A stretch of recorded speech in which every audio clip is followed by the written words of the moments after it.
Siyabingelela egameni likaJesu, umkhandlu wonke weTheku, nabafundisi bonke abakhona. Ngokufishane sizothi all protocol observed.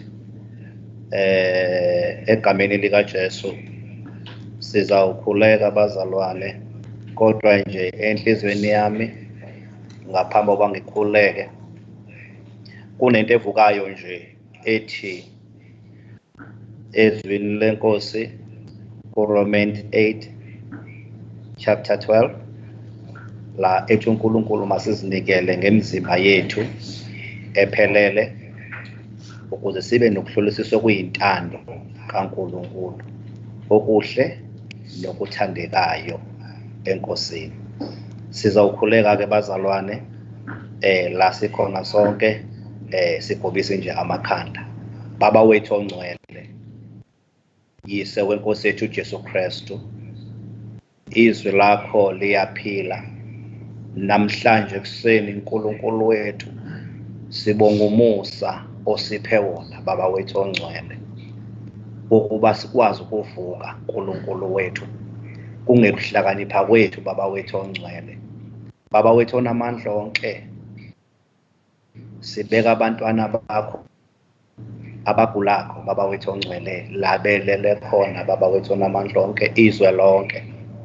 Baba wethu ongcwele, sinxusa izwi lakho keNkulunkulu wethu negazi lakhe linamandla baba wethu ongcwele lewu uNkulunkulu wethu, siyalifafaza kwindawo yase-KZN naseThekwini uNkulunkulu wethu, ukuze ingilozi yokufa baba wethu ongcwele mayifika ibone lakho igazi uNkulunkulu wethu bese iyahlehla. Baba wethu ongcwele, qala nathi ke uNkulunkulu wethu konke esiyakuxoxa baba wethu ongcwele, konke siyakukhuluma ngakho uNkulunkulu wethu kube yisolution uNkulunkulu wethu ezweni lethu baba wethu ongcwele, kube yisolution uNkulunkulu wethu nasendaweni yaseThekwini uNkulunkulu wethu.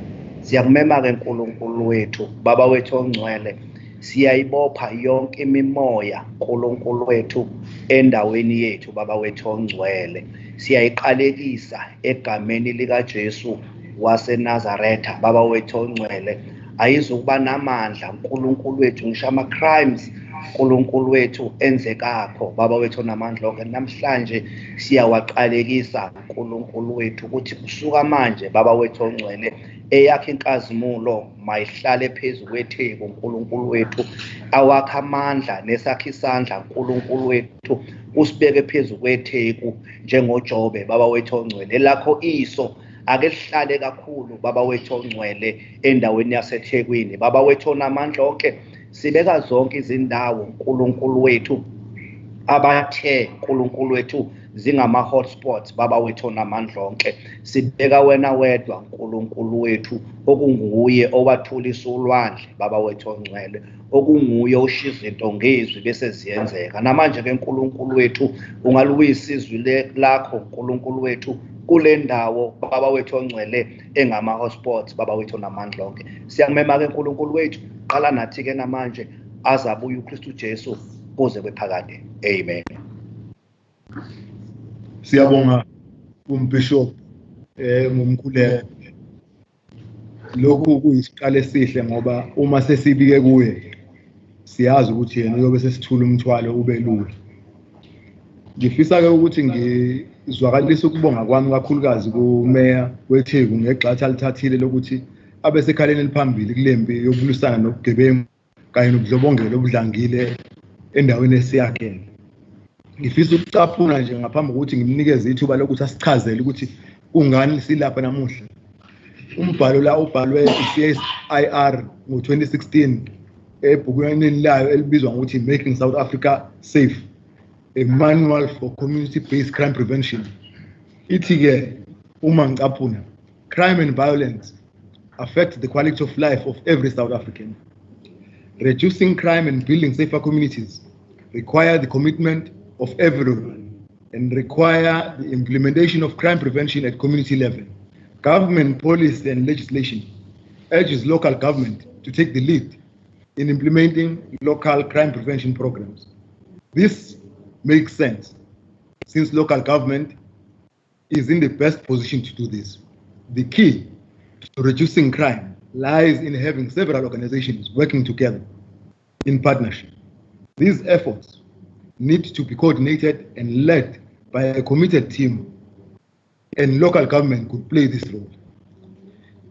Ngalawo mazwi ngifisa ukudedela usobaba ukhansela umxolisi Khawundi ukuthi asichazele inhloso yokuhlangana kwethu. Ba Mbimbi. Asibonge mphathi wohlelo ubaba uShobede okungiyena esisebenza naye lapha eThekwini ekulwisaneni nobugebengu ngaphansi komnyango wa-Community Safety and Liaison. Siyabonga. Sifisa ukuthatha leli thuba sibingelele ubaba uBishop Gumede osisondeze kuNkulunkulu masiqala uhlelo lwethu lokulwisana nobugebengu ukuthi le mpi esibhekene nayo akusiyo eyethu kepha ingeka Jehova. Ingakho sazi ukuthi masibeke yena phambili akukho okungasithinta nokuyosigodlisa endleleni yempumelelo. Siyabonga kakhulu baba uMbishop. uNkulunkulu akubusise. Sifisa kubingelela kusokhaya ubaba ukhansela ukhuzwayo okhona phakathi kwethu isiteshi sasemtshebheni esingaphansi kobuholi bakhe. Sibonga kakhulu unkokheli ukuthi udele konke. Siyazi ukuthi umongameli umemezelile ukuthi sehlikele esigabeni sesibili manje. Fanele ngabe sonke ngoba iweekend yokuqala le sehlikele esigabeni sesibili. Fanele ngabe sonke sikhiphe imindeni yethu siyoyijabulisa nayo. Kodwa thina sibone kubalekile ukuthi leyo njabulo ngakiphelele uma ngabe ubugebengu bubukhulu kangaka. Sibonga ukuthi ke amakhansela ayinikeza isikhathi sokuthi sizoxoxa sibonisane ukuthi silwisana kanjani lesisihlava. Ngiyafisa futhi ukusho ukuthi lapha endaweni yaseThekwini eNanda siphinde salahlekelwa umunye yemndeni amalungu emndeni esithemba ukuthi abaluleke kakhulu emphakathini waseNanda. Unomnumzana obizwa ngo-AK Hafeji onamabhizinisi lapha eduze kwesiteshi emtshebheni okuthenga uLwesibini lo lesiphuma kulo waba sengozini yemoto nomndeni wakhe. Ulahlekeke umphefumulo wakhe, umphefumulo kankosikazi wakhe, umphefumulo kamzukulu wakhe obesaphathwa ngezandla. Badlula kanjalo emhlabeni.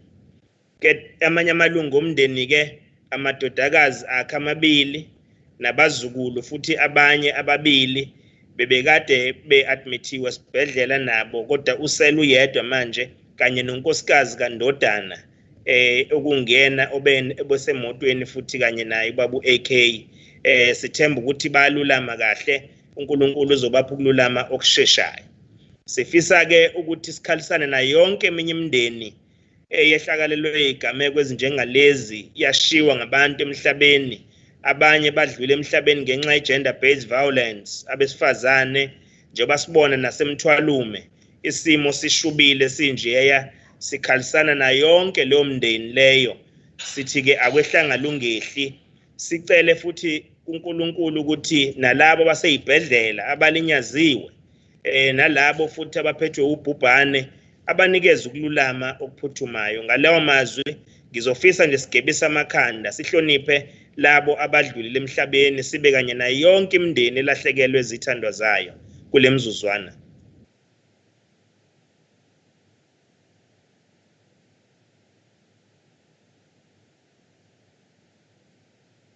May their departed souls rest in eternal peace. Amen. Siyabonga. Mphathi wohlelo sifika nje lapha namhlanje siyazi ukuthi siphuma endaweni yaseMlazi la siqale khona ngohlelo leli umeya nehhovisi athe ake siliphuthumise ngoba kubalekile ukuthi sididiyele inhlelo zethu kodwa futhi siqinisekise ukuthi sihlanganisa umphakathi ukuthi sibumbane sikwazi ukubhekana ngqo nalesihlava sobugebengu. Ingakho ke namhlanje siseNanda lapho mina engizalwa ngakhona ngakithi ukuthi cha ikwazi indawo yangakithi indawo enomphakathi omningi kangaka ihlulwe zigebengu abantu esingababala bangaki igebengu zakhona eNanda esingababala bengadluli ngisho amakhumba amabili. Yingakho kubalekile ukuthi sihlangane namhlanje sikwazi ukubheka inhlelo zethu.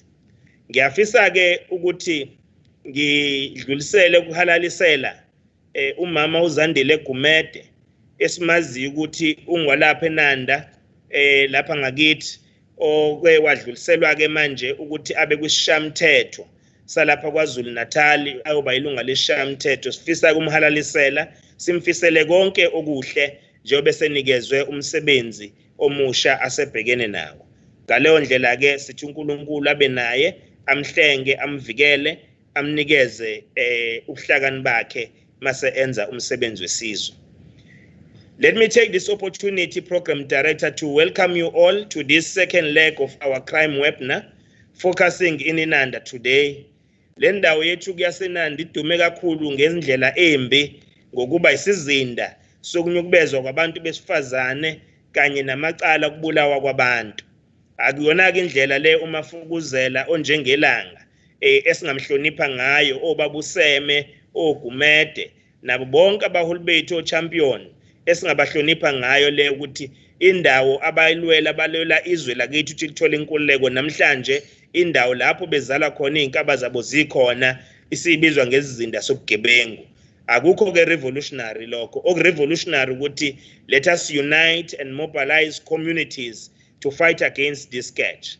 As a city, we have decided to embark on this initiative to create a platform for all stakeholders so that we pause and reflect on challenges posed by the criminality in our areas and develop tangible plans to create safer communities. Angeke sibe nendawo abantu abazohlala ngokunethezeka kuyo uma ngabe izinga lobugebengu likulesi simo. Ngakho kubalulekile ukuthi wonke imkhakha abaqhamuka kwezenkolo abaqhamuka emabhizinisini kuzo zonke indawo. Yingakho namhlanje sithe sizoba nezinkulumo ezokwazi ukuthi zisilekelele ekuthenini sibhekane nalesihlava. Labo ke engizobathula ilabo bazothula izinkulumo zabo ezibalekile ukusilekelela ukuthi mase sihlangene njengama stakeholders silisana kanjani nobugebengu. Ngiyafisa ukuhlonipha kakhulukazi umama uMbongwe okuyena oqhamuka kumnyango weCommunity Safety and Liaison ozothula naye inkulumo lapha phakathi kwethu. Ngiphinde ngisho futhi no DCM Gumede, Dr. Gumede okuyena ophethe kakhulukazi ezokuphepha nezama emergencies ngapha ngaphakathi emkhandlweni wakithi waseThekwini. Sinaye futhi uGeneral uMgobhozi okungiyena ophethe wonke amaphoyisa nokusebenza kwamaphoyisa endaweni kwi-district yakithi eThekwini. Siyabingelela kuye. Akahambi yedwa, uhamba neteam yakhe kunoKennel uNdaba ozothula naye lapha umbiko wamaphoyisa ukuthi kusetshenzwa kanjani estation sangakithi eNanda. Siphinde sibe naye ubaba uSibonelo Mchunu ongu-Deputy Commissioner wamaphoyisa kamasipala lapha eThekwini iMetropolis. Sibingelele nakuye. Ubaba uMartin Nxaba ohola iSafer Cities la ngaphakathi emkhandlwini waseThekwini ehamba nethimba lakhe. Sibingelele futhi kuProfessor Hemson who's our very close ally in the fight against crime. He's been with us on many occasions and we are indeed honored to have you once again, Professor Hemson. So we thank you for availing yourself all the time when we need you. You always don't disappoint. Thank you very much for that. We have our community structures. Youth desk sinobaba uLungelo uZulu namanye amalunga khona endaweni ubaba uZulu ke umele youth desk provincial. Akhona ama structures angakithi eNanda CPF nezinhlaka ezahlukahlukene youth desk nabaningi abakhona phakathi kwethu. Siyafisa futhi ukuthi sisho ukuthi ngaphakathi lapha masiqhubeka nezinhlelo zethu sizokwazi ukubona ukuthi baningi abantu bemkhakha ehlukahlukene, abafundisi, inhlaka zabafundisi, osomabhizinisi kanjalo ama CCPA structure sethu silisana nobugebengu uhlalo waso eThekwini babudelani makhaya ukhona phakathi kwethu. So ke sibonga kakhulu kubo bonke abeyinhlangano zaba-disabled bakhona abamelelekile ngaphakathi ey'nhlelweni zasemphakathini wangakithi eNanda. Siyafuna-ke ukusho sihlalo ukuthi for us to achieve a crime-free society is a cornerstone for development and progress. It also encourages investment in our communities, which is critical in addressing challenges of poverty, unemployment, and inequalities. Ayikho indawo engasimama kwezomnotho uma izinga lobugebengu likulesimo esibhekene naso. Ngoba bonke abatshali bezimali abafisa ukusondela bezothi baguqula impilo yomphakathi wakithi bengcono badinga ukuthola isimo ne-environment conducive to do business. Lokho okuyokwenza bekwazi ukukhiqiza amathuba omsebenzi alindelekile, bekwazi futhi ukuthi silwisane nobubha, silwisane nendlala kubantu bakithi. Siyafuna ukuveza ukuthi uma ukhuluma ngobugebengu ukhuluma ngento ongeke uyihlukanise nobubha, ngoba ubugebengu buyingxenye yobubha. Ubugebengu kwakhona ukuthi abantu bakithi bahlezi emakhaya, abanye abasebenzi, abanye abanalutho abangalingenisa, kukhombisa ukuthi imithetho ebibusa lelizwe kwabakhona abantu ababekwe eceleni, kakhulukazi abangama-Afrika, ukuthi bengabi ingxenye yokuthuthuka kwezwe lakithi. Kodwa-ke sithatha intambo zombuso ngo-1994, ziningi-ke inhlelo uhulumeni oholwa ukhongolose osukwazile ukuthi uzihlele. One of the commitments we have made as the ANC government is to strengthen policing to rid our communities of all forms of crime, drugs and gangsterism, and violence against women. To achieve this goal, we must build a strong partnership between the police and communities through their crime-fighting structures. Siyafuna ukuveza ukuthi ningo sekwenziwa ukuthi kushintshwe indlela uphoyisa obenziwa ngayo emphakathini yakithi, ngoba imithetho yalo hulumeni wentando weningi oholo khongolose ithi angabe amaphoyisa kuphela ajulukayo azabe manzi jahana nezigebengu, kodwa imiphakathi ayisukume ikwazi ukulekelelana namaphoyisa, siyenze imikhankaso yokuthi simnqande ubugebengu bungakabi khona, lento esibiza nge-crime prevention, kunokuthi sibulandele sebenzakalile ngoba kunzima ukubujaha sebukhona. Ingakho-ke sithi partnership policing is key in the fight against crime, given the limited resources at the disposal of the state and the police. The population of eThekwini municipality alone far exceeds the total number of police nationally. Therefore, we need to play our part as members of the community, since fighting crime is a collective responsibility. Uma ngabubuka nje isiteshi sakithi eMtshebheni sinamaphoyisa abalelwa ngokuyibalo zika 2018, amaphoyisa abalelwa ekuyiwona abhekene ngqo nomsebenzi ku 329, amaphoyisa akaqashiwe agqoka i-uniform lawo. So ke uma ngabe ubheka ukuthi ingakanani population yangakithi eNanda, izibalo zika 2018 zisitshela ukuthi siwu 363,253. Mase uyabheka ukuthi iphoyisa malilinye lizobheka amalungu omphakathi awu 1118, kupossible kangakanani ukuthi sipisane ngempumelelo nezinga lobugebengu esibhekene nalo. Ingakho sonke kufanele sibe kulombhidlangwe wokuthi ubugebengu akuyona into esingayiyekelele emaphoyiseni, kepha into sonke njengemphakathi ekufanele sikwazi ukudila nayo. As a former councillor in this area, I can attest to the fact that iNanda is one of the most difficult areas to police in our country. Apart from being densely populated, the area comprised of informal settlements, rural and township communities. Some of these areas have environmental design challenges, such as poor road infrastructure, overgrown veggies, and poor lighting. All these factors result in the police not being able to respond to complaints timeously and as expected. Kusho ukuthini-ke lokhu? Lokhu kusho ukuthi kubalulekile thina njengemphakathi ukuthi siqonde ukuthi indawo yangakithi eNanda nathi njengomasipala kumele sidlale sifake igxalaba lethu lokuthi senza kanjani ukuthi inqala sizinda yasendaweni yaseNanda ibe sezingeni. Uzongifakazela ke ukhansela ukhuzwayo ukuthi umasipala waseThekwini ey'ndaweni ey'semakhaya nasey'ndaweni ey'semalokishini siyazama ukuthi silungise imigwaqo ama-access roads ekwazi ukuba sezingeni elingconywana futhi elihambekayo.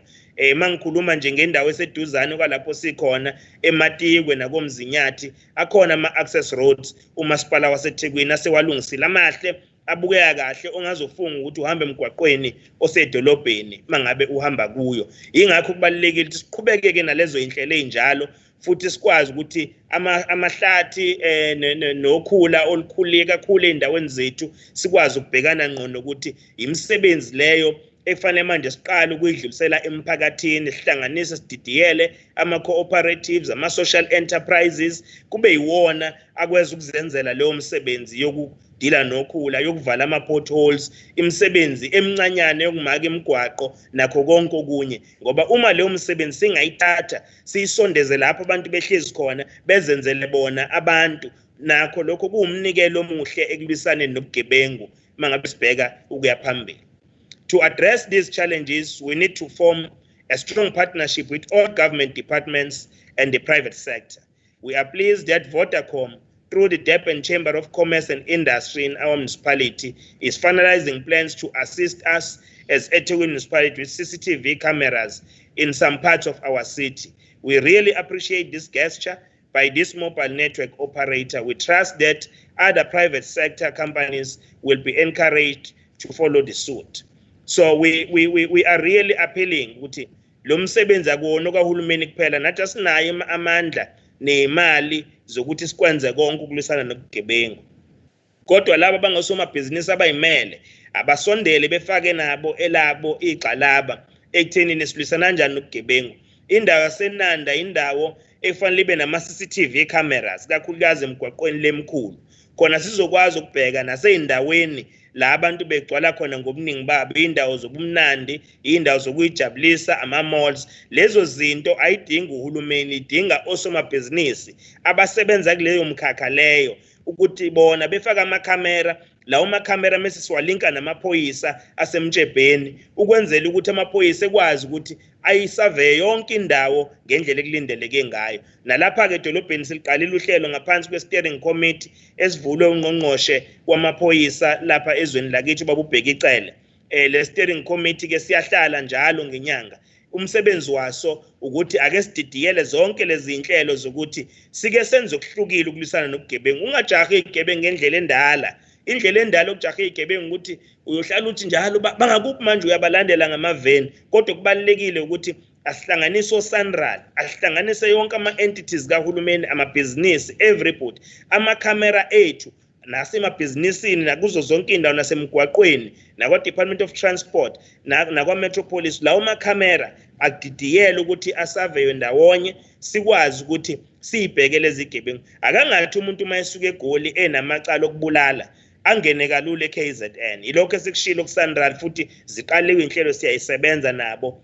Akuthi nje uma ungena usangena ngemoto ifike ikushuthi ikhamera yase-toll gate ayisitshene wonke amacala nawo wadlwengula kuphi wabulala abantu abangakhi wantshontsha iy'moto ey'ngaki ufunelwa maphi lawo macala. Then uthi uqeda ukudlula kuthukela ungakwazi ukudlula eBergville. eBergville la khona amaphoyisa bese kulindele khona ukuthi nanguke lo esimfunayo. Nabantu abaphumayo ungaphumi eKZN naseThekwini uye kwenye province uphume nobugebengu bala asikuvimbe nje usathi usaflathela ushone eGoli sikubuyisele emumva sithi awuqala ubhekana namacala obhekene nawo. So indlela-ke ze-technology ezibalulekile zokulwisana nobugebengu. Okunye ukuthi sidevelophe o-WhatsApp groups sikwazi ukuba nama-apps lawo ma-apps azokwazi ukuthi umuntu uma ehlangabezana nenkinga noma ezombandakanye-ke esigamekweni esithize ebona ukuthi uyahlaselwa akwazi ukupressa nje ibhathini elilodwa kwi-cellphone yakhe ikwazi ukudirecta amaphoyisa ukuthi ngampela ukuyiphi ilocation bekwazi ukuresponda ngokushesha bemlekelele umuntu engakafi. Hhayi ukuthi umsebenzi wethu nawo amaphoyisa ukuyongcwaba abantu asebebulewe zigebengu. Umsebenzi wethu ukugwema ukuthi abantu bafe. Ilokho-ke sifuna ukushintsha ukushintsha ngokuphoyisa noma ngokupolisa indawo zethu emphakathini. Kodwa lokhu ngeke kwenzeke konke zingekho izakhiwo ezifana nama street committees, ama CPF, CCPAs, izakhiwo zomphakathi ezihlangabezana nayo yonke inkinga esihlale zibheka umphakathi wakithi zikwazi ukudidiyela inhlelo, and futhi lezo inhlelo zingabi inhlelo esemazingeni aphezulu, kube inhlelo ezisezingeni le-VD ne-VD. I-VD ne-VD inobugebengu bama-councillors inobugebengu obubhekene nayo. Ngeke ubugebengu obusewadini eyodwa bufane kuma-VD zonke. Kwenye VD idakamizwa, kwenye VD i-domestic violence, kwenye VD kuhijackwa imoto, kwenye VD abantu bakhona kuhlala ematshwaleni kunamajoyinti amaningi angekho emthethweni adala ukuthi kuze kugwazwana amanye azaqanjwe namagama kuze kuthiwe kwajomba igazi. So now uma ngabe ubheka lezo zinto zifuna ukuthi inhlelo zethu zibe ziresponde kuleso simo, ubugebengu kungabi ibona obusiholayo, kube imphakathi ethatha i-ownership ngempilo zayo, i-determine ukuthi what is it that needs to be done to prosper in life in our communities. Kanjalo ubugebengu mawubheka buhlukumeza ngisho abantu abancane youth, ngoba uthi uyatadisha nje ekhaya uzwa ngo-1 ekuseni uyafunda wenza umsebenzi wesikole sekukhala iwindi sebeyangena ngaphakathi sebezonikhomba banilalisa phansi ngezisu sebefuna ukuthatha impahla zonke ezikhona ekhaya. Lowo muntu unama-prospects empilweni ebefuna ukuba udokotela kodwa uthola ukuthi akasezukwazi ukuba udokotela ngoba uyaphazamiseka, akakwazi ukufunda kahle ngendlela ekulindeleke ngayo. So-ke asilweni-ke nobugebengu siqhubeke siphambili. Ladies and gentlemen, we are approaching the end of the Women's Month, where we've been rolling out various activities to celebrate the heroism of the women in 1956 who took to the streets to protest against brutal system of apartheid. Labo mama-ke imisebenzi abasingayibukeli phansi likhululekile namhlanje izwe ngoba badela impilo zabo bona. Okuseleke kuthina ukuthi we must honor them and respect them. To salute them, we need to defeat crime. We need to defeat the scourge of gender-based violence. Lezi inhlelo ke sinazo zizoqhubeka kuzo zonke indawo namanje kuze kuyoshaya uDisemba sizoyiqhubeza lezo inhlelo zokulisana nobugebengu. As we are commemorating this month as well, we are also reminded of the hardships our mothers, sisters and daughters continue to endure at the hands of heartless criminals. This calls on all of us to raise our voices and say enough is enough. We also need to instill the values of human dignity, equality, and respect in young men and boys. Most importantly, we must build solid family structures that are resilient to all forms of social ills. Asikwazi-ke bakwethu ukuthi singathi nangale nyanga sidedele nje izehlakalo izigebengu zicanasele nje ziqhubeke ihlukumeza abantu nasemakhaya, udlame lwemindeni liqhubeke lidlondlobale, kodwa engabe siyasukuma siwumphakathi sithi not in our names, especially thina njengamadoda. Ingakho sawahlanganisa amadoda ngoJulayi sathi asisukumeni silwe nalesihlava ngoba iwona amadoda azokwazi ukuba ngabavikeli abaqotho bokuvikela imindeni yabo, bokuvikela amakhosikazi nezingane nomphakathi uwonkana. Apart from murder and rape, Inanda is notorious for armed robberies and house breakings. Our major concern is that even when the police try to respond to these incidents, they also come under attack from heavily armed criminals.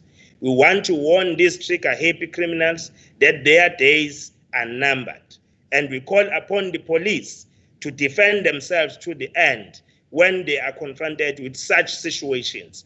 Our men and women in uniform are the only shield between law-abiding citizens and callous criminals who are really ravaging the lives of our people on a daily basis. We are indeed, as government, making this call. Siyafisa ukulisho le call yokuthi abantu bakithi kakhulukazi amaphoyisa awangathi mayibhekene nezimo enzima sicabange thina njengemphakathi ukuthi kuyofanele aguqe ngedolo avule iBhayibheli avule umshumayeli wesithathu athi yonke into inesikhathi sayo. Cha, kumele enze lokho amaphoyisa aqeqeshiwe, ayakwazi ukushaya isibhamu, akulungele ukubhekana noma iziphi izimo, ikakhulukazi izimo ezithreatenisha iconstitution yezwe, izimo ezithreatenisha impilo yomphakathi waseNingizimu Afrika kanye nempilo zawo amaphoyisa ngoba amaphoyisa wazona insimbi, amaphoyisa ngabantu anemndeni ayondla nawo kufanele aphile angafi. Ngakho ke sithi maphoyisa sukumani nilwe nivikele izwe lethu. Uma ngabe laba bantu laba lemgulukudu ibhekisa kunina umlilo nama AK, ningathatha amabhayibheli, shonani phansi, buyani nebhamu, dedelana umlilo. Umlilo bakwethu ngomlilo, awukwazi umlilo ukucishwa ngamanzi. So kubalulekile ke kulesi sikhathi sokubhekana nobugebengu sikwazi ukuthi sibe sezingeni lokuthi umphakathi siwuvikele ngendlela. Equally, police who are colluding with criminals must be removed from this noble profession. Angeke sayinqoba bakwethu lempi uma kusekhona amaphoyisa ayizigebengu aqashe ngaphansi kweuniform yamaphoyisa. Lapha eMtshebheni siyacela niyawazi lawo maphoyisa lawo, asingaze sizifikele thina kuwo. Nina njengabaphathi bamaphoyisa wakhipheni wa-isolateni emsebenzini wesizwe ngoba enza ubugebengu, awaboshwe ayohlala emajele. Ilapho ke adeserve ukuba khona. As we commence with our deliberation this morning, we need to reflect on how are we going to fast track the process of identifying wanted suspects and put behind the bars because these people who are terrorizing this community are known and have families as well. Yini uzohlala nesigebengu sakini endlini ungezi ukuzosireport emaphoyiseni esine AK esigcina phakathi endlini esine 9mm engekho emthethweni esigcina ngaphakathi endlini. So nayo ke imndeni ayingabe izinda zobugebengu zokugcina igebengu. Imndeni ayisukume ithi hayi egameni lethu njengomndeni wakaKhawunda mangabe uyisigebengu la ekhaya sizokuveza phambili emaphoyiseni ukwazi ukubhekana nengalo yomthetho. Angeke kuhambe ubulala emphakathi ubulala ingane zabantu lapha amantombazane udlwengula nomama mase siyagcina siyakondla la ekhaya sikwenzela ibreakfast sikwenzela ilunch sikwenzela isapha. Umuntu onjalo aka-isolate emndenini avezwe phambi kwengalo yomthetho ngoba ubelonga ejele akabelongi emndenini. Kodwa mangabe nina njengomndeni nihlezi naye nim-embrace nikujabulela ukuba khona kwakhe, lokho kuyokwenza ukuthi makhona umuntu olinyaziwe wabulawa ngelinye ilanga ebulawa yiso lesi sigebengu senu, kufike-ke abantu noma izihlobo zalowo mndeni ziyithathele umthetho ngesandla igcine sezibulala nani nonke kulelo khaya. Okubalulekile ukumkhipha lo muntu angabi ingxenye yomndeni ukwenza ukuthi izingane zala ekhaya ezifundayo ezikhonze ukulandela umthetho neziyalelo zabazali zikwazi ukuqhubeka nempilo kunokuthi zife ngenxa yomgulukudu owodwa eniwesabayo eseniwuhlonipha eniweshipa sengathi niweshipa uNkulunkulu. Ngakho-ke isigebengu impi yethu namhlanje siyayihlomisa sithi mayihlome sikwazi ukubhekana ngqo nalezi igebengu. We must also develop integrated law enforcement plans involving the police and the community crime fighting structures and also pounce on all illegal liquor outlets that operates 24 hours. Bakwethu abantu abanama-tavern noma amashipi awabe semthethweni. Ngakho-ke mayengekho emthethweni kungani fanele siyidedele iqhubeke i-existe kwi-community. Uma ngabe sikhuluma ngokuthi 500 meters away from the school, yini sibe nawo adjacent to amagate ezikole kuthi ingane iphuma la ziyothenga utshwala la, kungani singawavali lawo malukhuzana lawo ma-taverns namashipi ngoba yiwona lawa akhanda ukuthi ubugebengu budlondlobale ngale ndlela udlondlobala ngayo. And-ke siyacela ukuthi sibambisane nazo zonke inhlaka zomphakathi. Asazi kulo yamgwaqo kuhlala abani, asazi futhi ukuthi ey'ndaweni zethu yizona ziphi indlela ey'ngconywana zokulwisana nobugebengu esingayihlanganisa sikwazi ukuba united against this crime. So-ke siyacela-ke ukuthi masiqhubeka nalomcimbi wanamhlanje iy'ngxoxo zethu sikwazi ukuthi sigxekane la kumele sigxekane khona, singesabi kodwa sigxekane ngendlela eyakhayo. Ngakho sinxusa bonke abantu abanezibhamu engekho emthethweni ukuthi abaziphinisele lezo zibhamu lapho zibhilonga khona emthethweni emaphoyiseni ngoba fanele ziyodestroya ngoba yizona eziyisikhali esenza ukuthi ubugebengu buqhubeke ngendlela exakile emphakathini wakithi. Ngalawo mazwi sifisa ukunamukela nonke, sinxuse nonke ukuthi asiparticipate sibambe iqhaza kulezi ingxoxo. Akusiyona-ke i-talk show le ngoba ngizwile abanye becomplain ukuthi awukuhlala kuxoxwa kodwa kwenzeki lutho la. Njengoba sikhuluma nje namhlanje kumgqibelo eMlazi besiku 2 weeks back, ngolwesithathu lesiya kulona i-Safer Cities unit yethu izoprepare i-report. Leyo report eya kwi-steering committee lesi sithi sifaka wonke ama-stakeholders eThekwini enguhlalo waso. Sikwazi ukuthi-ke zonke izinto ey'vele ey'ndaweni ebesixoxa kuzo sikwazi ukuy'faka ey'nhlelweni zokulwisana nobugebengu, kunokuthi simane sihlangane kanje kube sengathi sonke besinesizungu besingazi ukuthi sokwenzani ngomgqibelo ngoba ibhola liqala ntambama. So sibonda-ke simane sihlangane sibukane emehlweni nje. Akuyona-ke inhloso yethu leyo. Eyethu inhloso ukuthi kushawu December we must turn the tide around. By December abantu ababe nokhisimusi onokuthula onoxolo, imindeni yonke ibumbane, sikwazi ukuqhubeka nempilo. Siyabonga.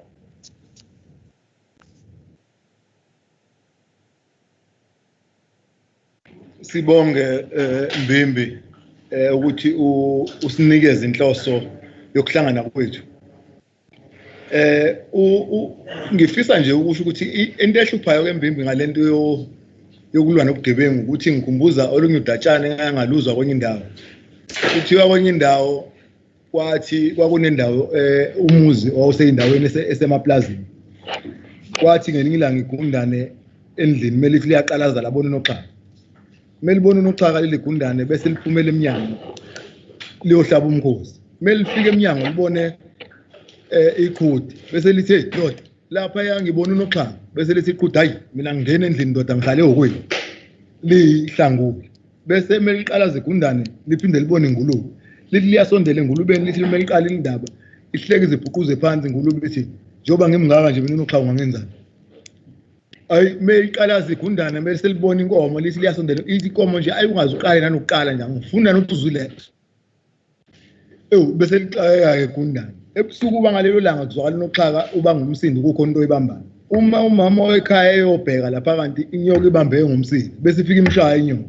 Manje imshayela inyoka ebese egula sekufanele aphuthunyiswe esibhedlela. Uma esesibhedlela ukutholakala ukuthi ubaba la ekhaya unenkinga ukuthi umama akwazi ukudla izinto ezisolid, dingeka into ewuketshezi. Bese simeqalaza ubaba egcekeni abone iqhude bese bona ukuthi uyasolveka iproblem yami, ahlaba iqhude kuphekwe iqhude kwenziwe isopo aphuza umama. Kuhambe kushoda inyama endlini. Ukuthola ukuthi ubaba manje akanayo umuntu omsikizayo, ubhizi la eplazini. Umethe yaqalaza egcekeni abone ingulube abona ukuthi mengihlaba ingulube izosolveka inkinga yami yokushoda kwenyama bese ihlaba. Ngeshwa kuhambe kumenela umama bese kuthi ngolanga lomncwabo ugcwala abantu ngalendlela. Uma sebegcwelele abantu bese kufika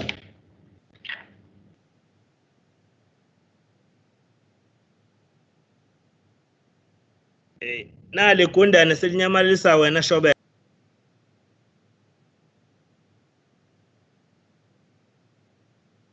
Igundane engathi selinyamalisa iShobela.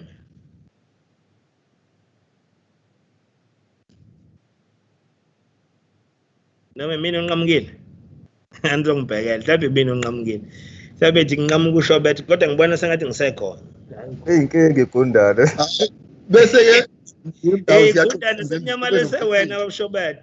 Ihlupha leyo nto lento ye-technology. Bese kuthi ke ngolanga lomncwabo kubonakala ukuthi hayi baningi labantu labo bese uba bethu meqalaza egcekeni agcine ebona inkomo bese ethi no akuhlatshwe yona ukuze abantu bazokuthi bakwazi ukudla. Ngijwayeleke ukuthi abangiyezwayo kodwa ke phela kithatha isikhathi so unmute. Okay. Lento ke ngiyixoxela umphakathi mase siyokhuluma ngezinto zobugebengu ngoba isikhathi esiningi umuntu uma kukhulunywa ngobugebengu kuyaye ukuthi mangabe bungamthintile yena qo bese efuna ukuyihlangula. Kanti inkinga ukuthi njoba bloku benzeka bugcina buze bamthinta naye umuntu uqobo. So kubalekile ukuthi ngasathi kusahlatsha umkhosi eqaleni sonke sisukuma ukuze sikuvimbe busasemgwaqweni bungaze bungene endlini.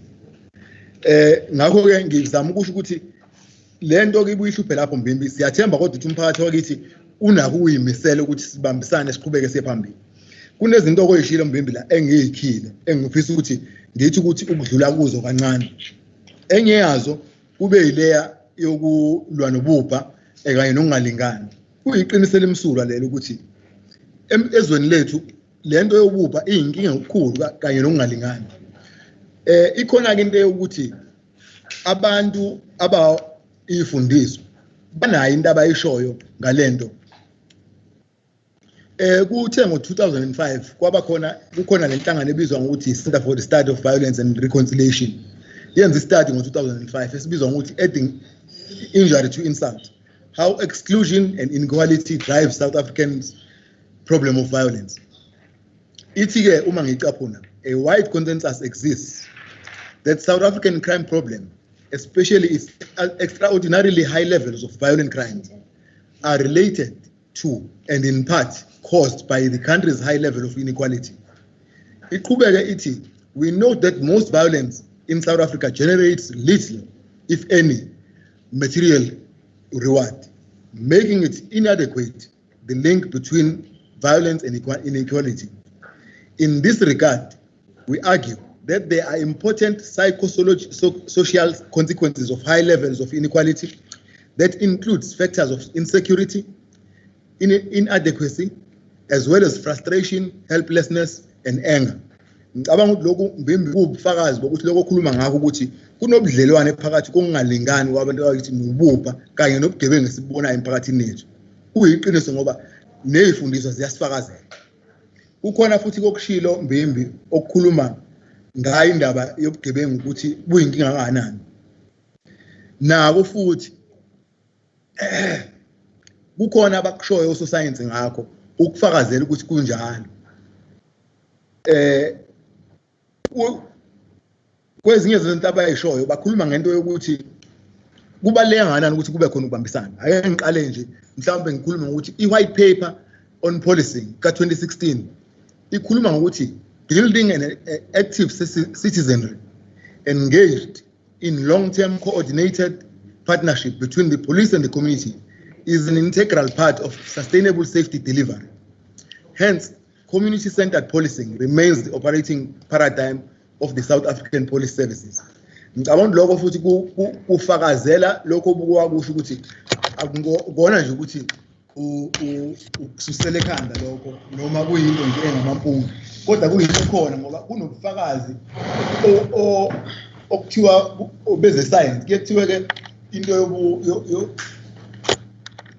ubufakazi ke be science ibuhle ke ngimbi ngoba bathi kuyatest, so kusuke kutestiwe baphasa kuleyo test babonakala ukuthi ngempela kuyikho.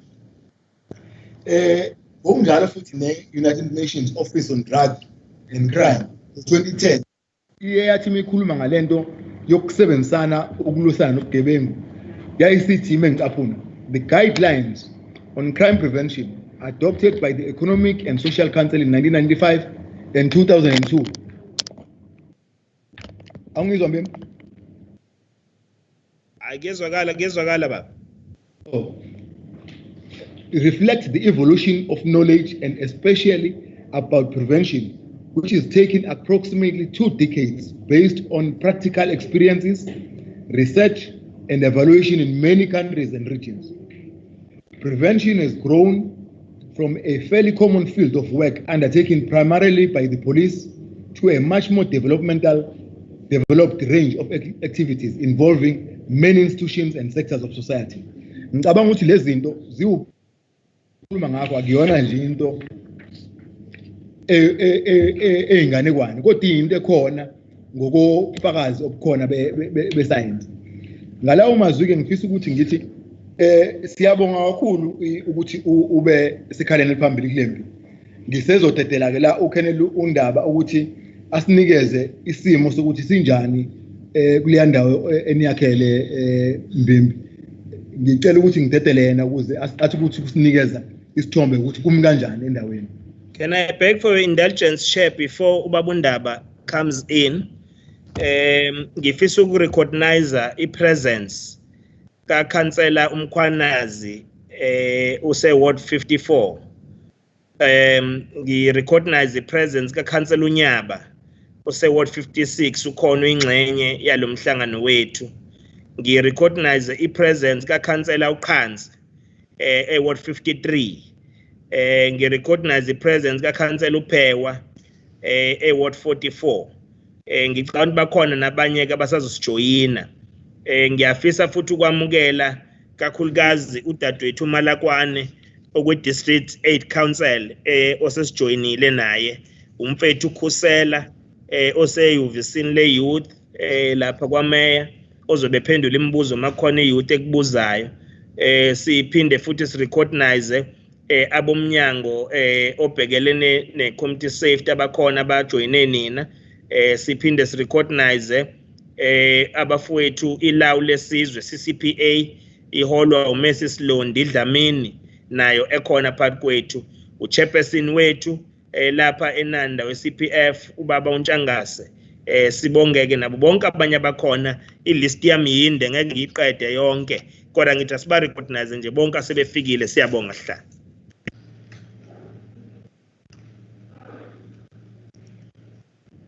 Siyabonga kakhulu. Mhlawumbe ngaphandle kokuthi isikhathi ngicela ukuthi ngidedele uKenel uNdaba ukuthi asibekele isithombe sokuthi kume kanjani leya ndawo yakithi.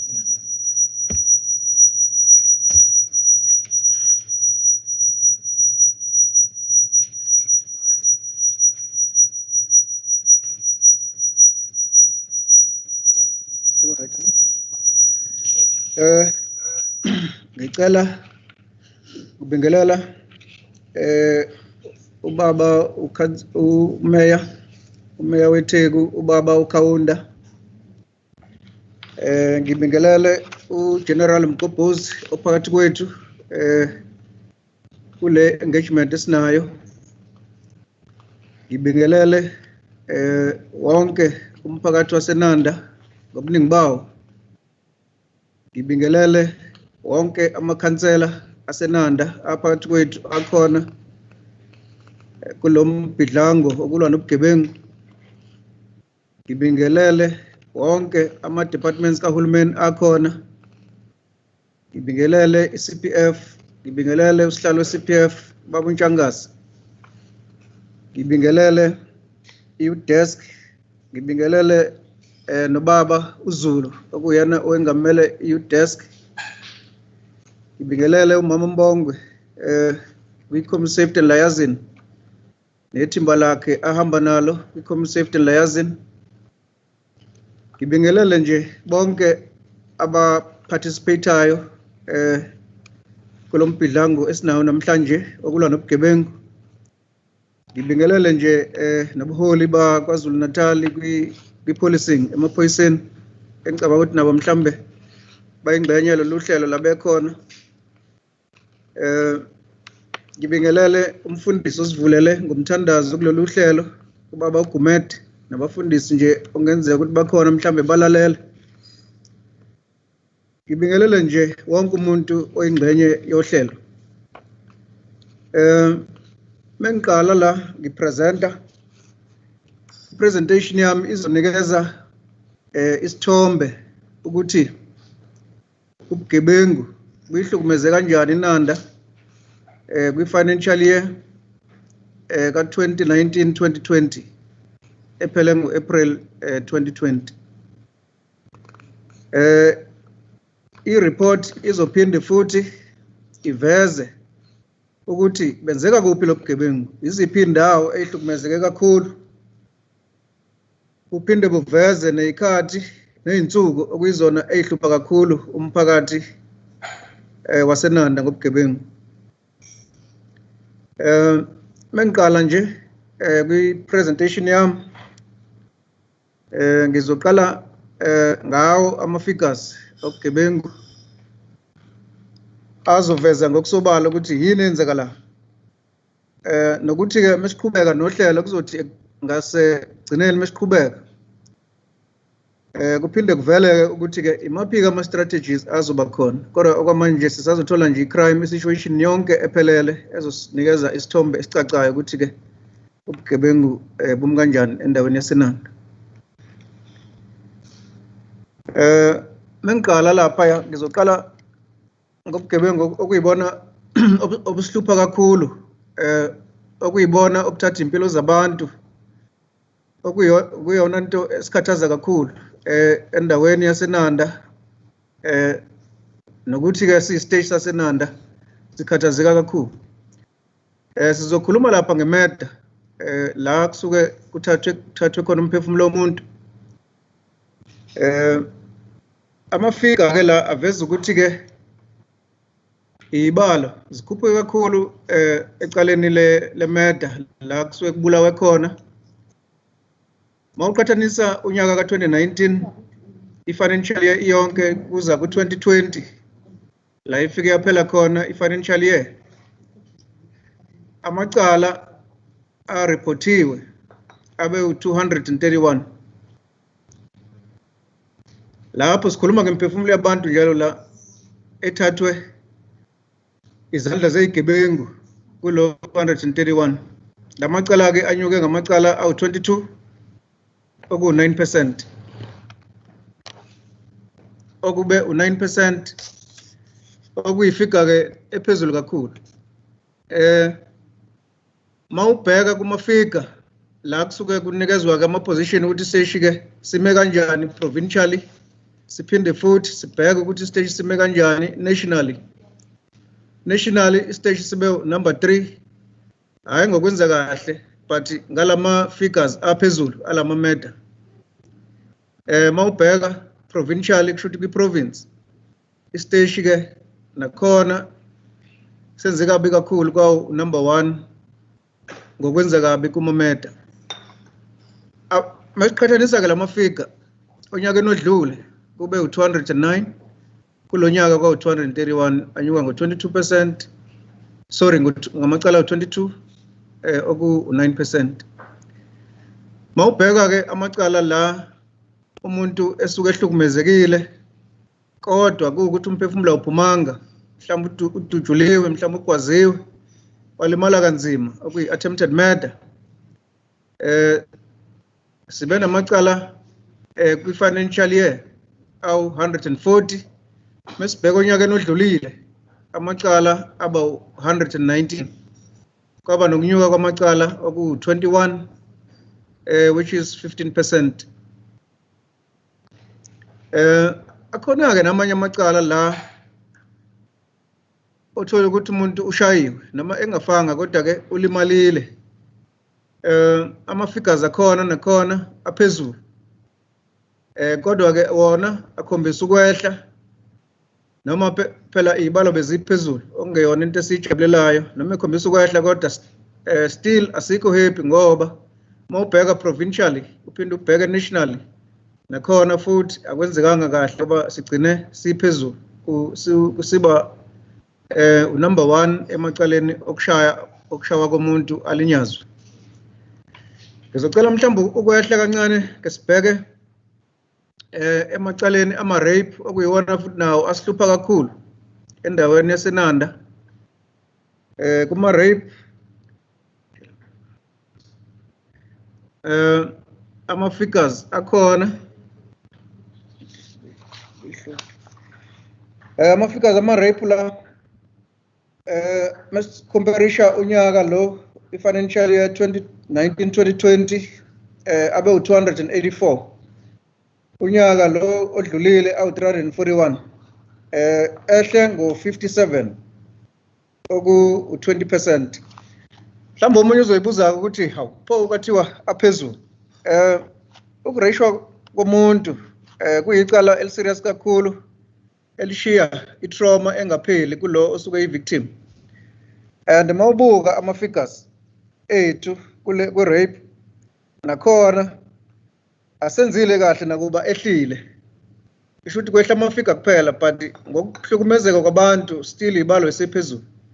Ngoba mawubuka nationally mekurate kama-position sibuka zonke iy'teshi nakhona sibe number 1 ngokwenza kabi kulamacala la nakuba ekhombisa ukwehla, but mawubheka ezinye iy'teshi ukuthi zona zenze kanjani isho ukuthi zizoyehlise kakhulu kunathi sagcina sishiyeka ku-number 1 ngokungenzi kahle. Amacala ke lawa aba nemiphumela emibi kakhulu kuma-victim. Okungenzeka abantu abafana, omunye ke kube i-lifetime trauma kuyena, omunye mhlawumbe akwazi akudlulise emqondweni but omunye akudluli. Mhlambe ake sibheke lapha kumacala amanye ama-armed robberies la abantu besuke berobha khona behlomile, berobha abanye abantu kakhulukazi kunokusebenza kweyikhali ibhamu. Kulawo macala nakhona akhombisa ukunyuka kakhulu esikhundleni sokuthi ehle sikhombisa ukuthi ehlile. Mhlambe ake ngibheke la amafiga azosenza ukuthi ke sibone ukuthi ke kwenzeke kanjani kulamacala. Okay, la kuthathwe ngizoqala ngala kuthathwa khona imoto zabantu kuhlonyiwe. La imoto ithathwa ngendlakadla ngaphandle ukuthi lo oyithathayo anikeze imvume. Lamacala sibe no 182 kwi financial year lesiphuma kuyona. Kwase kuthi financial year le yaya mesiqhathanisa nayo ayi 104 kwanyuka ngamacala awu 78 which was 43%. Lapho kusuke kudunwa ke imoto zabantu kuhlonyiwe okuyinto engenhle neze nayo futhi eshiya ama victims akhona ehlukumezekile. Masibheka lapha ukungenelwa kwabantu endlini kuhlonyiwe kuthathwe impahla zabo basatshiswe okwama house robberies. Sibe namacala awu 184 akhombisa nakhona ukunyuka meqhathaniswa nangonyaka ophelile okwaba 126 anyuke ngo 58, that was 32%.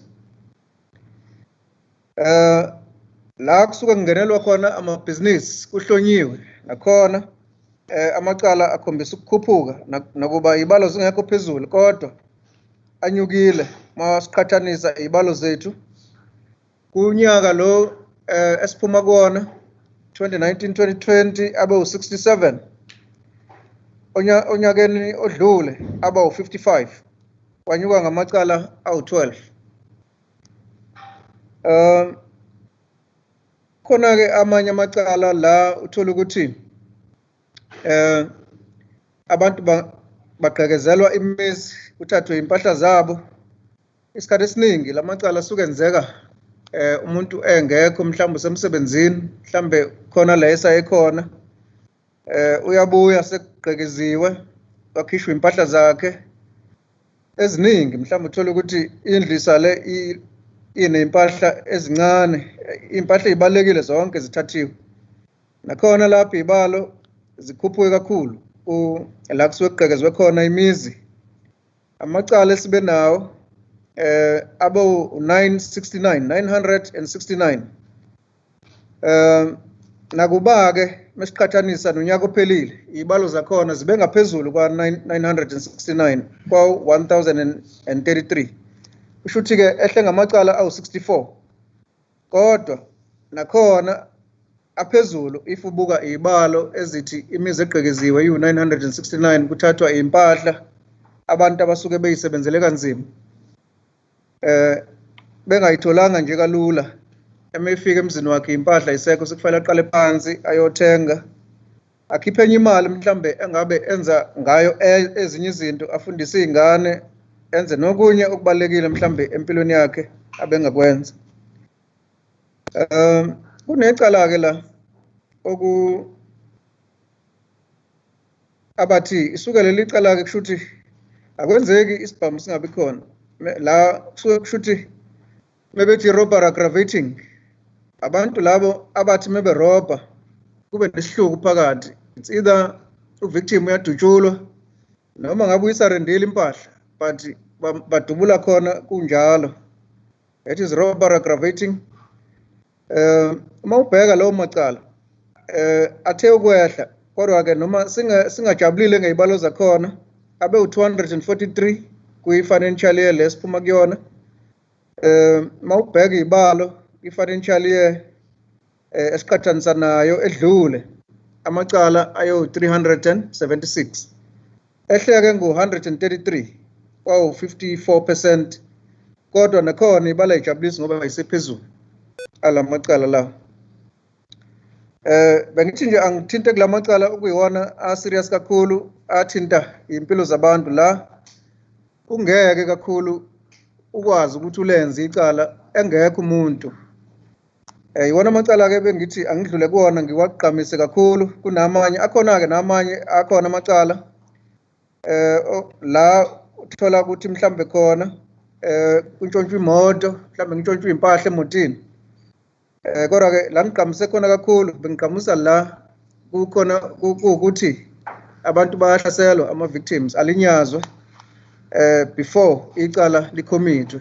Kusho ukuthi kuba neyibazi ku-victim. Iwona-ke engiwaqhamise kakhulu. Angasiphathanga kahle nokho kulo nyaka esiphuma kuwona.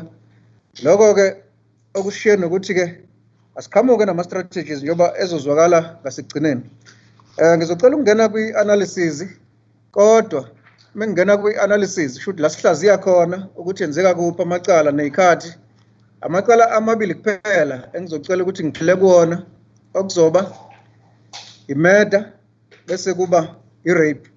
Kusho ukuthi-ke i-analysis yami ngizoyimisa lapho ukuthi-ke mhlambe ngingagcini ngidla isikhathi kakhulu. Ngiyazi ukuthi uhlelo luselude.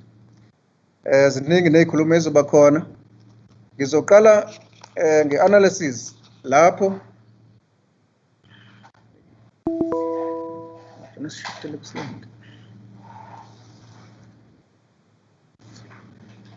kancane ngixolise lapho kuleyo ndawo.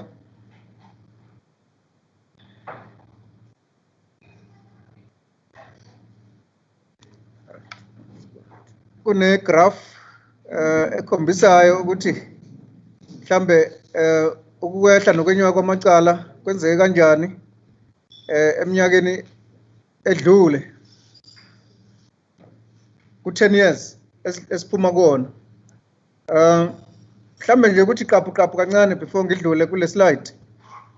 Ngoba amacala asuke ehlanganiswe wonke ku-2010 2011 amacala aphakama kakhulu lapho if uqhathanisa u2011 2012 la amacala akhombisa asenanda ukwehla khona. La ngikhuluma ngamacala ariphotwe umphakathi epolice station wabeka eceleni la kusuke kuboshwa khona la iphoyisa lisuke libopha khona mhlambe ngama-drugs nokunye.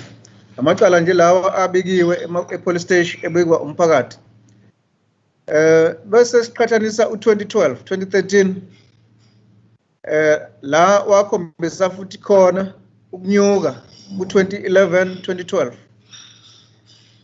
Masifika ku2013 2014 ubugebengu bakhombisa the slight decrease if uqhathanisa u2013 2013 2014 financial year uqhathanisa no2012 2013 financial year. Mawuza ku2014 2015 uqhathanisa no2013 2014 amacala akhombisa ukunyuka kakhulu lapho awudlula u2013 2014. Uze ku2015 2016 lapho ke abese ekhuphuka impela if uqhathanisa no2014 2015. 2016 2017 kwaba ne slight decrease. 2017 2018 slight increase.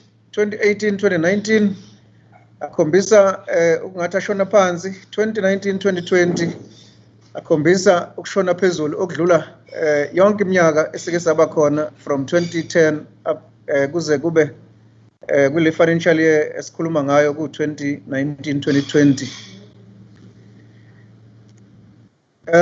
Ngizoqala nge-rape ngi-analyze ukuthi mhlambe iziphi indawo eyicontributor kakhulu ngamacala e-rape mangaki kuleyo ndawo, but asithathile zonke indawo zasenanda, sithathe nje i-top 5 ukubuka kwi-top 5 le yenzeka khona kakhulu.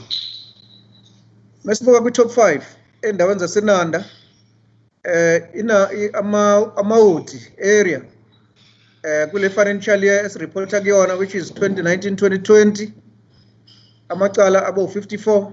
That was the number 1 area enanda econtribute kakhulu kumacala e-rape. Amatikwe acontribute ngamacala awu-30 okulandela amawodi. Indawo elandele lapho yalala isithathu kwayiBhambayi namacala awu-23. Kwayi-Newtown A ihlanganiswe ne-Newtown C amacala awu-19 akhona.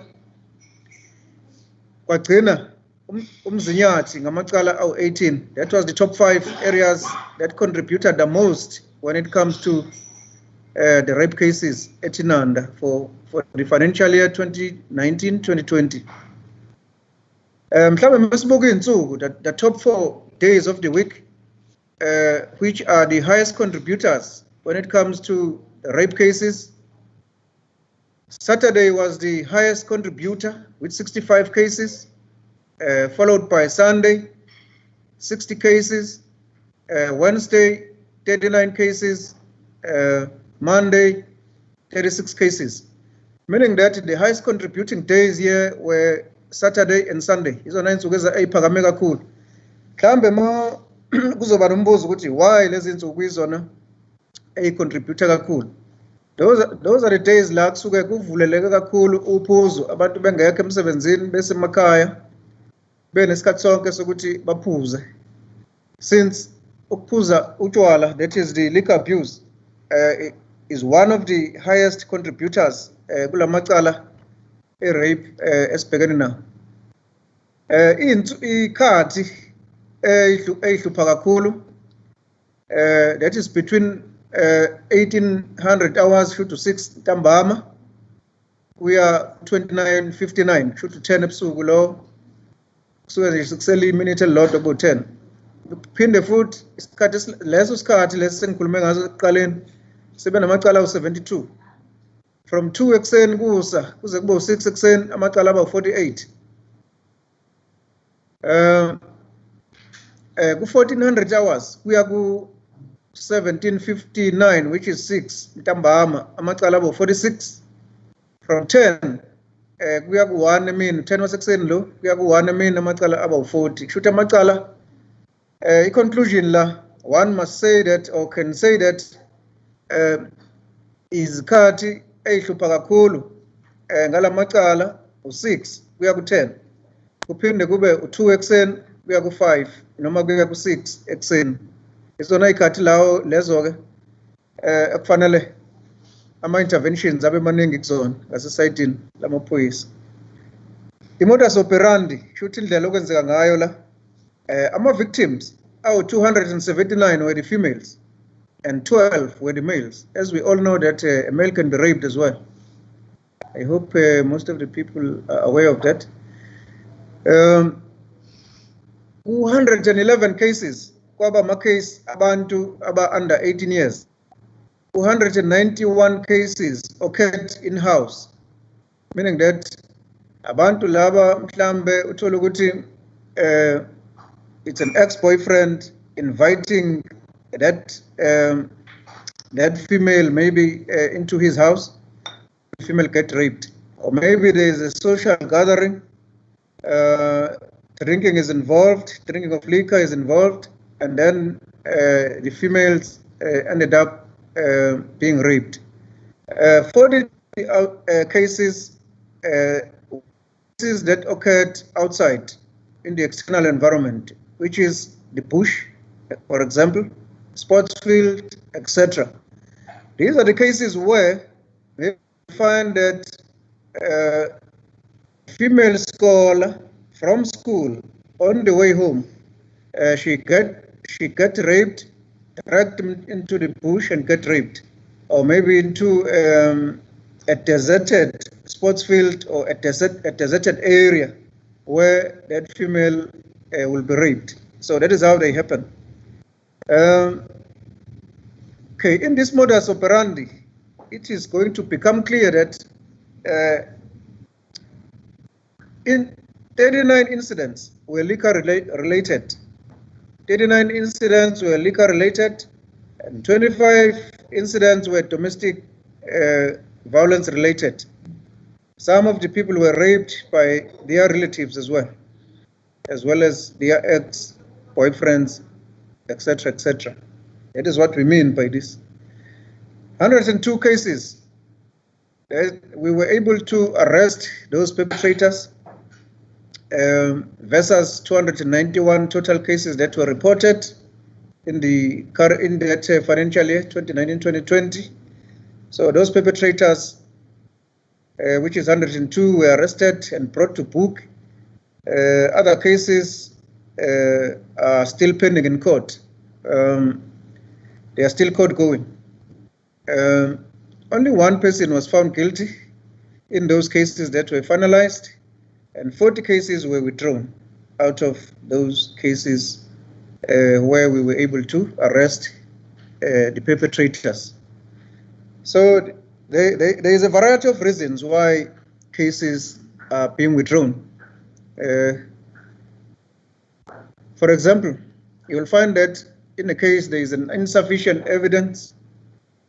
You can also find that the victim, because we also find those victims who at a later stage are no longer interested in the matter, that were opened by themselves at police stations. So if it is so, you will find that a victim is no longer cooperating, is no longer going to court, or the victim will submit a withdrawal statement that is filed in the docket, and the matter gets withdrawn at court. In other instances, you will find that the witnesses are no longer participating, or they've got fear in going to court to testify, by a way of maybe disappearing without trace. So that case cannot be prosecuted in that way. Okay, that was the analysis based on the rape cases for the financial year 2019-2020. Moving forward, sizothola i-analysis yamameta esibe now on the same financial year. And now we're going to look at the top 5 areas that were leading in contributing to those matters that we had. The top 5 areas are the following. Amaoti contributed with 61 cases, followed by Amatigwe with 21 cases, followed by Pambai with 19 cases, followed by Newtown A, B, and C with 23 cases, Ezimangweni with 12 cases, Mshayazafe and Umzinyati with 7 cases. So again, the analysis takes us back to Amaoti. Last tolekona amakala a report in numbers okufa kwabantu. Mhlambe mesibuka insuku esontweni okuyizona ezama highest contributors kumameta. Saturday has got 50 cases that were reported, Tuesday 35, Sunday 33, Friday 31. So those were the top contributing days for the week, revealed by the analysis that was conducted. Mhlambe mesibuka ikhathi okwenzeka ngazo kuyavela ukuthi mekusuka ku6 ntambama kuya ku29 21:59, which is 10 ebusuku, kusele nje umzuzu owodwa kuba u10, aba u59 ama case. Makusuka ku10 ebusuku kuya ku2 ekseni, that is 01:59, kuyafana nokuthi kusuke ku2 ekseni lapho, aba u47. Makusuka ku2 ekseni kuya ku6 ekseni, which is 05:59, kusele umzuzu owodwa kuba u6, aba u38. Makusuka ku6 kuya ku10 ekseni, aba u31.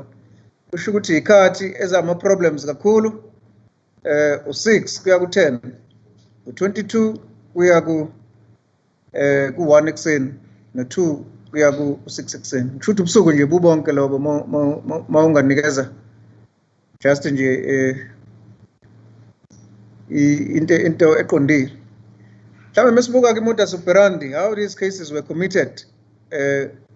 Amacala noma kuma incidents 103 ila kwasetshenziswa khona isibhamu as a weapon of choice. Mesithi weapon of choice sichaza ukuthi kusho ukuthi isona sikhali esithandwa kakhulu igebengu ukukomita leyo nhlobo yecala.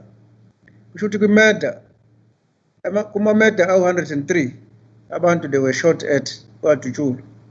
Kuma murder 82 basetshenziswa ummese ukuthi abantu bakwazwe, bese kuthi kuma cases 8 those cases were domestic violence related. and other, okay, they were domestic violence related. It means that there was a relationship between the victim and the perpetrator. Bese kuthi-ke mesibheka ukuthi enzeka kuphi, mhlambe is it an external environment, ngaphandle noma ngaphakathi endlini. Emacaleni awu-73 enzeke ngaphakathi endlini. Bese kuthi the rest of the cases enzeke ngaphandle, okungenzeka ukuthi semgwaqweni, kwenzeka ukuthi mhlambe indawo eyihlathi, kwenzeke mhlambe just an open field or indawo nje eyi-ground evulekile. Mesibheka kuma-victims, obani abama-victims kakhulu ekutheni babulawe, kukhombise ukuthi-ke ama-victims awu-197, those were the male victims. Ama-victims ashonile, those were the females, there were 14. Then bese kuthi in 6 cases or in 6 incidents, those were the minors, the people that were under 18 years. Mesibheka ama-cases abophile, we had 51 cases where the arrests were effected, and all those cases are court going and not yet finalized at court.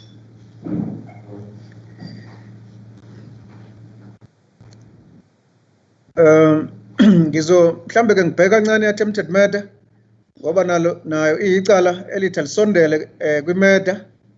Ngoba abantu abaningi abasuke mhlambe kwenzeke i-attempted murder, abaningi bagcina beshonele ey'bhedlela, kugcine sekuyi-murder. Mhlambe kungafanele ke sithinte nayo kwi-analysis yayo, nakuba bengithe ngizoyilimita kwi-rape ne-murder, kodwa ngoba i-attempted murder nayo isondele kwi-murder, ngizocela ukuyithinta mhlambe kube icala lokugcina engizoliveza i-analysis. Sizobheka kwi-top 5 areas ukuthi enzeka kuphi ama-attempted murder la kusuka abantu becishe befa ngokuhlaselwa.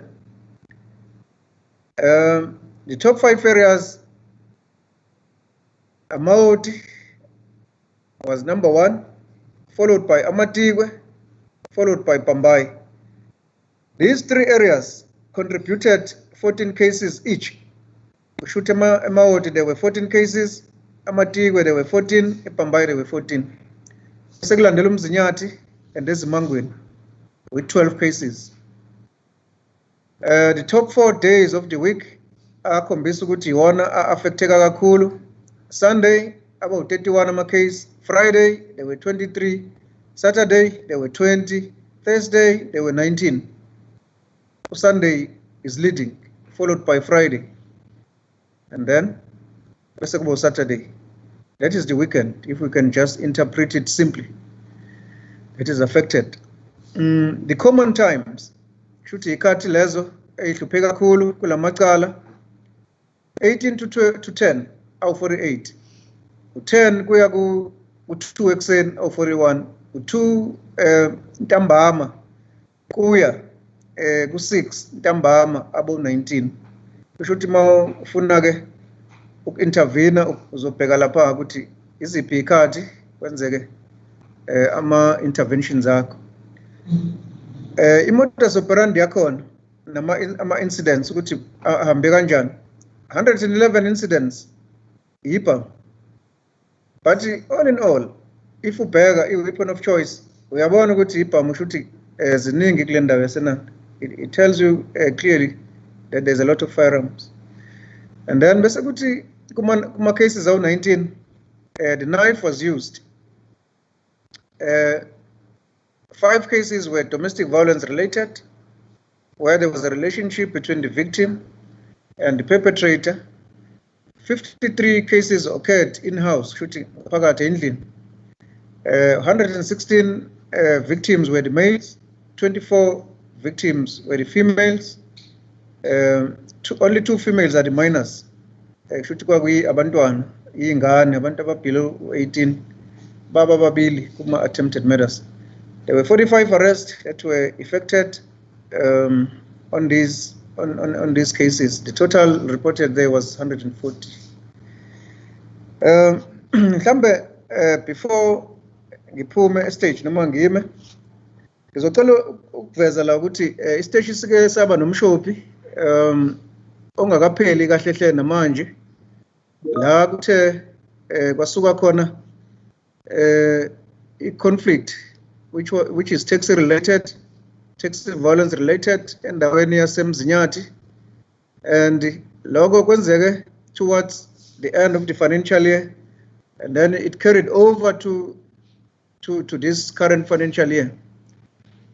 And ama cases enzeke khona maningi acontributile nawo kulezi ibalo lezi ekade ngikhuluma ngazo, kakhulukazi kuma murders and attempted murders. Ama incidents of shooting emanating from the taxi violence endaweni yaseMzinyathi, we had 12 incidents of shootings in different spots eMzinyathi. Kulama incidents awu 12 la bekulu driver abahamba ngamatekisi, abadriver amatekisi, uphinde futhi kutargetwe, I cannot say babe targetiwe mhlambe ama passengers, but ayegcina nawo eba ama victims ama shooting, ama passengers ayisuke ekulawo ma taxi ayisuke edujula. Nakhona lapho sibe nama cases amaningi la lives were claimed by the shootings, as well as the casualties okube nama injuries amaningi abantu la babe dujula belimala kanzima abasemateksini. Mhlambe kuzofanele siveze ukuthi bakhona abagcine betholakala kulenyanga esiphezukwayo abasolakala kulezi game, kodwa ke angeke ngigxile kakhulu ngoba into ese pending enkantolo. Ngathi mhlambe mengigxila kuyona kakhulu kugcine sekudistebheka nawo amacala la alabo amacala ababhekene nawo labo ekufanele babhekane nengalo umthetho kulolu dlamela amatekisi. Ngizocela kuma lapho phatho ohlelo, ngiyabonga kakhulu.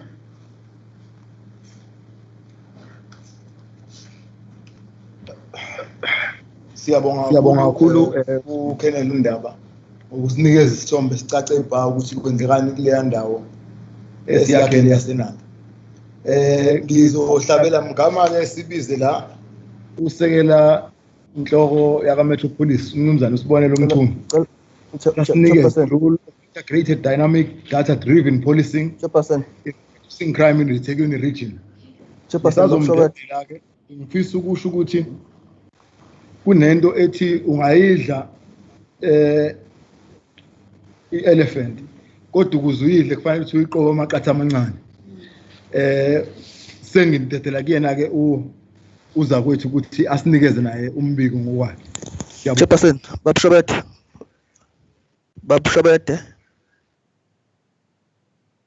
Baba Shobete sihlalo.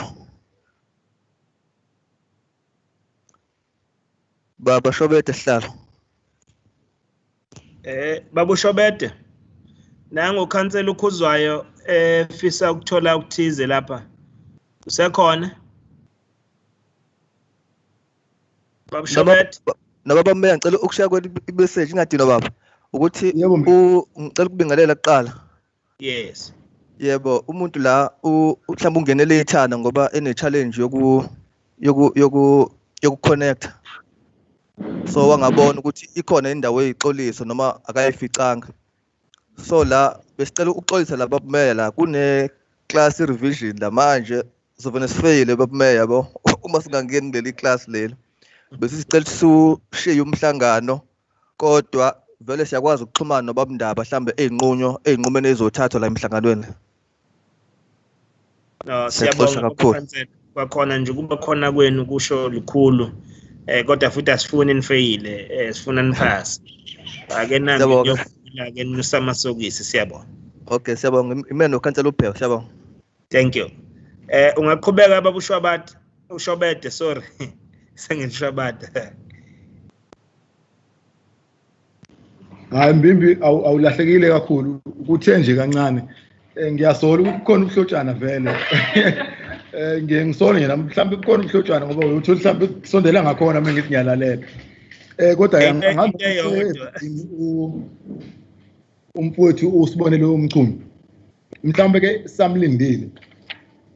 Singabheka nje isimo sokuthi lento yokuzama ukuthi silekelelane sonke ngoba omunye umbuzo eyijwayele ukubuzwa embimbini ukuthi abantu baye bakhale ngokuthi amaphoyisa ibona abantu ngokomthetho sisekelo nangomthetho we-South African Police Service Act okumele ukuthi basiphoyise.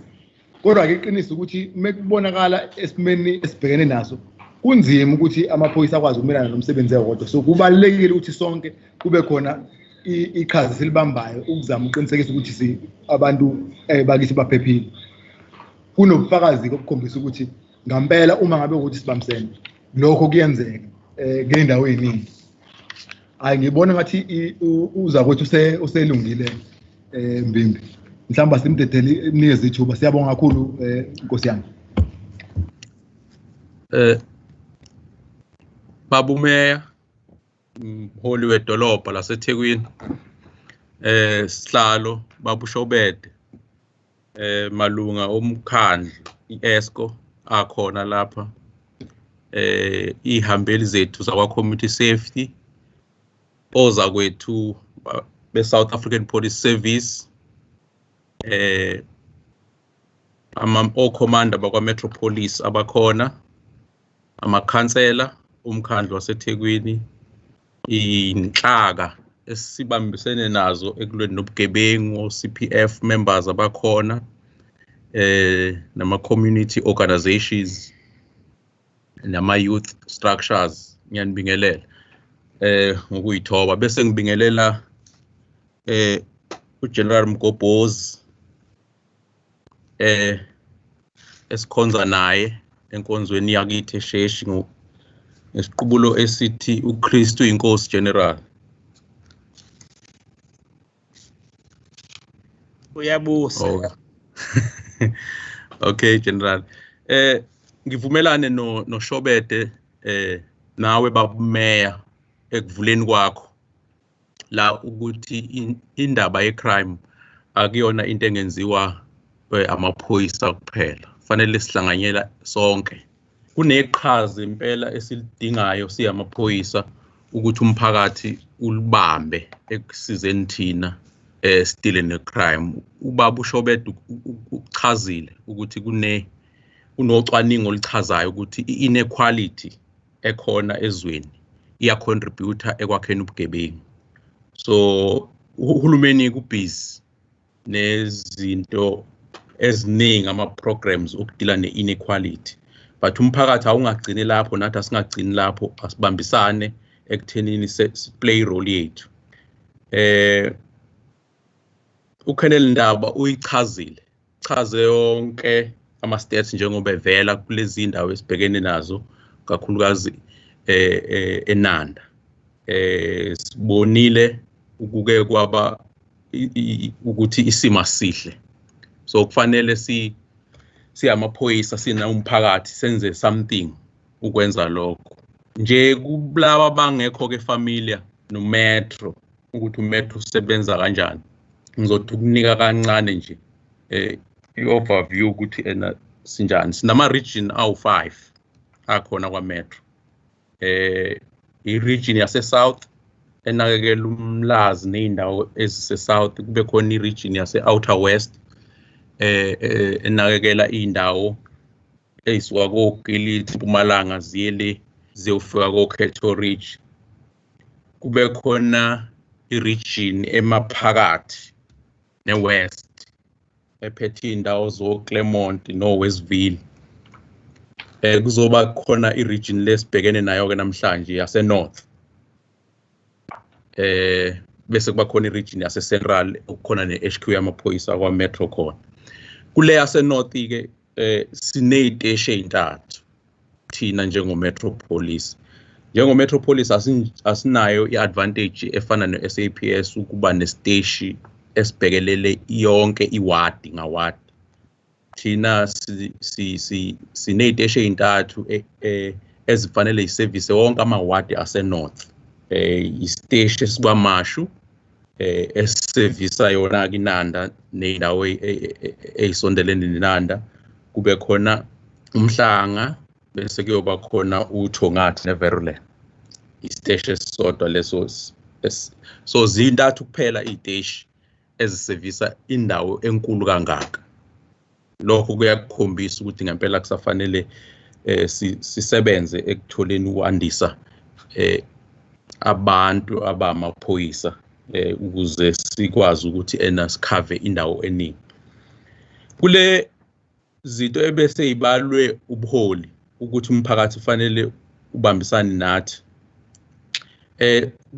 kubalekile uma sifuna ukwehlisa lezi zinamba zobugebengu eseyichaziwe la ukuthi umphakathi usize ngokuzi-expose igebengu ushilo babumeya ukuthi umndeni nomndeni ungahlali nesigebengu wazi ukuthi ubaba wala ekhaya uyisigebengu uke ubaba umeya waseculathela thina esikwi security cluster ivideo yomfana obese kuyumsebenzi wakhe ukuvuka ekseni ayosebenza ubugebengu lo mfana uyasho ukuthi ubebambisene nobaba ona 60 ohola impesheni una 60 lo baba uhola impesheni grant kodwa ubambisene nalo mfana omncane ekubambeni inkunzi edolobheni banemndeni laba bantu bobabili ibithulithini imndeni uma eyazi ukuthi yondliwa ngemali ebugebengu so umphakathi fanele usize ngeinto enjengalezo ukuba expose abantu abasemafamilini abo abaphila ngobugebengu umphakathi awuyireport icrime ngoba njengoba sikhuluma ngalama stats nje esikhuluma ngawo icrime leyo ereportiwe yasiyaphenywa kwenzeka nama conviction kune crime engareportiwe ngezathu eziningi abantu abayireport abanye abantu baya intimidatewa igcina icrime ingaziwa izinga ehlasele ngayo kuleyo ndawo so ukureport icrime kukodwa nje kuyasiza ukuthi uhulumeni ubone ukuthi uma usu allocate ama resources iyiphi indawo okufanele iprioritize umphakathi futhi awusize ngokuthi ungayiglorify icrime nama proceeds of crime isakhamuzi akufanele nje kube mnandi ukuthi hayi uya renovate umakhelwane uselungisa indlu yakhe o usewakha idriveway o uthenga imoto entsha kuthi makubuzwa kuthiwa usebenzaphi o wenzani uphila ngani kuthi uyaphanda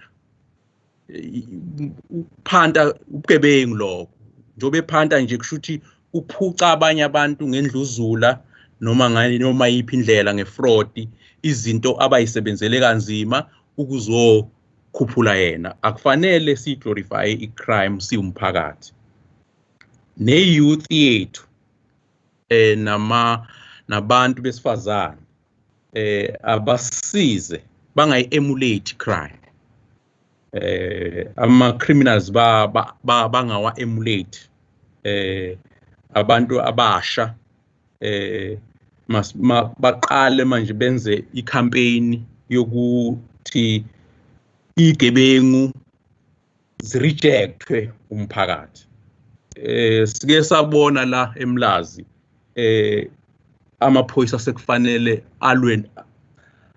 ahlukumezane nomphakathi kuyongcwatshwa isigebengu uChillis may his soul rest in peace okwakwaziyo ukuthi sisebenza ukuduna imoto kodwa umphakathi kwakungathi excited ngokuthi lo muntu lo ngathi hero of some sort lezo zinto ezinjalo izona izinto ezenza ukuthi nezingane ezincane ezikhulayo bese zibuka isigebengu ezibuka icareer criminal as the way to go so asizame siwumphakathi ukuyiyeka leyo nto lo mkhuba omubi namakhansela sesake sathi thina siwumetropolis sathola ngeke ngilimention lapha leli igama lekhansela lisicela impela ukuthi awusambe kushoniwe siyo escorta umncwabo wesakhamuzi bisebenza naye ewadini mase sifika lapha isigebengu lesi hawu ikhansela lingayenza kanjani lento manje umphakathi uvela uxakeke ke manje usuzobona amaphoyisa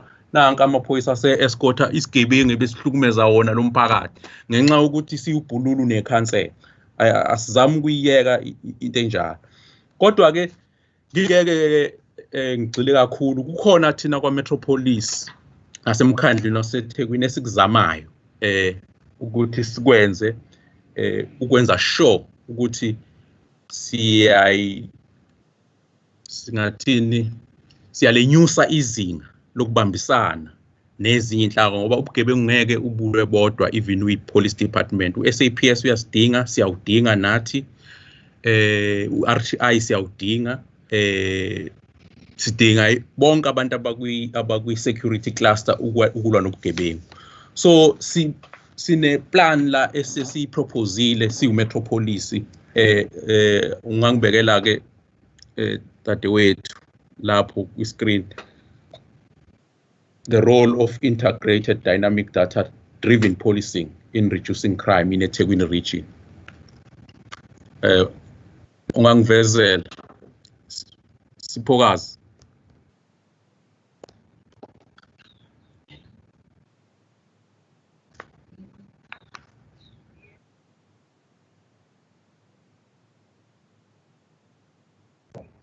Siphokazi awuyibeka ipresentation siyibone ngikhulumele phekwayo Gloria yeah no bese ngikushilo lokho ungadlula ku next page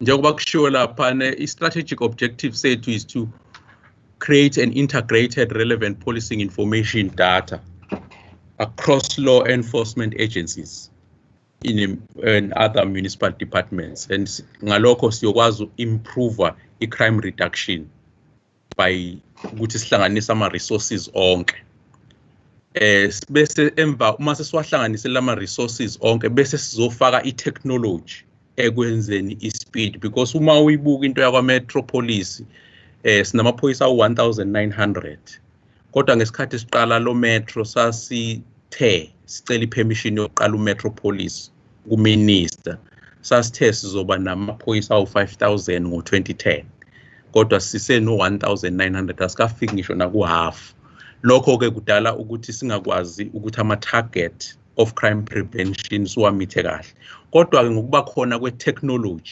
sizokwazi ukuthi lento siyenze even singakafiki nakulo 5000 awudlulele phambili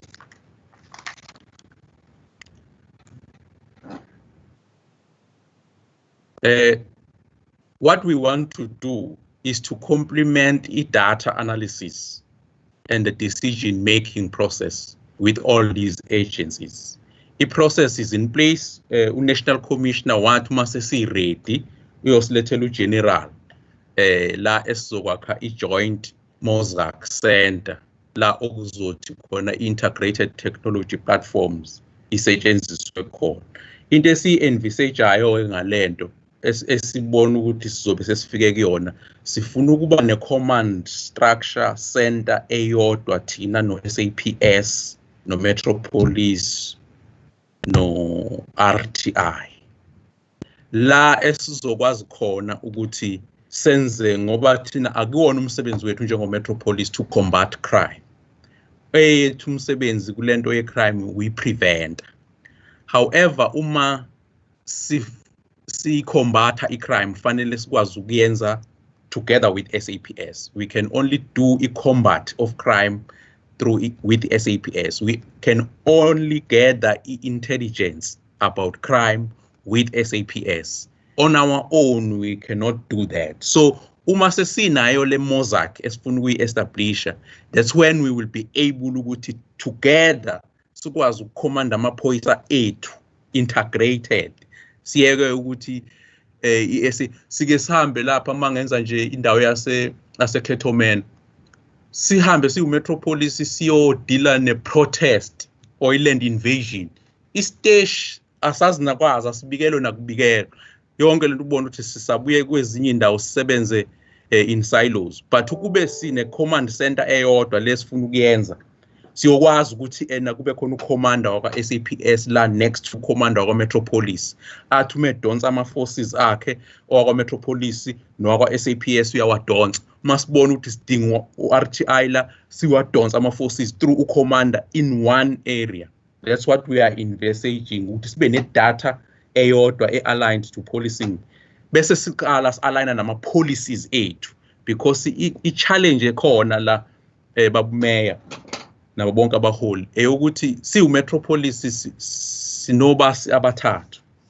Ubasi wethu ngokwe legislation uminister ucele, bese kuthi omunye ubasi wethu ngokwe infrastructure kube uminister uMbalula, bese kuba khona ubasi wethu we-local government okuba bukaunda. Labo basi abathathu kufanele ba-align ama-policy ethu thina law enforcement agencies akwazi ukusebenza ngendlela efanayo, so that if ama-shift, ama-benefit, ama-weapons na yonke into esiyisebenzisayo ikwazi ukuthi isebenze together. Leyo nto sokwazi ukuyenza uma siqala senza lento. Vule sesibili slide sis. Nazi izinto esiphekwazo ke manje siwu Metropolis esizama ukuyilungisa, siprepare leyo nto ukuthi mayise sizoba ne joint command center zibe sezi-ready. Issue ye CCTV bayazi ke abaholi bethu baseThekwini kade sayicela lento ukuthi ilungiswe, but siyazi ukuthi kunama processes in place ayilungisayo. Bese kuba i-issue ye crime mapping, sesinayo i-desk as Metropolis eselindile nje ukuthi once i-mosaic yaba ready lo general somlethelwa u-national commissioner uzosebenza nani nale department yethu esesiyicreatile ama officers akhona advance kanye ne-ARGIS software material esiyisebenzisayo kumanje. Bese sikhulumile no General Chika from SAPS ukuthola one area where sizo operate khona, because izinto esiyibonile ilezi zokuthi nje recently njoba sike saba nama protest emawoti, uyazi ukhansela uqhansi, saba nama protest e21 umfana Qwabe uyalazi ukhansela, sorry ukubiza umfana khansela kodwa igama odume ngalo le uQwabe, ukhansela uQwabe sasikhuluma naye directly nenkinga ye protest yayikhona nokhansela uMthembu eLamontville. Into eyashodayo lapha na i-communication ye-intelligence products. Kwaba ne-situation sokuthi intelligence ayifikanga in time kuma law enforcement agencies, particularly i-POP, ukuze siyi-prevente leya nto eyenzekayo ingakenzeki. Kwavalwa u-freeway, kwashiswa ama-offices, amakhansela, kwashiswa isizakala center, and kwase befuna ukuyolimaza nempahla emzini yamakhansela. So uma ke le crime mapping isi operator together with the General Chika, sesikwazi ukuthi kwa SAPS sesikwazi ukuthi sihlale ndawonye sisharisha ama intelligent products siyamaphoyisa ukuze siplane, hayi ngasho ukuthi sokwazi ukuyipreventa lezi zinto. Indaba yase emtshebheni ye-shooting, we could have intercepted ama-criminals ukube siyawazi ama-camera, siyakwazi nokuwa-control ama-camera akhona la. And umubona la down islide sami sizokhombisa ukuthi sinayo i-capacity yokuthi i-camera system esiyidinga eThekwini funeka kube ibe informed by ubugebengu ukuthi buhlupha kuphi. Singafaki nje i-camera ebuka ulwandle lapha namagagas, ayisizi ngalutho leyo camera. Kube lapha nako Isaac Road ePoint babhiza abantu badayiselana ama-drugs. Funeka i-camera masiyibeka siwumkhandlu wedolobha siyibeke ngoba sithi sine purpose yokuthi i-prevent i-crime. Isinike information siyamaphoyisa sikwazi ukuresponda before i-crime is completed. Asidlule. Okay, nazi indawo eyikhombisayo imbala leya iyakhombisa ubugebengu indlela le crime mapping system esinayo obuyiyona ngayo. Uyabona ukuthi bu-dense kangakanani. Leyo nto siyithatha ngama-crimes a-reportwayo nama a-respondwa khona ziyi-members zethu. Bese every time mag-report i-crime siyayibeka bese siyabona ukuthi budlange kangakanani ubugebengu kule district yethu yaseThekwini.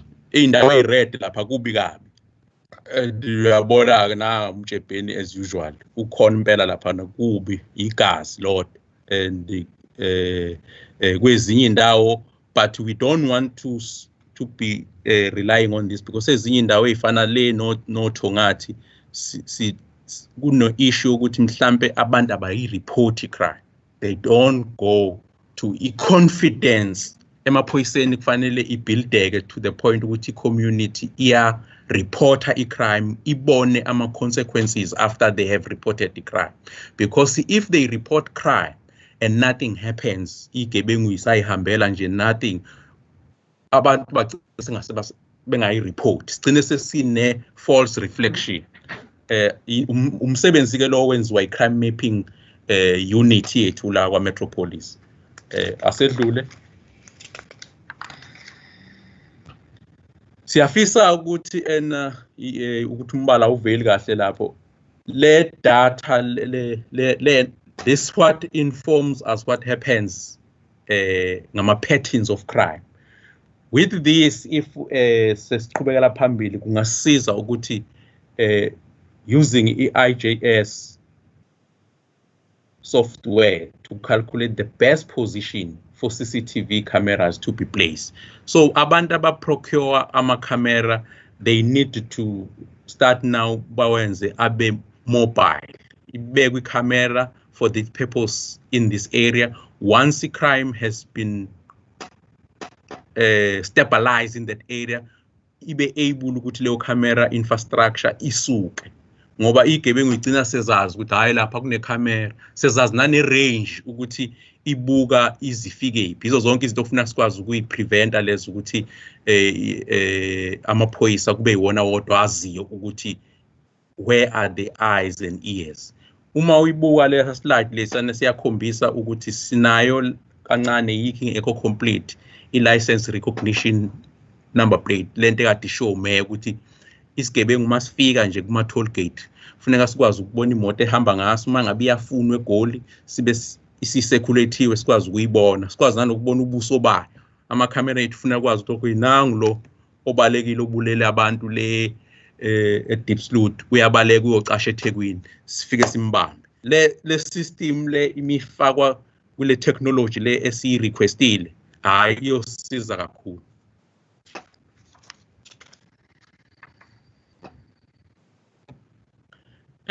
Asidlulele phambili sibuka i-density.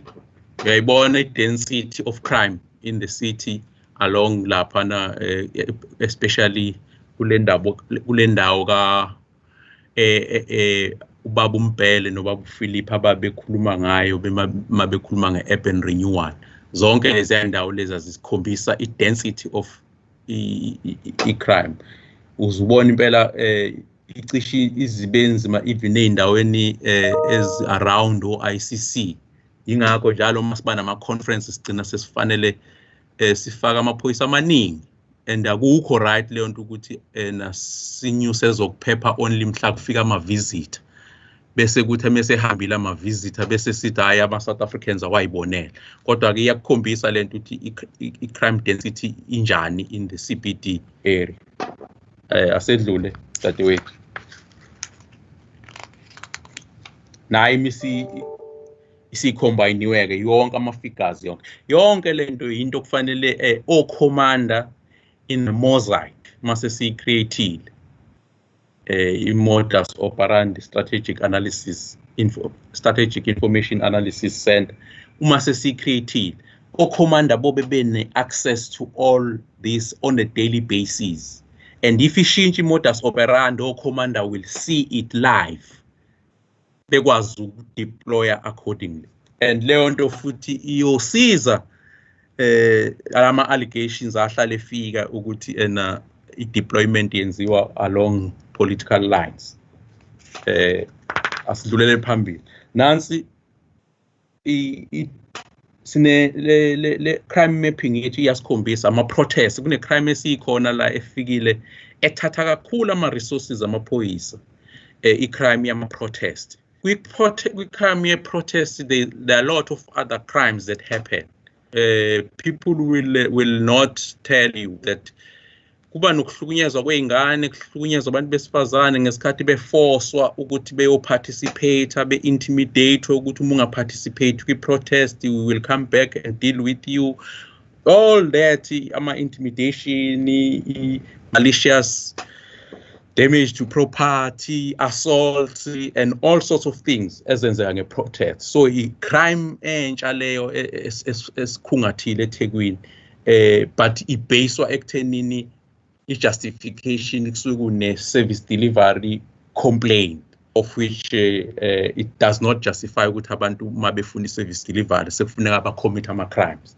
Kunabantu abaningi la siye siyibone masenza i-recruitment lento, abantu abaningi othola ukuthi abasakwazi sekulimela i-future yabo, wacommita i-crime during i-public violence, ahambe nesixuku esirong siyokwenza into erong, agcine bopheka, abe ne-criminal record, i-future yengane idestroyekile just because ugesi wawungekho for 2 hours. Asifuni ukudestroya imphakathi ngaleyo, kodwa ama-reckless community leaders abasuke befightela i-service delivery, they go to the extent of bafundise iy'ngane intsha to do izinto ey'wrong. Sibe sibhekene ne-protest ebiyenzeka kwiwadi yakho lapho ukhansela uqhansi, nawe baba umeya, ngoba amawadi awakho wonke wena baba umeya. But kuwena khansela uqhansi lapha e-53 beze beshisa ama-office akho. Ubaba umeya wayela entanyeni kuthina, benokhansela usabela, bethi asenze asikusize. Abantu cannot do what they were doing to you, counsel. But uma sifika lapha amaphoyisa ayebambeke ngoba uzoyidubula kanjani ingane na 5 years ikujikijela ngamatshe. Uxake ukuthi ngempela umphakathi ufundisa ingane ukuthi ayicosha amatshe ijikijela amaphoyisa ingane na 5, 6, 12 years. Umudubula nge-live nge-rubber bullet lengane ingalimala ife okwenzeke anything i-collapse. Kube ne-commission iphoyisa akudubuleki ingane encane, abadubuleki abantu besifazane. Manje le protest system i-create such a way that benza the children and the women to be human shields, the actual instigators of protesters, violent protests. Uthola ukuthi ba behind. Imoto zabantu zijikijelwa ingane encane. So kwakuyileyo problem esasibhekene nayo issue yakho yasemawodi, and ngiyazi nawe khansela waze wafona ungasa suhluthukile impela ubona ngathi amaphoyisa awakwenzeli kahle, but amaphoyisa ayekhona la ebanjwe ukuthi if usidubula la kuzolimala ingane ezincane. Niyazi uma ingane encane na 12 years sekuthiwa idutshulwa amaphoyisa, ngaqala enye i-protest futhi manje sekuprotestelwa ukuthi amaphoyisa abulala ingane. Okay, asidlule. So le yanto iyasikhombisa ukuthi ama-protest are-dense kangakanani. So this is our conclusion that as Durban Metropolis, with eThekwini municipality, we do have infrastructure and human capital that we can use together with our colleagues in law enforcement to achieve the reduction of crime as per the stats that have been distributed. Thank you.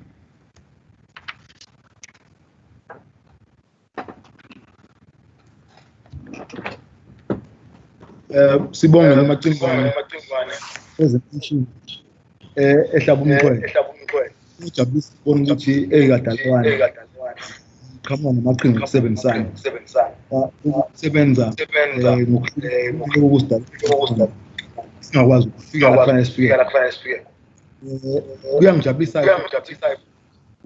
ngendlela umphakathi okufanele uyiphathe ngayo, ikakhulukazi laba abathenga igebengu bona abadala imakethe, nokuthi ke umuntu uma ngabe kuwukuthi isigebengu uyasazi uhlala naso asibike ngoba angajabuleli ukuthi kuphela uyabenefita kusona ngoba yizona lezi zinto ezigcina seyinengqini namba egcineni. Ngaphandle kokuthi umuntu amoshe isikhathi sizomela sihlabele mgama ngoba ingathi nesikhathi sesithanda ukuthi sisishiye. Ngizocela ukuthi ke ngasathi ngidedela lapha ubaba uMartin Xaba ozobe selandela ezositshela ngeqhinga elikhona le safer cities. Uyena kushwabade lo Mbimbi lo kade ubiza ngayo ukuthi ngiyabona sinokuhlotshana naye, kodwa ke angikamboni kahle noma ukhona yini. Cishe kube into eyodwa nokuvela baba Shwabade. Angibonga weshobede vele kona kancane, kodwa ke ngiyazi ukuthi ubaba umeya uyasithanda lesibongo, kodwa ke ngisho ke la sidlangaleleni ukuthi ngoba yini lesaka shobede Shwabade. Ngibingelele kubaba umeya, ngibingelele konke ama colleagues akhona leadership. Ngizama ukuchecka nje ukuthi presentation ivelile yini manje. Ngiyazi last time saba ne challenge yayo ayivelile. Ivelile. Ngiyabonga ngisalisho la gama ke babumeya, kodwa ke belili njalo nje ukuthi ke owakithi wena. Ngithi ke wonke ama colleagues akhona mhlambe nje okubalekile isikhathi ngoba sesiyabona ukuthi sesinjena, ngizothi kunampu ngoba i-presentation yami kahle igxile ekutheni iziphi izinto esiyididiyelayo njengomkhandlu weTheku ukuze sikwazi ukulekelela ekuthweni kulweke nobugebengu nanokuthi sifisa kwenzekaleni. Kodwa ke okuningi okwethu umsebenzi wase-safer cities ukugxila ekutheni si-strategize, senze ama-research bese ke si-engage nomphakathi ukuthi umphakathi ngoba ekugcineni wona ofanele udrive lama-initiatives kunokuthi ke kuba amaphoyisa noma uhulumeni. Silindele umphakathi ukuthi usisize. Nje engaqala ukuthi ke ilokhuzaneni imvelaphi yayo ilokhuzaneni i-program yaka-safer cities isuke ekutheni kwahlangana u-UN Habitat nama-mayors badecide ngaleso sikhathi ukuthi no banenkinga yokuthi emadolobheni abo ubugebengu buyadlanga, kanti abakwazi kuphela ukuthi bathembele uhulumeni ophezulu ekubeni ubugebengu bubenzeka endaweni zomphakathi ukuthi bona emadolobheni lawa esikhuluma ngawo lawa ngoba iwona seduze nabantu abasebenza kona. Kodwa kwadingakala ukuthi ke kusho ukuthi ke inhlaka zahulumeni lezi eziphethwe omeya kube izona eziqhamuka namasu ukulekelela uhulumeni ophezulu ukuthi kudilwa kanjani nobugebengu. Okusho ukuthi ke ilokhuzaneni into eyenziwa ngesikhathi kwenziwa inhlolovo yobugebengu ngaleso sikhathi ngama-90s kwatholakala ukuthi abantu abangango-59% eThekwini bayaba izisulu zobugebengu between 1993 no-1997. Kodwa ke akube khona-ke izinto omeya abazenzayo. Bahlangana-ke omeya ngo-1998 behlanganela kwandonga ziyadula, kwabonakala ukuthi ke abaqhamuke namasu ukuthi ke ekubuseni kwabo iziphi izinto abangazenza ukuthi bakwazi ukulekelelana ngokulwisana nobugebengu. Kuyaqala-ke lapho ngo-1998 base bavezelana baqhamuka namasu ukuthi kwenziwa kanjani, kuzokwenziwa kanjani ukuze kwaqhamuka kanjalo i-program yaka-safer city yokuthi kungabi nje kuphela ukuthi amaphoyisa aphezulu lawa asiwabiza ngo-South African Police Service okuwona edila nobugebengu, kodwa-ke nasezingeni zohulumeni basekhaya sikwazi ukuthi silekelele. Okubalulekile-ke okwenzeka emva kwalokho-ke futhi ukuthi-ke iyo yonke le imihlangano yabakhona yomeya eyasho ukuthi-ke kufanele kwenzakaleni ngempela ngaleso sikhathi. Kwasho ukuthi-ke nemigomo efanele ilandelwe ukuthi kube nenhlaka, kube namalokhuzaneni nenhlolovo ukuthi kwenzakala kanjani ukuze kwazi ukutholakala ukuthi ngempela ukuze abantu babe informed ukuthi mapha ama-programs azodila nento ethize, kungabi nje ukuthi udubula from the hip engasho kanjalo ukuthi udulwa ngohlwayo ubona uzohlakazeka, kodwa asibe specific ukuthi naka ubugebengu esidila nabo ngoba benzeka endaweni enje. Ukusiza lokho-ke thina-ke njengomkhandlu weTheku sasungula lento okuthiwa inhlaka emawadini yokuthi amawadi awabe nama-ward safety forums. Ama-ward safety forums asisiza ekutheni sikwazi ukuba nawa-ward safety plans. Ayikho iward ekhona eThekwini engenayo i-safety plan yakhona ngokuthi kuhlukile ubugebengu obenzeka ngokwamawadi kwabanye njengoba bachazwa mhlawumbe ngesikhathi lokhuzaneni kubekwa ama-crime stats kuye kwabonakala ukuthi ubuphi ubugebengu obenzeka kwezinye iy'ndawo. Nakhona-ke ngoba sesithi akudilwe nobugebengu lobo obenzekalayo kunokuthi sinhlanhlathe nje singazi ukuthi senze njani. Sisize-ke ukuthi lolo lwazi suke seliqoqile bese silinikeza bona-ke abezomthetho ukuthi bakwazi ukuthi uma ngabe bedeploya noma bephaka-ke amaphoyisa bazi ukuthi bawaphaka aweyiphi indlela. Engicabanga ukuthi kuyasisiza kakhulu lokho. Okuwukuthi-ke futhi-ke indlela-ke ehanjwe yiTheku njengoba ngiyangayibeka kancane zisuka la besizwa kakhulu inhlangano yezizwe yokuthi isilekelele ekutheni siqale ukuthi okuyiyona eyahlanganisa omeya ukuthi no asikhulumeni lezinto. Kwaqhamuka ukuthi-ke asibe nenhlelo. Lezo iy'nhlelo zasitshela ukuthi yaqala-ke inhlangano yezizwe isisiza ngo-1999 la eThekwini nohulumeni waseNetherlands wafaka imali yokuqala ukuthi kube khona uhlelo inhlaka le ekwazi ukuthi isungule ezokuphepha eThekwini. Okwakungempela ukuthi senza ama-plan abhekele umphakathi ngokuthi sikwazi ukusebenza ngomphakathi ukuthi amaphoyisa siwanikeza information bese wona kuwukuthi-ke asike eyabonakala emphakathini okuthiwa i-effective policing. Bese kuba khona lo kuthiwa i-targeted social crime prevention, ukulwa nezimo ezomphakathi ezenza ukuthi abantu benze ubugebengu njengama-drug ey'koleni senze njani, ama-anti-rape strategy ukuthi abantu bangakwazi ukuhlokeza abantu besifazane kanye ney'ngane nama-sexual offences. Bese kuba okwesibili ile kuthiwa i-better design and management of public spaces. Lokho ukuthi ngoba mangabe kwenzeka ubugebengu kuye kube khona izinto ey'ntathu ezenzakalayo. Kuye kube khona isisulu, kuye kube khona umuntu owenza ubugebengu bese kuba indawo.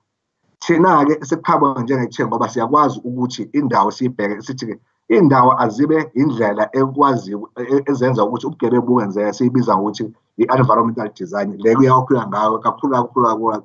Uma ubuka ukuthi mangabe indawo ingcolile abantu banako lokho ukuthi bayitshele ukuthi vele lana akunakiwe, kusho ukuthi ubugebengu umuntu angenza noma yini. Uthola ukuthi umuntu ubona enceka ngedonga edonsa into yakhe achithe amanzi akhe ngendlela engasikho. Okuyikona lokho indawo, kanti indawo uma ibukeke iklini umuntu uyabona ukuthi angikwazi ukwenza lana abantu bangibhekile ngayo yonke indlela. Bese ngishoyo ukuthi izo zonke izinto lezi efanele siyibheke. Bese ukuthi okulandelayo lokho sithi i-community involvement. Umphakathi ubalulekile-ke ekutheni kube uwona ngoba iphoyisa awakwazi ukube abe khona umgwaqo nomgwaqo okhona ewodini, kodwa umphakathi wona uhlale ukhona kuyokhona ngaso sonke isikhathi emgwaqweni. Akibe uwona-ke inhlaka lezi esibe nazo ukuthi kube khona inhlaka. Umeya uhlale ekhuluma kakhulu ngaleyo yinto nangesikhathi selokhuzaneni seku-MEC waka-community safety and liaison ekusho lo inhlaka siyiqinise ekutheni kube izona ezisiza amaphoyisa. Kuzoba lula kakhulu kuthina mangabe lezo inhlaka yisebenza ngoba amaphoyisa asikho isidingo sokuthi agijime lapha phansi kakhulu, kodwa inhlaka lezi ziyakwazi ukuthi ziyithathe yonke ulwazi oluqhamukayo lapho ziyinikeza amaphoyisa bese sebenza ngokuhlakani. Lokho kuthiwa ilokhuzaneni uyakusebenza ngokuhlakani ungasebenzi ngamandla ukuze ukwazi ukwenza umsebenzi wakho ube lula. Saqala nalento kuthiwa i-ward profiling. I-ward profiling-ke ilento esiyenza-ke ukuthi sikwazi ukudevelopha i-ward safety plan. Siyayiprofile i-ward, sisebenzisana nama-council nobuholi obukhona endaweni ukuthi asibuke iwadi yini le yenzakalayo kule ward eyenza ukuthi kuze ubugebengu ukuze sikwazi ukuthi siqhamuke namaqhinga okudila nawo. Okunye-ke nabo uyakhuluma ngako uza kwethi laphana usibonelo umtholi yokuthi ibalulekile ukuthi senze i-research and analysis ukuze singashuthi, we don't shoot from the hip, but siyasesazi ukuthi sobhekana neyiphi inhlobo yezinto ezenzakalayo endaweni through ilokhuzaneni i-crime mapping, through ama-safety audits, bese-ke futhi siwalinka leyo information nama-community policing forums ukuthi azi nabo uma behlangene ukuthi hayi bo ake sibheke la nakho kuyaziwa kulela joint lapho levulo kuzoshaya u-3 ekuseni. Sibonile ama-crime stats, ama-crime analysis lapha niyasho ukuthi kwezinye iy'khathi between 2 and 6 kwenzeka lokho ngizokutshela ukuthi kusuke kuyini lapho, kusuke kuyisonto ngoba ngomgqibelo abantu bayaphuza kuze kube late bese ukuthi base begoduka sebehamba emakhaya besuka emajointini ku2 ekseni kuya ku6 ila abantu khona sebephuzela nekhotheni sebeyadlwengulana sokwenza yonke into abamele sokwenza ubugebengu lobo ngoba abantu basuke sebedakiwe ngalezi sikhathi ukuthi amajointi ke awabe sicela ukuthi ayakwazi ukuvala ngekhathi afanele avale ngazo. Into yasiza-ke engayisho-ke umphakathi mina ne-leadership ile yokuthi itheku laba elokuqala lokuthi likwazi ukuba nohlelo lwe-Safer City liqale uhlaka oluzosebenza nje full time ekucoordinateni noma ekuhlanganiseni ama-plans e-safety nokufacilitator ama-interaction nenhlaka ezihlukene zomphakathi ama-department ka-government provincial and national yokuthi iyona yodwa esekhona njengamanje South Africa yonke ukuthi-ke iyona iyakwazi ukuqala kodwa i-leadership engithi i-leadership ihlangane yonke ku-province national okuyiyona yasho ukuthi-ke ngoba iThekwini liyakwazi ukuyenza asiyenzeni asiqaleni lento yaqala kanjalo yaseThekwini. Ifundo-ke ekhona kulento ngesikhathi kulolu hambo selihanjwe uhlaka lolu kanye netheku ne-leadership yakhona yokuthi into ebalulekile kufanele kube khona njengoba enzile ume kuyena uleader le program yokuthi akube khona i-leadership from ipolitiki okumeya okuyena ongamele yonke into eThekwini okuyena njengamanje uhlanganisayo uma ukhona leyo nto uyakwazi ukuthi kube ne-will and then administratively izofollow apha based kulokhuzaneni kwi-willingness from ilokhuzaneni i-political leadership bese kuba i-coordination ibalulekile ukuhlanganisa-ke iy'nhlaka ezihlukene ukuthi kwenzakalani ukubusa futhi kwe-urban safety ukuthi how then do we ensure ukuthi i-governance ye-urban safety ne-participatory mechanism iba khona ukwazi ukuthi izikwazi ukwenza umehluko ibe ne-impact then ukuthi kube nje into esihlangana ngayo siyikhulumele singazi ukuthi sithini. Bese kuba ulwazi esilibekayo ukuthi i-knowledge management ulwazi kufanele silibeke yokuthi kungabi ukuthi mangabe kuthiwa umeya ukhawunta kasekho akusenzeki lutho omva kwalokho nanombani umuntu oyofika kodwa akwazi ukuqhubeka kuleyo nto eyobe kwenziwe ukuthi i-knowledge management akube khona i-library ye-information ukuthi la kuhlala khona ulwazi ukuthi umuntu akwazi ukuqhubeka ukuthi kwakwenzeka ukuthi manje silana yena uma efika athathe ibhethini aqhubeke enze ukuthi njengoba kusuka kwenzeka uma kwenziwa ama-relay umgijimo lo ukuthi unikeza omunye induku ngoba omunye usuke eqhubeka emgijimeni womunye akaqali phansi ukuthi uqala aqale khona omunye bese kuba-ke ukubheka ukuthi-ke kulezo iy'nhlelo enizenzile niyawenza yini umahluko nokuthi niyawubikela yini umphakathi uma sewenzekile umahluko ukuthi hhayi la wenzekile umahluko siyabona ukuthi kwenzeka kanjani la kuhlulekile sidinga amasu ukuthi kwenzeka kanjani njengoba uma ehlanganisile nje yingakho sizothi-ke sizokwakha amasu yokuthi silo kanjani nobugebengu emphakathini okubalulekile engikushoyo ngabameya ngakubonga nje mbembulo ukuthi uhlanganise wona umphakathi kube uwona otshela thina ngoba vele la sikhona ngomphakathi asikazi sibe khona sikhona nje siyiwena ukhona umeya ngoba umphakathi sikhona sama-officials ngoba umphakathi odinga thina kodwa-ke thina sikwazi ukuthama sizowutshela ukuthi awenze kanjani ukubona fanele usitshele ukuthi ngokwawo ukubona iziphi izinto fanele sidile nazo ey'ndaweni zawo. Bese ukuthi-ke itheku umbono wawo okude yilo wokuthi-ke siyafisa ukuthi ngo-2030 itheku kube indawo ekuyiyona e-Afrika abantu abakwazi ukuhlala khona banethezeke ngaphandle kokuhlukumezeka basically ilokhuzaneni i-vision of the municipality. What is the long-term plan yelokhuzaneni yetheku ukuthi umhlahlandlela omude ukuthi unumber 1 ngenhlanhla eyona ukuthi itheme yokuqala ekhona kumhlahlandlela wetheku ile yokuthi akube itheku eliphephile for wonke umuntu ukuthi akuwehle ubugebengu ngamazinga awu-90% bese ukuthi idluzula ebugebengweni yehle ngo-75% bese ukuthi amalokhuzaneni i-violent crime nayo yehle ngo-50% abantu ukuze bayifile besafe. Sikwenza kanjani lokho na? Ngokuthi sakhe ama-community structures okuyiwona azosiza ekutheni sikwazi ukulwa nobugebengu bese sikwazi ukukhuthaza ukuthi ama-public open spaces asetshenziswe umphakathi. Amapaki ethu manje asephenduke ezizinda zezidakamizwa la sekudlalwa khona idaba. Abantu abasayi emapaki bayo-enjoya ukuze bathole umoya ofresh bahambe bakhululeke njengoba kwenzeka.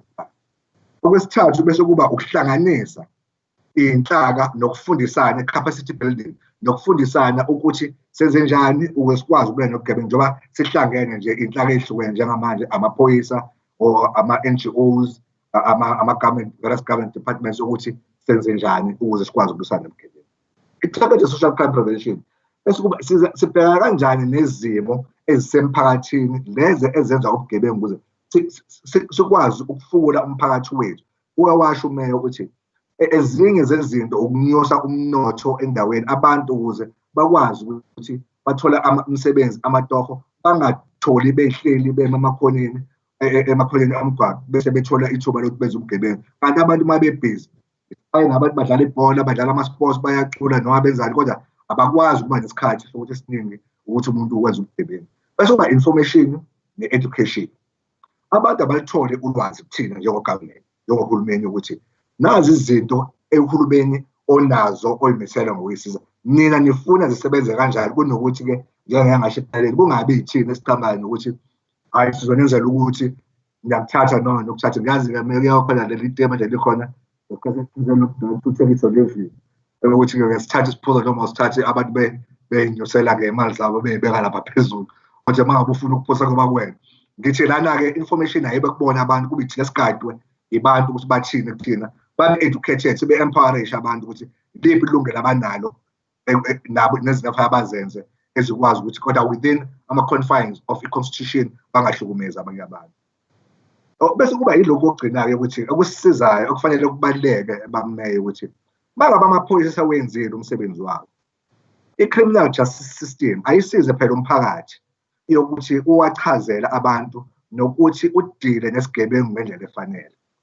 Singathi isigebengu siboshiwe amaphoyisa bese siyabonakala yokuthi ngiyazi khona ziningi izinto ezisuke zithinteka ukuze kufike ukuthi isigebengu sigwetshwe kodwa-ke ayisize nawo ama-prosecutors ukuthi a-inform amaphoyisa ukuthi no la information ethize iyalekha edala information ukuze lesigebengu singakwazi ukuphuma. Kungabi nje sokuthi amaphoyisa awenzanga umsebenzi wabo isigebengu asisidedeleni thina sihlangene nawo kuyasilimaza kakhulu ngoba umphakathi ubusulahle ithemba uhulumeni kakhulukazi emaphoyiseni ukuthi awawenzi umsebenzi wakanti yingoba i-system yonke i-criminal justice system from ekuboshweni kwesigebengu kuze kusiyogwetshwa fanele usebenzisane sibambane yonke leyo ndawo ukuze wofika nomphakathi awazi-ke isigebengu uma wenzeka icala endaweni yakho ukuthi kwenzekeni kube khona lento kuthiwa ama-outreach from ka-prosecuting authority ukuthi umphakathi awutshele ukuthi hhayi-ke simbophile usibani icala lihamba kanje kuzokwenzeka kanje kwenzeka kanjena njengamanje nazi izinto esiyidingayo kumnina ukuze akwazi ukuqhubeka nokubophela.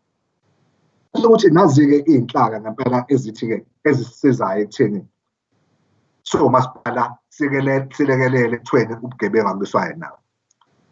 Siyenza kanjani naleyo nto? Kufaka kube i-law enforcement. I-law enforcement ilo umthetho ukuthi amaphoyisa asebenza kanjani awabe khona on the ground.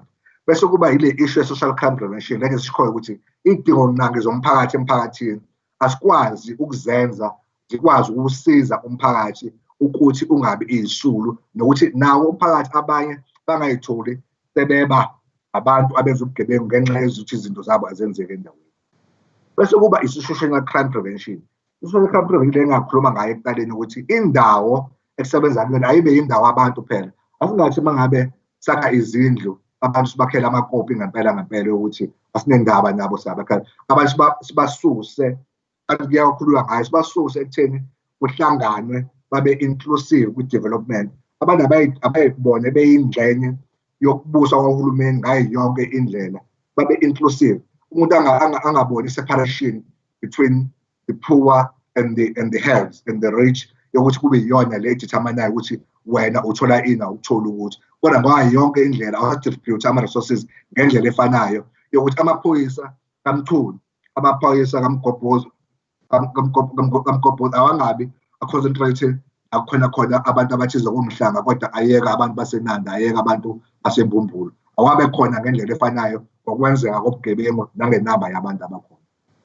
Laphana kusona leli page nendawo lapha sithi khona ama-safety strategic objective iwona lawo esikhuluma ngawo ukuthi ukubalulekela kwamaphoyisa ukuthi awabe khona abonakale iy'dingo mnange zomphakathi azibe khona indawo ey'vulelekile urban management ukuthi senza kanjani ukudila nabantu bese senza ama-research nama-crime mapping and analysis bese kuba umphakathi okuyiwona ofanele ubaluleke ekutheni senza kanjani.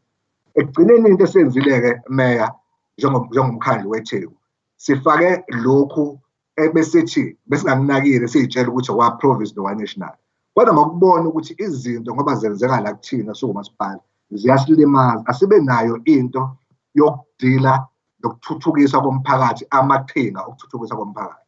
I-social policing, how then do we start to engage? Social policing ila umphakathi si-engage nakuba uwona osilekelelayo. I-social health, umphakathi awuthole izinto zezempilo endaweni yazo.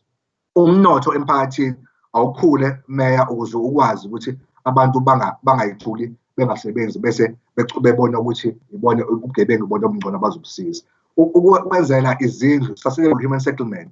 Asingathi abantu bafakele izindlu bese bengabi sustainable. Nakhona akube khona izindlu ezikwazi ukuthi babanikeze i-dignity. Njengamanje siyabona ukuthi ngiyazi ukuthi ubhizi nohlelo lokulwa nomkhandlu wakho nohlelo lokulwa lokuthiwa olindela.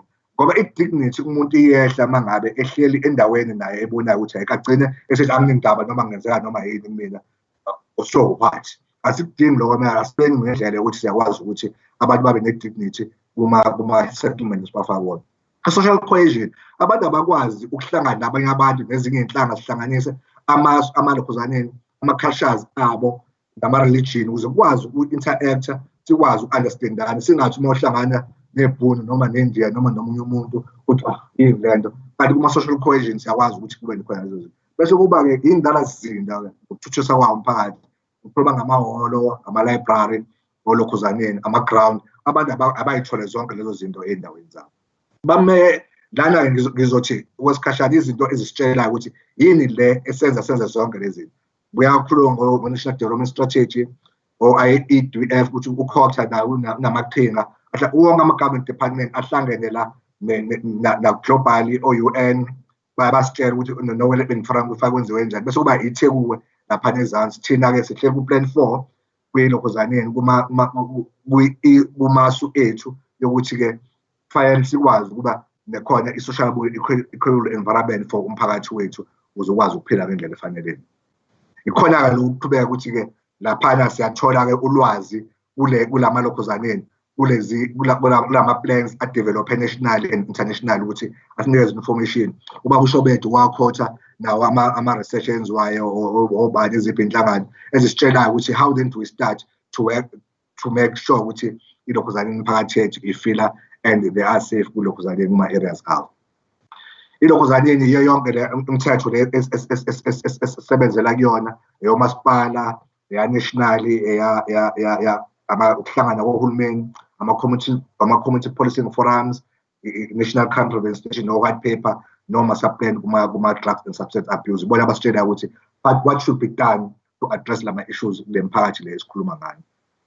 Bese kuba-ke ilena-ke i-agenda-ke ekukhulunywa ngayo globally emhlabeni wonke basigayida-ke lakhona ukuthi-ke ama-plans akhona kufanele ngabe i-gender equality abantu asibathole behlangene ngendlela efanayo, ubulili sibu-treat ngendlela efanele. Kube ama-sustainable cities and communities, how then to ensure ukuthi abantu bayakwazi ukuyiphilela ey'ndaweni zabo emadolobheni abo nasemphakathini. Kube i-peace, justice and strong institutions. Ilade ngisho khona-ke ukuthi ama-criminal justice kune-peace ey'ndaweni abantu abahlala kuzona.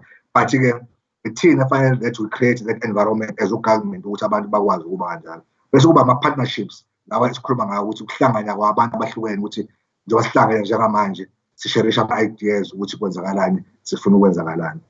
Izo zonke izinto le ngengigxile futhi kuyona iyawuthi esitshele ilokhuzaneni i-development agenda ukuthuthukisa kwelokhuzaneni komphakathi ukuthi yini lena sikhuluma ngayo. Umphakathi babona ukuthi-ke bafuna sibona kanjani ku-urban agenda that talks about in the world was adopted by ilokhuzaneni ogovernment abahlukene international ukuthi nazi izinto esifuna zenzelwe umphakathi wethu ukuze babe free from crime and violence.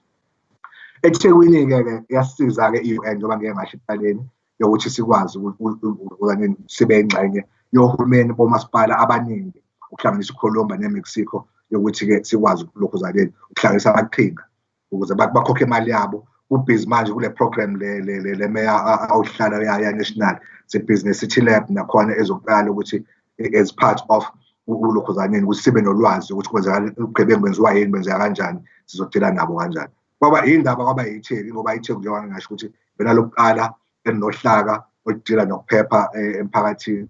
Kwaba nokuthi-ke kwaba ne-positive approach from i-leadership yetheku okuyiyona eyayithatha lento yarecognize njengoba umeya esihlalo wenhlangano yezizwe ekulwiseni nobugebengu elokhuzaneni amadolobheni ahlukene ase-Afrika. Iyona okukhombisayo ukuthi kune-willingness from i-leadership yokuthi ibe khona.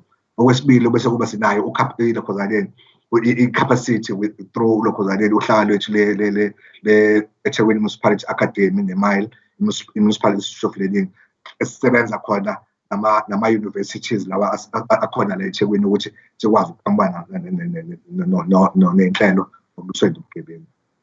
iTheku into ebalulekile fanele yenze ama-objectives akhona ulokhuzaneni ukuqoqa ulwazi bese lihlaziye lolo lwazi oluqoqile bese ukuze sikwazi ukwenza izinto ezitshelwa ukwenzeka emphakathini, evidence-based policies yokuthi kwenzakalani sikwazi ukuphila multi-causal factor ngoba i-crime ayenziwa into eyodwa. Ziningi izinto esathi ama-drugs kwezinye indawo ukuxabana, abantu abathandanayo, ama-domestic violence, ziningi izinto, ubukhotha obukhona endaweni, indlela abantu ungasebenzi, zonke izinto lezo. Kodwa sisazi ukuthi sidila nani, singaqhamuki sihlanhlatha kwesicasuka nobugebengu singazi ukuthi senza kanjani. Lokho uzosilimaza ngoba sizogcina singayibonanga into esiyenzayo. Bese ukuthi-ke izinto esibheke zona ngo bameya ilezi zokuthi-ke zifuna ukwakha ulwazi, kube khona ulokhuzaneni, kube khona njengoba wena i-local governance, umbuso olidwa ilokhuzaneni leadership okwazi ukusisiza ukuthi kube khona lezi zinto. Bese kuba ukuhlanganisa cooperation amalokhuzaneni abantu abahlukene ukuze sikwazi ulokhuzaneni. Lokho kusisiza ngani na? Ngokuthi-ke njengoba ngike ngasho ukuthi siyakwazi ukudila nokhuzaneni with evidence-based approach. Then ama-policies ethu angabi nje ayanhlanhlatheka sidubula bohlwayo zohlaka lokushayekayo asinendaba ukwenzakalani. Bese kuba sithi-ke akube ne-collective responsibility man, angabi ukukhonjwana ngemina, akube into yethu yonke njengoba uyenzile wayihlanganisa. Bese siyakwazi ukuthi-ke sikwazi ukuthi i-accountability kube yethu yonke umuntu nokuthi-ke kwenzakalani, sibatshele abantu into esiyenzayo singafihli abantu abazi kwenzakalani ukuze kwazi ukulokhu. Bese kusiqhamuke namaqhinga ukuthi-ke amasha ngaso sonke isikhathi ukuthi senze kanjani izinto, singalokhu sithe ukuthi hhayi obaba wayenza kanje isigebengu esiphuma ngehashi, manje kusakhuzwa ngayo isigebengu sokubalekela bekusifice. Sekufane nawe ube nama-ideas amasha njengoba sibhizi bameya ubhizi neprogram yakho yokuthi kufaka amakhamera umchuni wakhuluma ngayo uzosisiza kakhulu lo yethu. Lana-ke angazi noma bengifisa kodwa ngenxa yesikhathi ukuthi ngidlaye lento kodwa ikhuluma ngezinto ividiyo nje le ikhuluma azo zonke where we started la siyakhona nje about 3 minutes siqala siyela kancane bameya khuluma ngayo.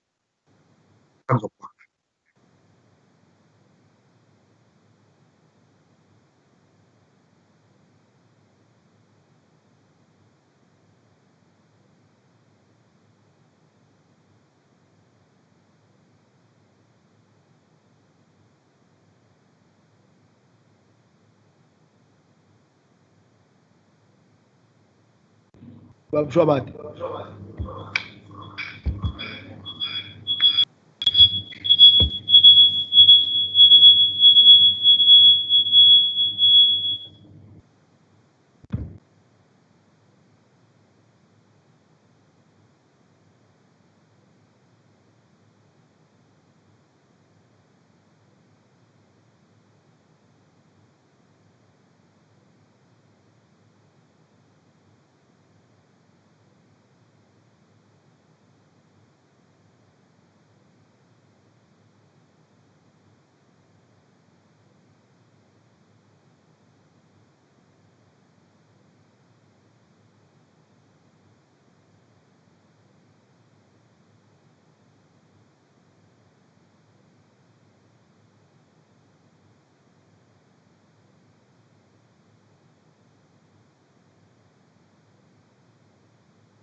Niyamthola uNonkosi?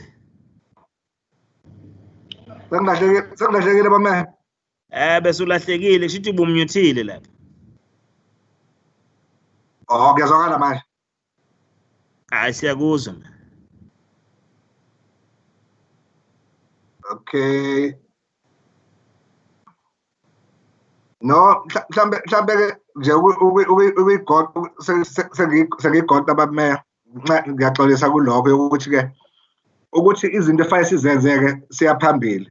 Yilawa ama-target ebesiwabekile ukuthi ngoJune besi-target ukuthi sifinalize i-strategy sethu, ngoJuly kube khona ukuhlangana namalokhuzaleni nama-stakeholders ethu ukuze sidiscuss ama-strategies esinawo, bese kuba sidevelopha ilokhuzaleni i-plan ngo-August. Esesi-overtake-ke bameya-ke ile project yakhe no-national minister ukuthi sikwazi ukusebenza, bese kuba sifaka ama-resources ngo-August besithi sowenza sisebhizi lokho. Senza khona ama-monitoring frameworks ngo-August 2020, bese kuthi-ke i-process sayaqala siyayi-reporter, ikhona i-report ezoya kwi-council nje yokhuzane yoku-approve ilokhuzaleni i-plan yethu bameya yokuthi sikwazi ulokhuzaleni ukuze si-implemente lama-program. Bese ukuthi ngoNovember besi-target ukuthi sesiyakwazi ukuthi siya-mainstreama siyifaka wonke umuntu bese integrate with various stakeholders, bese ukuthi ngoJune 2021 bekuthi fire bese siyenzile i-city safety laboratory yethu ezokwazi ukusisiza. Ake ngithi nje bameya sengiyabonga lapho ngibonge umphathi hlelo ukuthi-ke nginikezwe ilithuba nami yokusho ukuthi iTheku iloli inhlelo elinazo zokusiza zokulekelela ekutheni kulisana nobugebengu. Ngibonga kakhulu bameya, ngixolisa ngoba ixo benzekile ekudaleni. Ngiyabonga. Awu siyabonga Nonkosi. Ngiyasaba ke Mbimbi ukuthi ngithi isikhathi sidliwe yinja ngoba uNonkosi mhlawumbe uzothi mhlawumbe bese bonke sesibanga lento yesibongo mhlawumbe sengisho kuwe, kanti ngibuka nje ukuthi hayi isikhathi sona sesishiyashiyile. Bengithi ke mhlawumbe ngihlabele mgama ngokuthi ngidedele ipresent elandelayo okuzoba umama uMbongo from Community Safety and Liaison. Angihand over kuwe ma ukuthi use ready.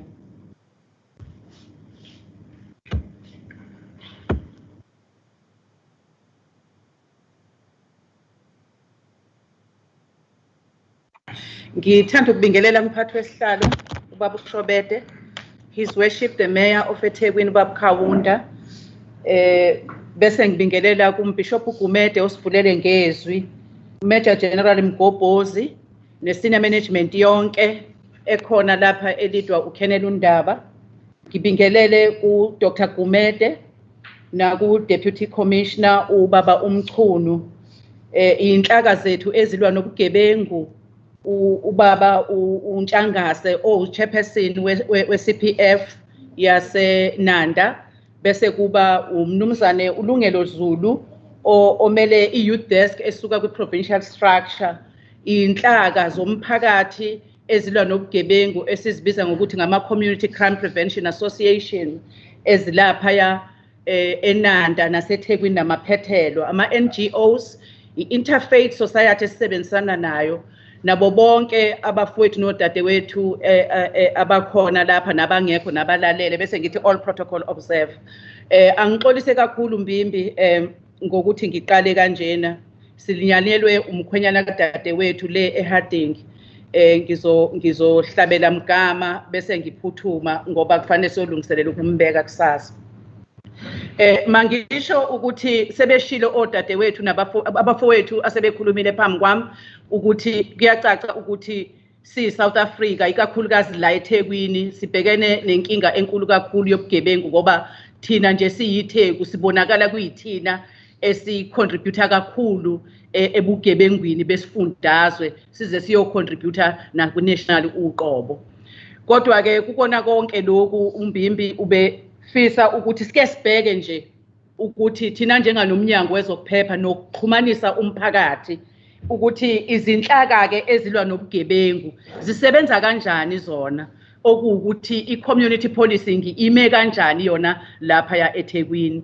Lokhu-ke kubiza ukuthi kufanele sibheke ukuthi sisebenza kanjani, indlela ebesisebenza ngayo ishoda kuphi, silungisa kanjani, kukuphi futhi lapho silungisa khona. Angazi noma i-presentation bayayibona yini. Oh, hayi ngicela ukuthi ngiqhubeke kodwa ngicela ngiku slide 4 manje mhlambe kafushane nje kubalekile ukuthi sike sibheke ukuthi lolu hlelo lokulwa nobugebengu kubanjiselwe nomphakathi nenhlaka ama law enforcement agencies into eyaqala ngama 1980s eyabe isithathwa uhulumeni wase South Africa emveni kokuthi yawuthathela phezulu emveni kokuthi sekube khona ukubusa ngentando yeningi. Lokhu kwacaca ukuthi kushintsha indlela obekusetshenziswa ngayo, amaphoyisa besebenza ngawodwana, umphakathi usebenzela ngawodwana. Isikhathi esiningi amaphoyisa befika nje sebopha, kungazange kube khona izinto ezenziwayo ukuthi kuliwe nobugebengu. Lokhu kwase kubiza ukuthi makube khona izinto ezibhekwayo ukuze kuliwe nobugebengu ngokubambisana. Lokhu kwenziwa nayi history yethu. Uma sibheka ukuthi siphuma kuphi, siyazi ukuthi siphuma kuphi. Siphuma lapho amaphoyisa kade eWondlovu kayiphikiswa, kade bengakwazi ukuthi batshele ukuthi benzeni, futhi umphakathi kade ungenalo izwi ekuphoyisweni kawo. Kodwa ke istate esesikuso manje sekuyi state lapho sithi sine democratic policing, lapho amaphoyisa esebambisene nomphakathi ukuthi kuliwe nobugebengu. Uma futhi sibheka ukuthi kubaluleke ngani ukuthi sibheke ukuthi iqhaza elingabanjwa inhlaka zomphakathi ekulweni nobugebengu, kuyacaca uMbimbi ushilo lapha kade esathula inkulumo yakhe yokusamukela nenhloso yalomhlangano ukuthi iphoyisa lilinye. Uma sibheka esifundeni endaweni nje yaseNanda, lilinye iphoyisa libhekele abantu abangaphezulu kwenkulungwane. Lokho kuyacaca ukuthi umphakathi umele ube neqhaza olenzayo. Nokuthi ke uma ngabe sibheka ukuthi ubugebengu buyinto eyinkinga kakhulu ongelula ukuthi uyiqonde, it's very complex and iyinkinga eyenzeka ngaphakathi emphakathini, and nezindlela futhi okwenzeka ngayo ubugebengu zehlukahlukene njoba simzile uKenneth Ndaba esicacisela lapha ukwenzeka ko rape, no murder, no attempted murder. So ngenxa yama diverse crime patterns and trends kubaluleke kakhulu ukuthi umphakathi ubambe iqhaza ekulweni nobugebengu inhlaka zonke zomphakathi.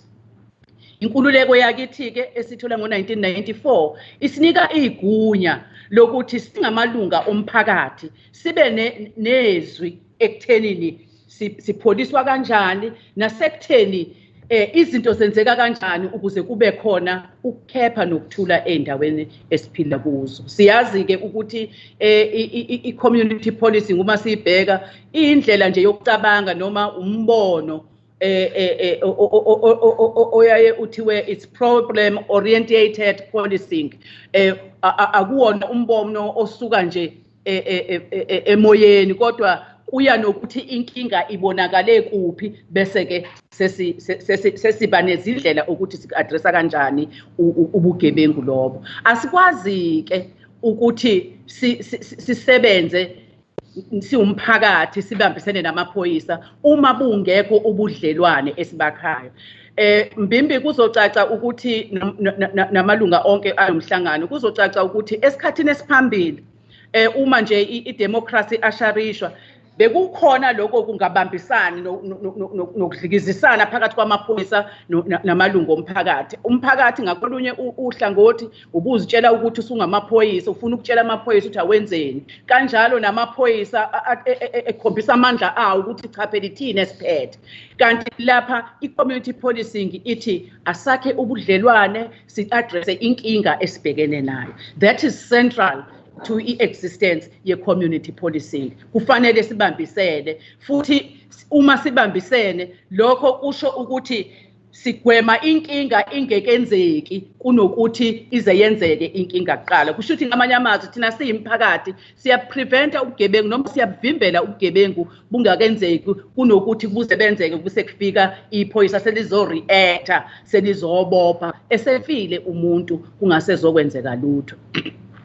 I-democratic policing ke lena esibiza i-community policing eyalethwa uhulumeni wakithi isho ukuthi kufanele ukuthi zombili lezi inhlaka zibe transparent. kusho ukuthi ngamanye amazwi bakwazi ukuxoxisana ngokukhululeka kungabikho umuntu ogodla into ethize bathi be transparent kodwa umuntu futhi abe accountable kusho ukuthi ngamanye amazwi nomphakathi awukwazi ukukumela ukuthi njengoba ulwela ubhizi usebenzisana namaphoyisa ikuphi okufanele ukwenze ikuphi futhi okufanele kwenziwe amaphoyisa ngamanye amazwi kubalekile ukuthi bobabili amaphoyisa uma sikhuluma ngesiteshi saseNanda oKennedy uNdaba kufanele bakubeke kube sobala emihlanganweni ababanayo nenhlaka abalwisana nazo nobugebengu ukuthi nazi inkinga esibhekene nazo yiko nje sisithokozela lesi sithangami baba uMbimbi sibaluleke ngendlela esimanga ukuthi amaphoyisa abeke ukuthi inkinga zila zenzeka la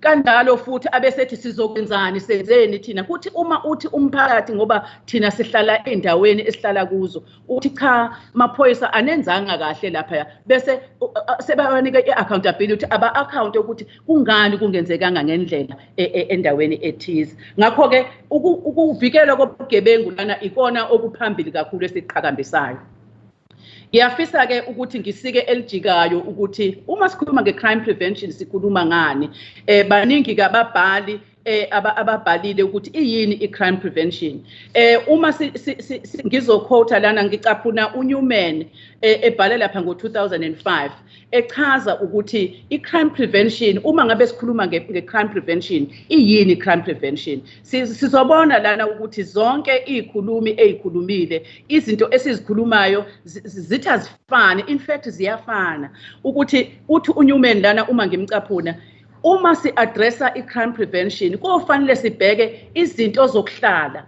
indawo zokuhlala esihlala kuzona sibheke futhi ukuthi azikho yini inkinga ezikhona kwi-environment noma endaweni esihlala kuzo kukhulunywa ngama-lighting lana kwakhulunywa ngama-CCTV cameras street cameras ama-street cameras kwakhulunywa ngamabhushi uKennedy uNdaba ngimuzwe kahle uma ethi kuney'ngane zesikole ezithi maziphuma ey'koleni zihambe zodwa bese zithole ukuthi seziyadlwengulwa kusho ukuthi kunenkinga lapho i-environment yalapho mazisuka esikoleni iy'ngane ziye emakhaya iya-contributor ekuthenini ugcine sekudlwengulwe iy'ngane kufanele sibhekeke ukuthi sikunciphisa kanjani lokho ukuthi iy'ngane mazihamba zingabi zisulu zobugebengu kanjalo ngey'ndawo zamashipi ngokunjalo usho njalo ke ulokhuzana uNewman lana uthi sibheka lezo zinto ezifana nalezo uma sikhuluma ngecrime prevention sibheka lokho rather than ukuthi sibheke ukenforce umthetho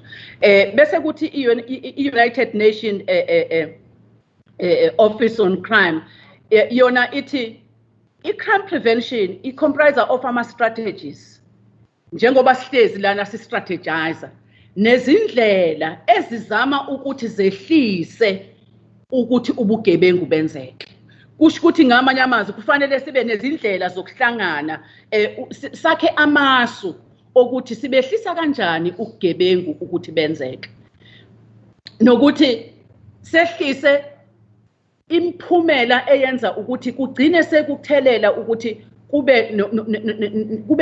kube neharm noma kube nokubalimaza abanye abantu kanjalo nomphakathi nokuthi mhlambe kugcine sekwenza ukuthi imiphakathi esiyakhele igcina isinokusaba ukuthi ngeke sikwazi ukwenza lokhu ngoba ngeke sakwazi ukukhululeka senze izinto ngoba kunobugebengu kule ndawo lokhu ke kubiza ukuthi asibambisane ukuze sikwazi ukuthi sibe ne-influence ey'ntweni ezenzekayo noma kwizinto esizibona ukuthi izona ezenza ukuthi kube khona ubugebengu. Sengiphetha ukucaphuna lapha i-Catholic University yase-America ngo-2015 yona yathi i-crime prevention is the anticipation, i-recognition and appraisal of a crime risk and the initiation of some action to remove or reduce it. Lezi zinto lezi zithi azifani. Uma sikhuluma ke nge-partnership mphathi sihlalo. I-partnership iyona ewumgogodla wayo yonke lento esikhuluma ngayo. Uma sizothi inhlaka azisebenzisane namaphoyisa kufanele kube khona ubudlelwane phakathi kwazo zonke lezi inhlaka. Kuyangijabulisa ukuthi ubaba uMacingwane o deputy commissioner waka Metro bakhuluma ngokuthi basembidlangweni wokuthi abahlanganise ama-law enforcement agencies.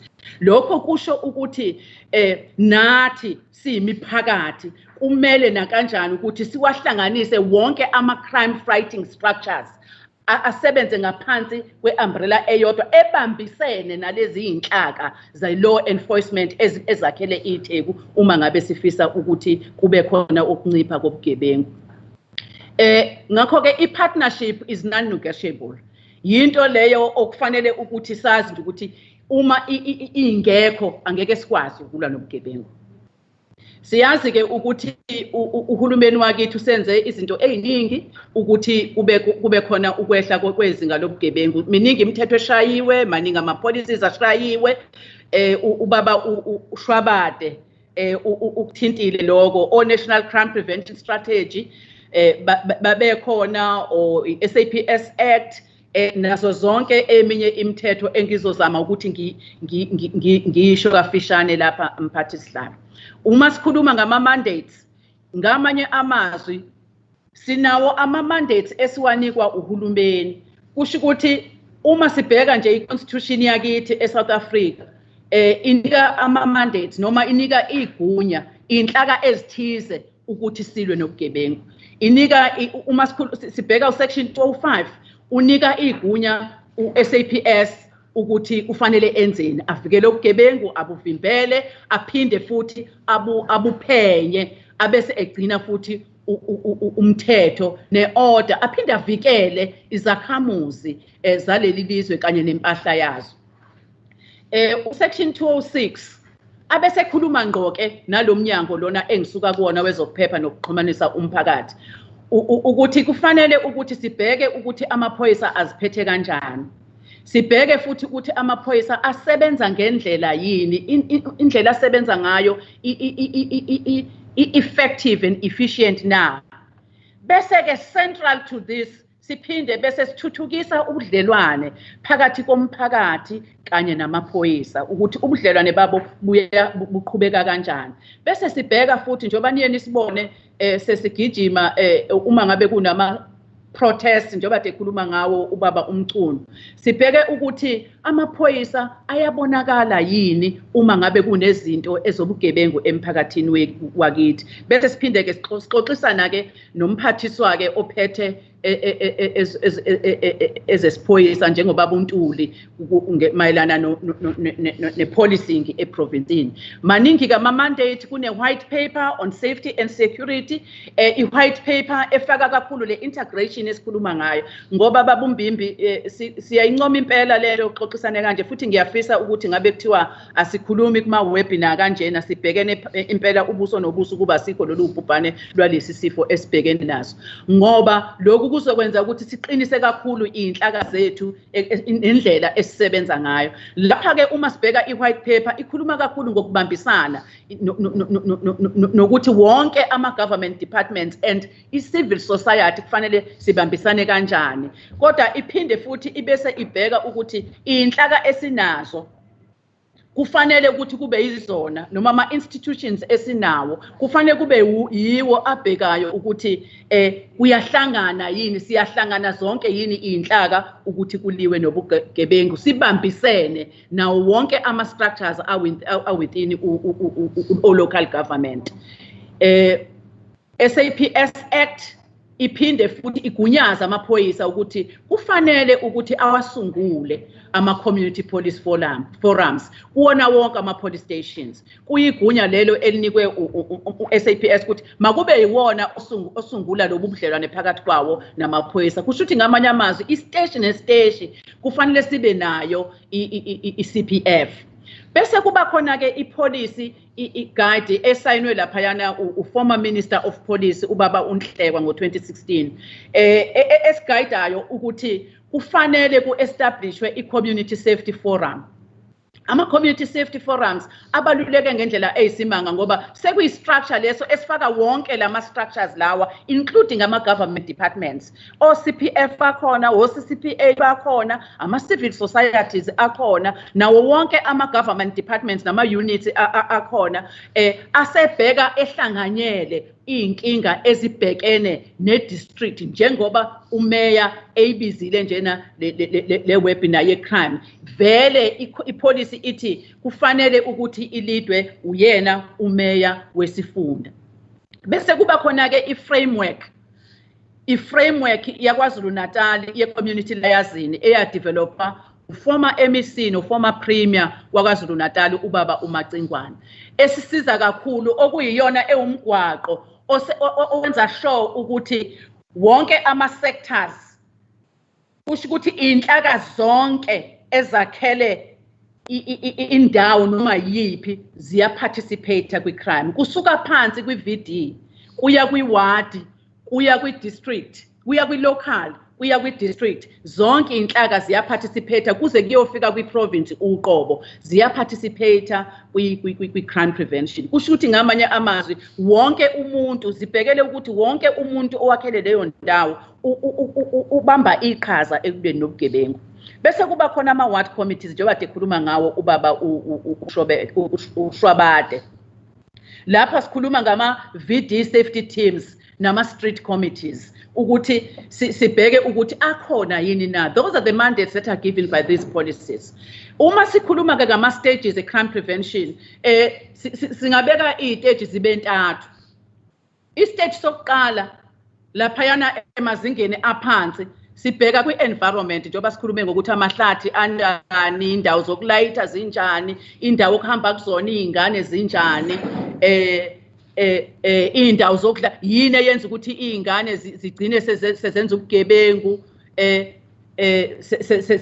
uma ziqeda ukubhala zigcine sezidla ama-drugs seziphuza utshwala sibheka lapho ukuthi yini izini mhlambe esingazenza ukuthi sigcine intsha yakithi esiyibonayo ukuthi igcine singene ebugebengwini ukuthi ibe occupied noma kube khona izinto ezenzayo ingakho-ke lapho sesithola sesenza sports against crime sibambisene sonke sesenza arts laphayana nje emawodi umphakathi wakhona ngonyaka ophelile uye waveza ukuthi i-youth yakhona iyathanda ukuthi yona ikhishwe busy ngokuthi kudlalwe ama-sports and we had ama-sports laphayana imlabalaba bedlala imlabalaba bedlala ibhola benza yonke into ukubagcina bebhizi lokho kusho ukuthi kubalulekile ukuthi sibalalele ukuthi bona ba-identify i-problem bese beza ne-strategy ukuthi kufanele ukuthi sisebenzisane kanjani uma sibheka ke at a secondary level lapho sesibheka kama-preventative measures lapho sesibheka preventative measures at an individual and family level sesibheka lapha umuntu nomuntu nemindeni i-example nje ngaba ukuthi njengoba siyayazi indawo yakithi eNanda kunabantu abaningi laphana abangasebenzi sesibheka lapha ukuthi imndeni eyakhele lendawo mhlambe ihlwempu kangakanani ikuphi esingakwenza sibambisene ukuthi sehlise izinga lokuthi abantu babehlwempu okungagcina sekwenza ukuthi abantu bagcine sebezinikelela ebugebengwini kusho ukuthi ngamanye amazwi sesisebenzisana siyisonke ngoba into ebalulekile i-partnership njengoba ngishilo ukuthi senza kanjani ukuthi si-improve noma sithuthukise iy'mpilo zabantu imindeni kanye nama-individuals ngakho kubalulekile ukuxoxisana as partners omunye nomunye azi ukuthi kwenzakalani ekuhlaleni ukuze sikwazi ukupreventa i-crime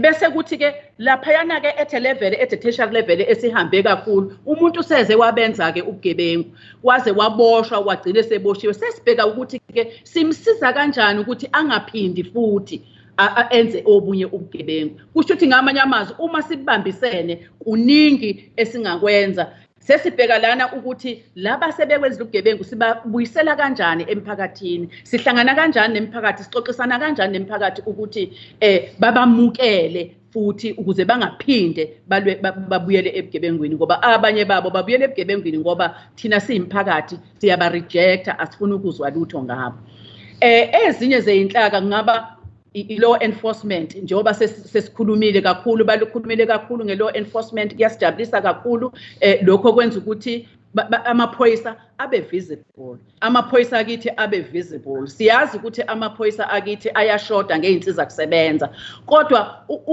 uma nje kume iveni yamaphoyisa ishaya ilambu endaweni ethize. Sike sakubona kwenzeka kakhulu lokhu ngesikhathi kusaphethe uMbimbe ze-MEC. Ubuthola ukuthi erobotini elithize elikhulu elaziwayo ukuthi kunobugebengu, kume nje iveni yamaphoyisa ishaya ilambu. Lokho kuyasithusa isigebengu, athi umuntu noma ngade planile ukuthi uzokwenza into angabe sakwazi ukuqhubeka enze lokho. Ama-patrols la wenzekayo o stop and search, babamisa abantu babaseshe amaphoyisa. Namhlanje uthola ukuthi umuntu uhamba neplastic emnyama udlula nje phambi kwamaphoyisa, amaphoyisa nje awanandaba. Kanti le plastic emnyama ithwele i-TV ayintshontshe kamakhelwane. Labo stop and search sekuyinto nje yenziwayo. Mhlawumbe amaphoyisa athi i-law enforcement ifundiseke ukuthi asingabrush ubugebengu, asazi ukuthi zigebengu lesi sidila naso, ubugebengu ngenzeka noma yini. Bese kuba indlela ke zokuthi silwa kanjani nobugebengu obenziwa i-environment esiyakhele. Lapha ke sesikhuluma ngezinto zokuthi sibambisene nemiphakathi yakithi nama communities nenhlaka ezithize eziqashiwe na umasipala. Siwagenqa kanjani amahlathi, sibheka kanjani ukuthi ama-alarm systems within the communities asebenza kahle. Bese kuzoba i-social crime prevention ke lapho sesibheka khona ke ukuthi sibambisana kanjani ke ne-law enforcement thina siyimphakathi ukuthi sisebenzise imibono ethize sididiyele bese sihamba siye emphakathini yakithi ngoba phela sesiyazi ukuthi izinto zenzeka kanjani emphakathini yakithi. Sesiyahamba ke siyabaqwashisa ke imiphakathi yakithi, sesiba nezingxoxo ke nemiphakathi yakithi lapho siyichazela khona. Ngizwile nje ukuthi futhi siyazi ukuthi inkinga enkulu ebakhona ukuthi amaphoyisa asebophile, umuntu eseboshiwe bese yahamba yenkantolo, mefika enkantolo, inkantolo ifika imkhiphe phambili. Mhlambe umuntu ke okade bikicala akasazi ukuthi kwenzekeni ngalowo muntu loyo. Kanti uma ngabe kuukuthi sibambisene sonke, we've got that open communication with each other, kulula ukuthi umuntu azi ukuthi kwenzakalani noma kushode kuphi ukuze umuntu angatholi esenecala enkantolo ngoba nalezi zinto ziyenzeka. Mphathi sihlalo sengizofika ke ekugcineni sengingena ke kwingqikithi yenkulumo yami ukuthi iziphi ke inhlaka esinazo thina zokulwa nobugebengu. Maningi ke ziningi inhlaka esinazo. There are various vehicles akhona anama mandates ahlukahlukene njengoba sengiwashilo phambilini. I-CPF Community Policing Forums. Umacingwane esewu-MEC kwi-Department yaka Community Safety and Liaison wayekugcizelela kakhulu ukuthi ngaphambi kokuthi ube yi-official noma ube umfundisi noma ube inoma yiliphi ilunga noma elisebenzela noma yimuphi umnyango uyisakhamuzi. Therefore kubalulekile ukuthi nawe ube yilunga le-Community Policing Forum yangakini.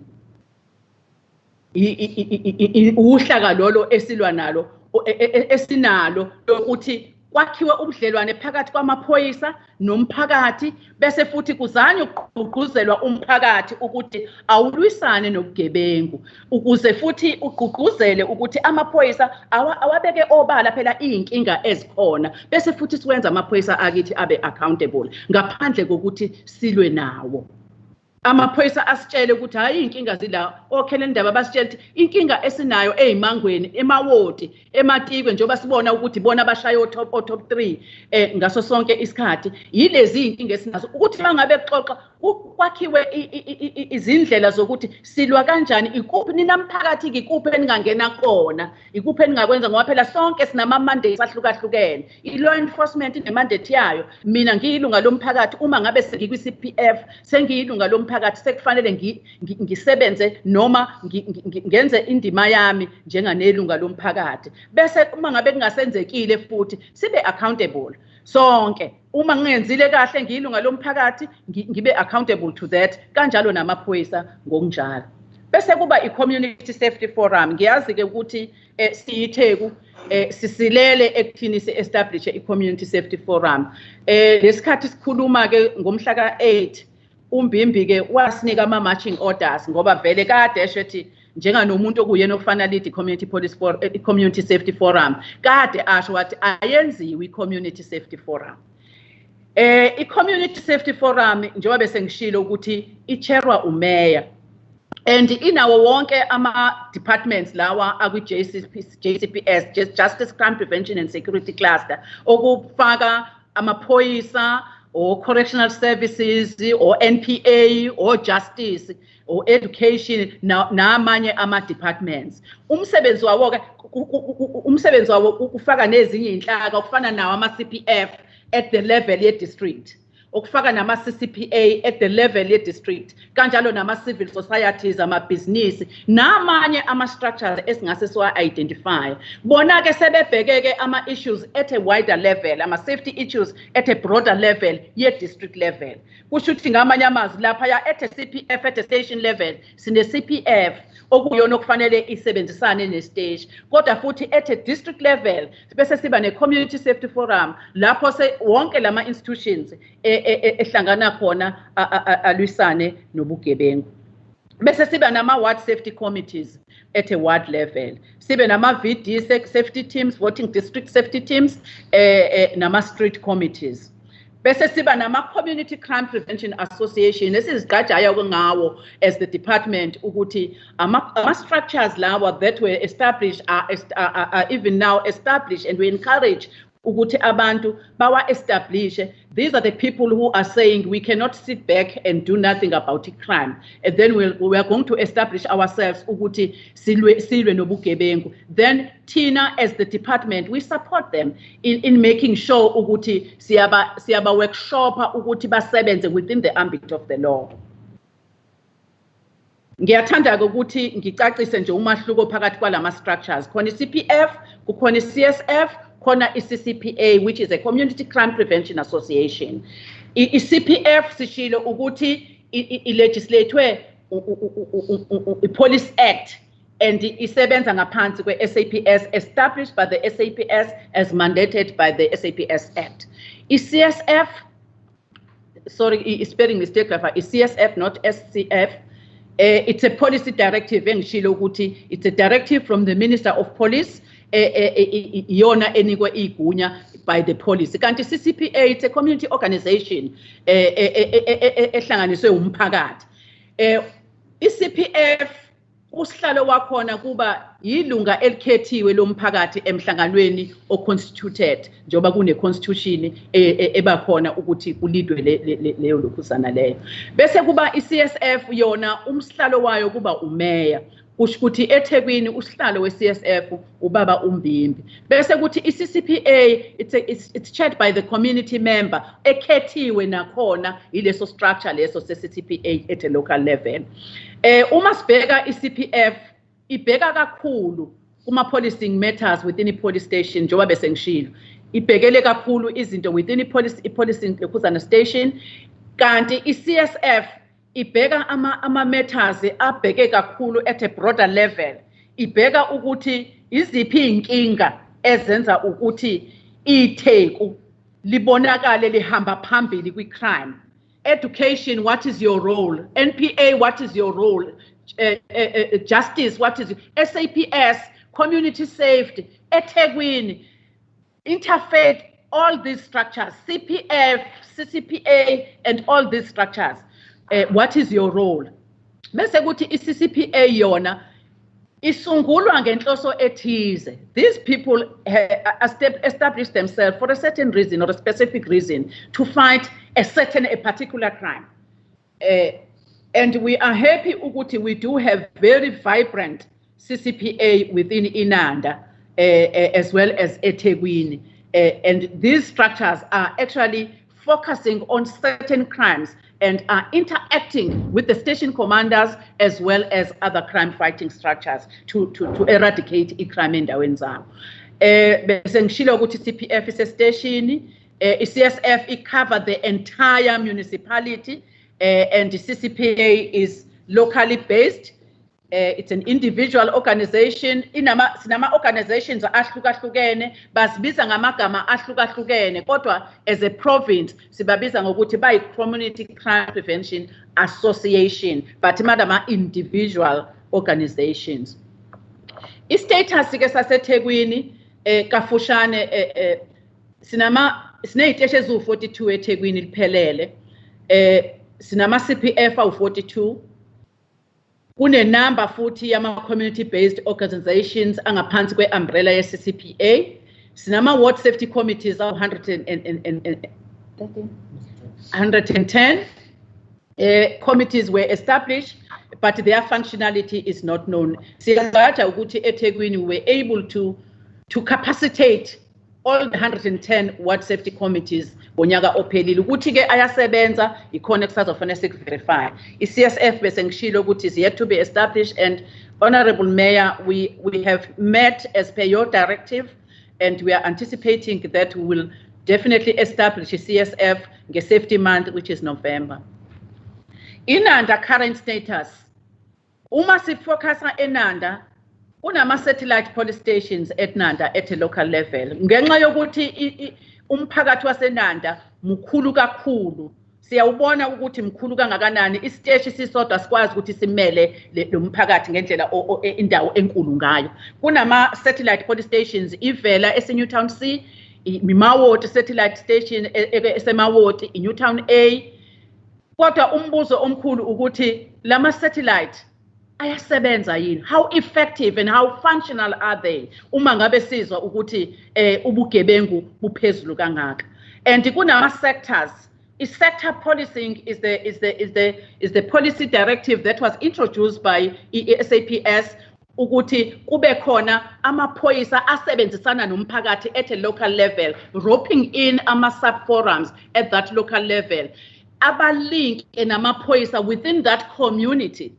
Ukuthi uma kukhona into ayibonayo afonele usector commander wakhe ukuthi hey kunobugebengu obunjena endaweni yakithi, usector commander ebese ekwazi ukuthi attende. Ngamanye amazwi siletha amaphoyisa eduze komphakathi. Now the question is, if we do have sectors, how effective are they if we have mushrooming and such an increase of crime at a local level? Or are we aware as the community ukuthi kunama sector forums? I know ukuthi ezinye zezinto ukuthi ama resources awekho lapha, because each and every sector kufanele ibe nemoto eallocatiwe, and that motor vehicle kufanele ibhalwe la emzimbeni wayo inamba ka sector commander, so that uma patroller lo sector commander, mina engiyisakhamuzi engibona ubugebengu ngiyibone le namba bese ngiyafona sengifonela sector commander ukuthi hey napho ubugebengu, ngoba phela sishi ubugebengu benzeka emphakathini yakithi, amaphoyisa awakwazi ukuthi abunqande. Ukuze ngiplay an active role, I need to be given opportunity ukuthi ngikwazi ukuthi ngisebenzisane namaphoyisa. And there is a main community police forum eNanda, which is led by Ubaba Untshangase.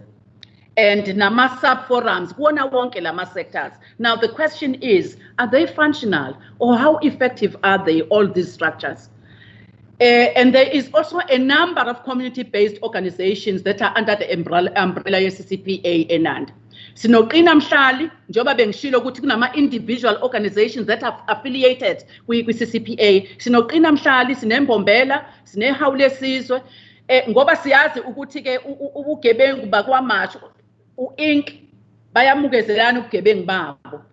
Lapha kwamashu sinabaphelezeli, sine CCPA siyabaphelezela, amadoda esizwe bonke laba ba-affiliated kwi CCPA. How effective are they? Basebenza kanjani? Ngabe igalelo labo liyawenza yini umahluko? Ikuphi okumele sikwenze ukuze bakwazi ukuthi basebenze ngendlela ezokwenza ukuthi senze umahluko? Njoba ushilo Mbimbi ukuthi abantu maba understand ukuthi you mean business uma ubiza lemhlangano ukuthi let us all come together here and strategize and identify gaps ukuthi where are we going, what are we doing wrong, and how can we correct it to change the situation eThekwini, especially kulama top 10 stations. Uma nje ubheka iNanda ukuthi you number 1 in the country, a station is more than 1,000 in the country. That is a disgrace. Then it means we need to galvanize ourselves. We need to ask ourselves ukuthi are we doing injustice to our future generation. Uma ngabe sihlezi sizohlala la kuma structures kodwa sikhulume kuphela singakwazi ukuthi sibuyele emuva siyokwenza umahluko. We have in North Cluster Interfaith abefundisi bakithi lapha very active bayasebenzisana nathi kakhulu ekuthenini kuliwe nobugebengu. Njengoba simbona nje la uBishop Gumede sisebenzisana nabo kakhulu ekulweni nobugebengu. We are not sure whether we have what safety committees and working with safer cities. We are trying to establish ukuthi konke lokhu kuyenzeka. Siya kanjani ke phambili? Sesizwiye ukuthi ubugebengu kanjalo ne-violence ekhona kuyisimo esinzima kakhulu and izinto ezenzeka lana emphakathini kithina ezidinga ukuthi kube khona izindlela zokulwa nazo ezididiyele. Zididiyele kufaka thina siyimphakathi kufaka ama-organizations ahlukahlukene kanjalo nama-law enforcement agencies. Uma ngabe sifisa ukuthi sishintshe isimo eNanda sidinga ukuthi wonke lama-structures esikhulume ngawo asukume enze lokhu okufanele kwenzeke. Ngamanye amazwi kusho ukuthi kufanele ukuthi sisebenzisane sonke nathi siyama-department. We need ukuthi siwa verify sibheke ukuthi what are the challenges that they have. Ikuphi esingakwenza ukuze sikwazi ukuthi sibenze ukuthi basebenze sibalalele from all the structures njengoba sengiwabalile CPF, CCPA, what safety committees and what have you ukuthi what are the challenges. Ikuphi esingakwenza ukuze akwazi ukuthi abe effective enough. So identify ama gaps, identify ama hindrances ukuthi what are their hindrances ukuze akwazi ukuthi afunctione ngendlela. And the active participation, it cannot be overemphasized ukuthi umphakathi ube actively involved ekuthenini kuliwe nobugebengu. Uma ngakhele indawo yaseNanda kumsebenzi wami ukuthi ngibambe iqhaza elibonakalayo ukuthi ngilwe nobugebengu ngoba phela lokhu kuvikela mina uqobo. Asikwazi ukuyekela zonke izinto emaphoyiseni, asikwazi ukuyekela zonke izinto kuhulumeni, kodwa kuyadinga ukuthi sixoxisane simphakathi nemphakathi ehlangene sisodwa sakhe ama networks sikwazi ukuthi sixoxisane ukuze sikwazi ukuthi sehlise ubugebengu. I-community policing enye yezinto esengishilo ukuthi isikhali sokuthi silwe nobugebengu. Isebenzisa wonke umuntu ukuthi usebenzise ubuchule bakho, akudingi ukuthi ufundele ukuthi konje ngingenzani ukuze ngehlise izinga lobugebengu. Kudingakala nje imbono yakho wena ugogo owakhele eNanda, wena umkhulu, uyingane, uyindoda, umfana omncane ongaphansi kwasele, uyingane yesikole eyakhele iNanda. Kudinga ubuchopho bakho ukuthi ube khona kulama structures uzoletha nawe uvo lwakho ukuthi ubone ukuthi kungenziwani ukuze uliwe nobugebengu. Ubugebengu ngoba siyazi ukuthi eNanda nje iyodwa baba umeya angikwazi ukuthi ngikushiye lokhu ukuthi iNanda ineyinkinga eziningi. Ngaphandle kokuthi kunobugebengu obhekwe obuphezulu kakhulu. Even from the SAPS side, we don't have the station commander that is working there. Ukenel Undaba is acting as the station commander. Mhlambe we need ukuthi Major General Mgobhozi bakwazi ukuthi bafile leya ndawo because uma mhlambe law enforcement inaleyo nto yokuthi because we cannot run away from the fact that umuntu uba nayo lento ukuthi uNdaba uya-acta so akakwazi ukungenza lutho. Noma ngabe efisa kangakanani ukuthi abe kumthetho othize umuntu uzothi by the way he is acting uhleze esihlaleni somunye umuntu. We need to look at all those gaps and make sure ukuthi appointwe umuntu laphayana ozolida istage ngendlela efanele. We look at environmental design, socio-economic challenges. Leya ndawo lena is infested with shacks.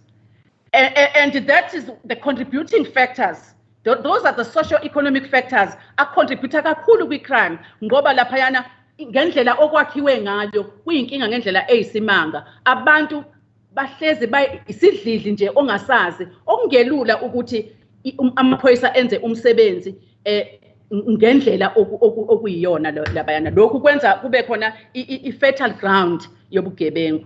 Therefore, kubalulekile ukuthi sibe nama-innovative intervention azoba systematic, ahlanganyele futhi abe sibambisene sonke ukuze sikwazi ukuthi senze umahluko kuleya ndawo. It is now time for action and less talking. And I want to say ukuthi all these structures akhona ngaphakathi sisebenzisana nawo, kufanele ukuthi sibheke manje ukuthi we cannot sit back and celebrate ukuthi sikhona singama structures, and yet each and every year Inanda is counted number 1, number 3 in the country. Over 1,000 police stations, Tina count number 1. We need to act now and stop talking, more action and less talking. Honest and vibrant ideas are required. Our future generation, it's very, very important. Ubaba Umbimbi MEC waka Community Safety and Liaison, because I know that he is very active, is very passionate about crime prevention. Why introduce a WhatsApp line as an go MEC? This WhatsApp line iyasiza kakhulu ekuthenini uma umuntu engafuni esaba ukureport ubugebengu emaphoyiseni, a report ekithina ifike ngqo leyo WhatsApp line noma engazishonga ukuthi ubani. Kubalulekile ke ukuthi sisebenzise lezi indlela zokuthi sireporte ubugebengu. Enanda ngiyathanda ukuthi siwuthathe lo WhatsApp line number, uyasebenza and ususize abantu abaningi. Uma nje uzositshela ukuthi ubugebengu benzeka kuphi ngesikhathi sini, ungazisho ukuthi ubani, thina sobe sesisuka sesihlala nalabo esihlala nabo, uzobona ngoba sekwenzeka nje wena. Uyathi umbimbi faka ulwazi uzobona. Inamba yethu ithi 063 697 9569 063 697 9569. Ngiyabonga. Ngiyabonga mphathisana.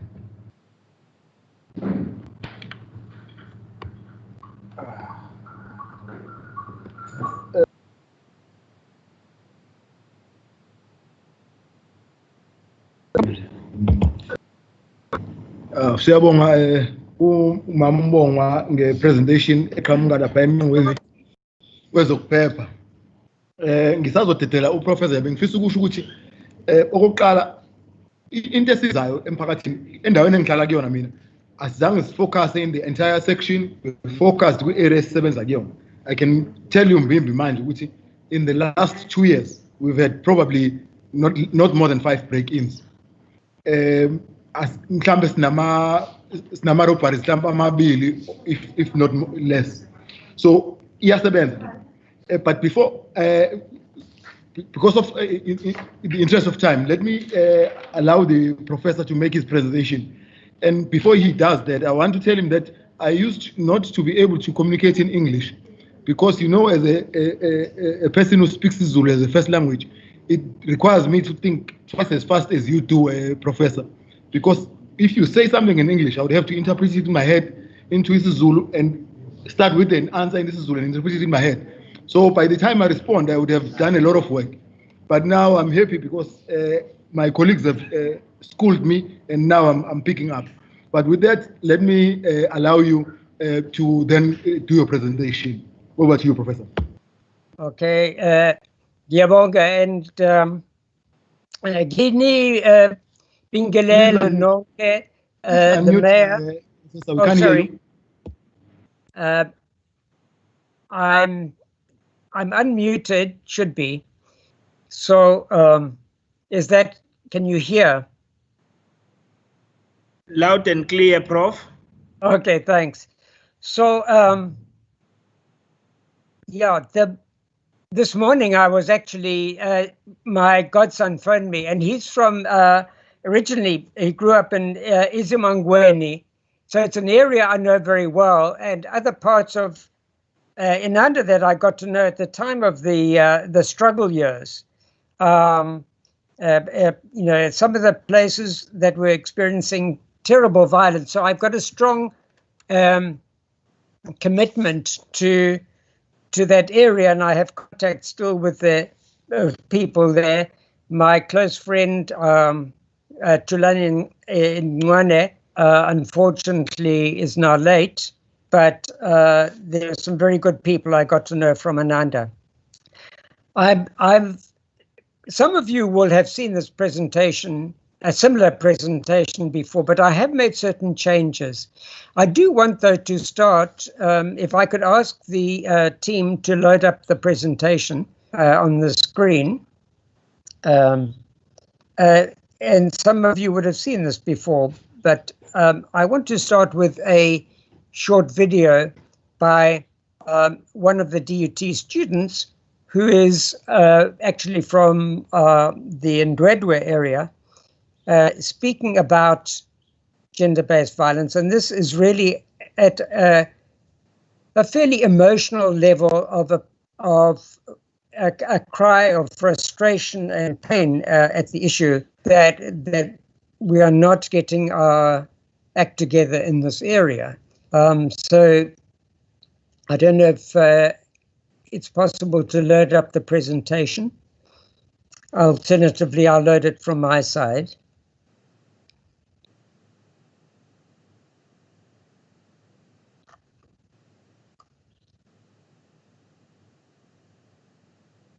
Professor, the request from the team is that you screen it from your side, please. Okay, I will do that.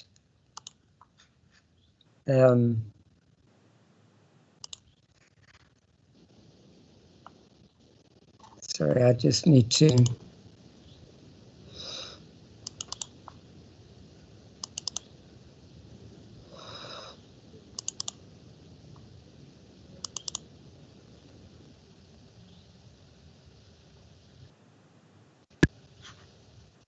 I'm a young woman doing all. I'm a young black woman.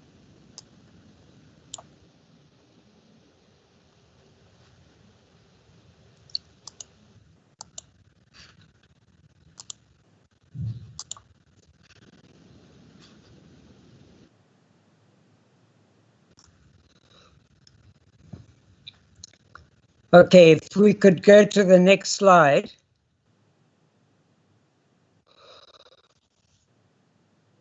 And if I could just, if you could go back, please, just so I can show the video.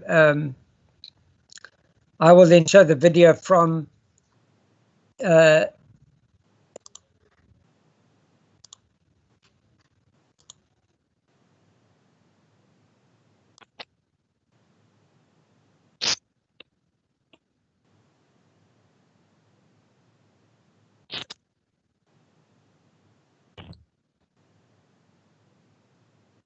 The video is muted, Prof.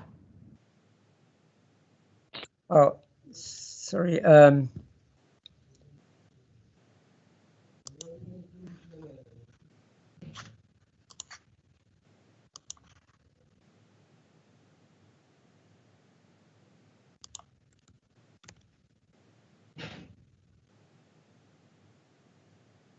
Okay.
There is no volume, Prof.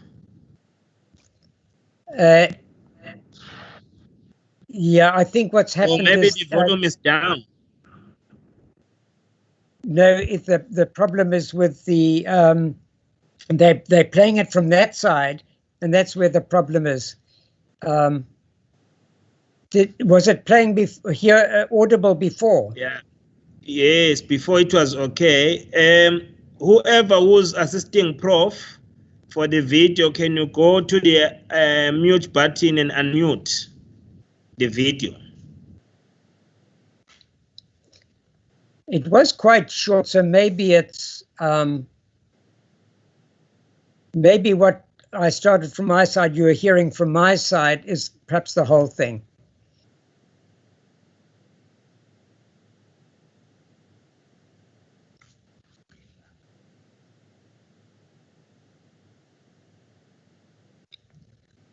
It's muted still.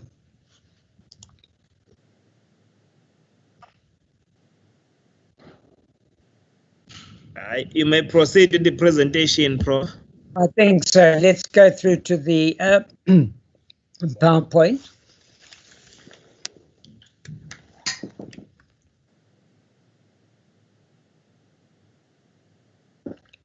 So what I want to talk about is, obviously, from an academic point of view, we are we work with theory, but we always try to ensure that our theory connects with the world of practice. So if we could go down 2 slides.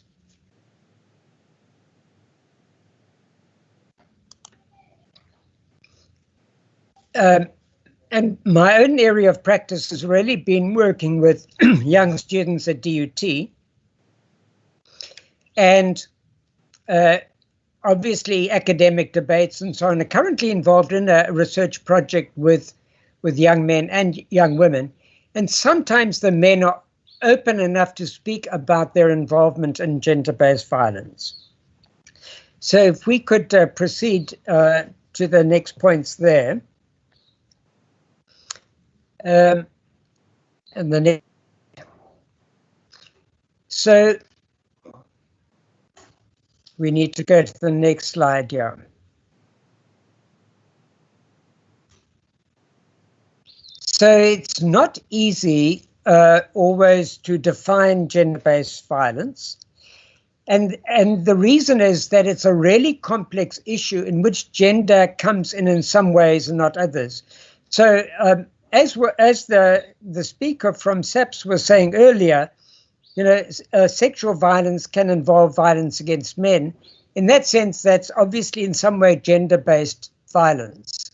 But is all physical assault between genders gender-based? Is some physical assault within one gender-based? That is possible, where one man is seen as soft or too feminine, something like that. The other point I want to make is that so much of focus tends to get pulled towards punishment of perpetrators. And in my view, this is not a very productive area. Clearly, it is productive if we can catch them and stop them from committing more. That is productive. But most perpetrators are clearly not driven by fear of what will happen to them. And just this last week, we had this case down the coast of this man who was pointing out to police where women had been killed, who then killed himself. Fear of death would not change his behavior. He was willing, in fact, to die rather than deal with it. So, and this is a societal problem with very deep roots in society. So we can't expect the criminal justice system to resolve it. Clearly, criminal justice system must work as efficiently as possible, as effectively as possible. But it's always having to react to situations that arise from society. And a lot of what we can do is as ordinary members of society. And I've introduced here the issue of the bystander syndrome. There's a bystander syndrome. The bystander syndrome is, if we can go to the next slide, it's about the ways in which people who are not directly involved are connected to this. So if we look at the pattern of violence, it's clear that most perpetrators are men, but something we tend to forget is that men are victims of direct violence much more often than women, but not at the hands of women. It's men using violence against other men. And because we're in a very racialized society, violence is the group most likely to be victims of direct violence are black and colored young men. But that, of course, is not the whole picture. So when people go on about farm murders, clearly there's a problem of farmers are being killed. But that's not the group in society that's being most targeted, for example. Let's move ahead to the next slide. And if we look at the patterns,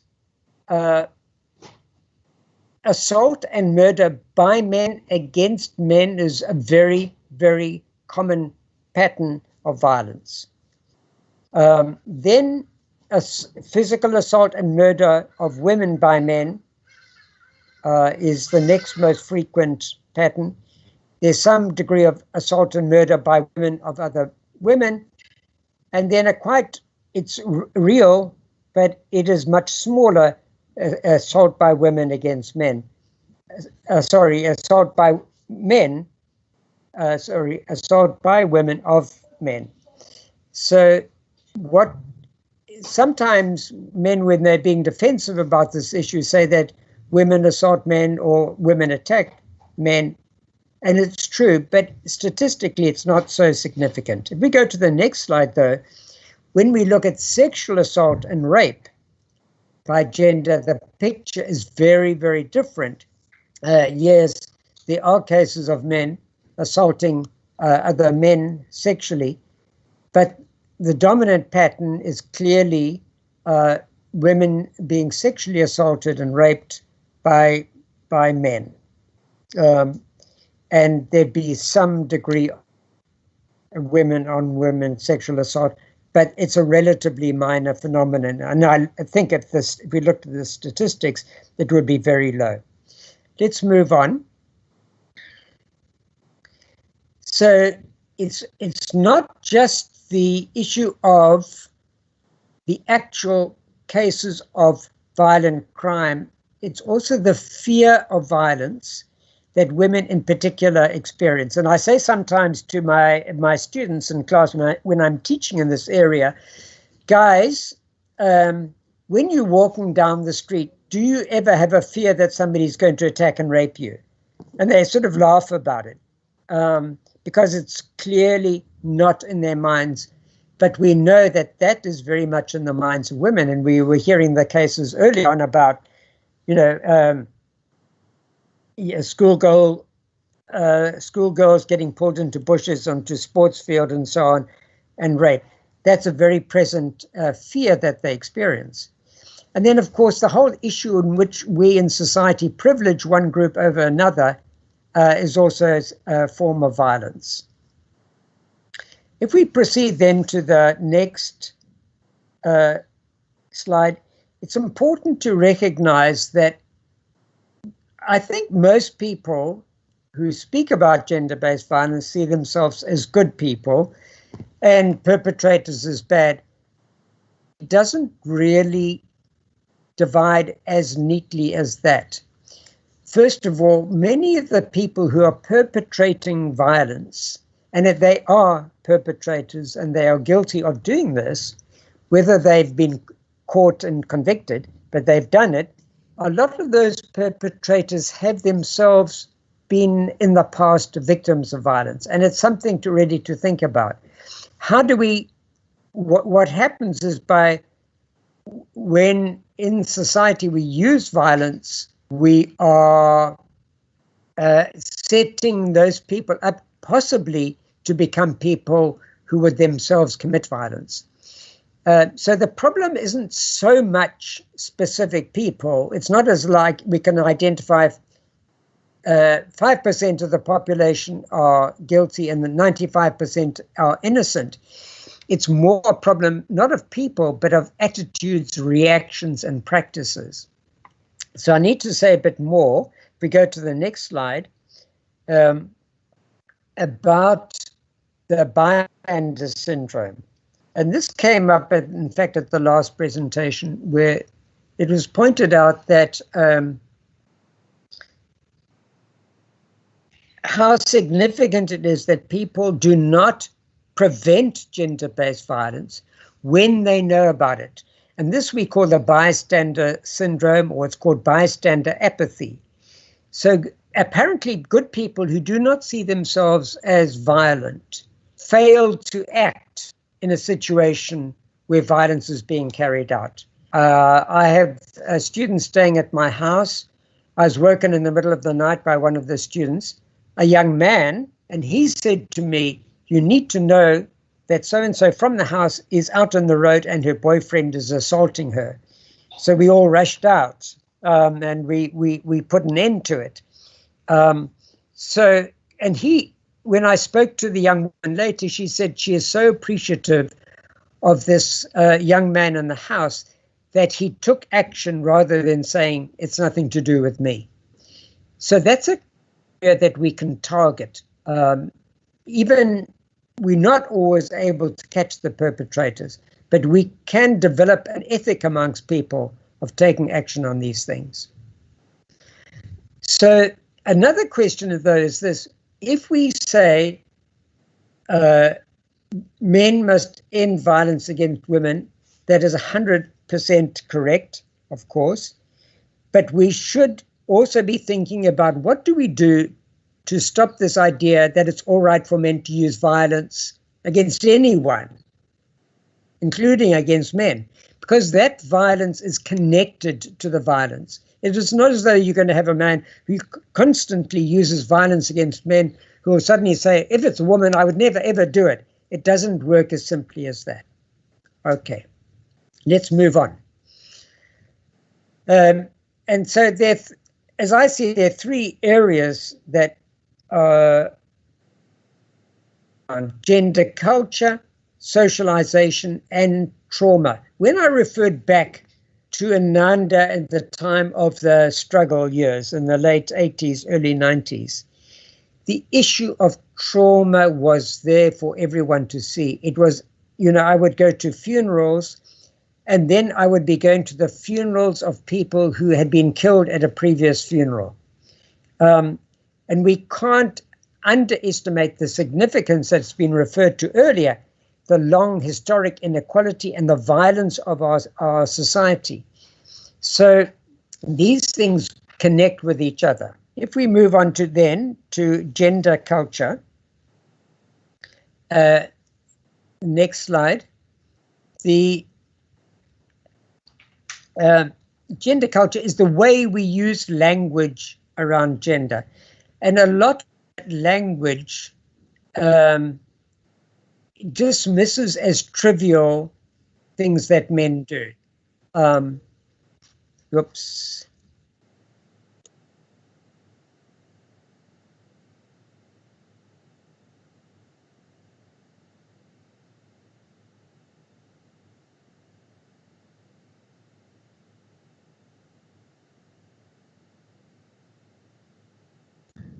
Prof, you have muted.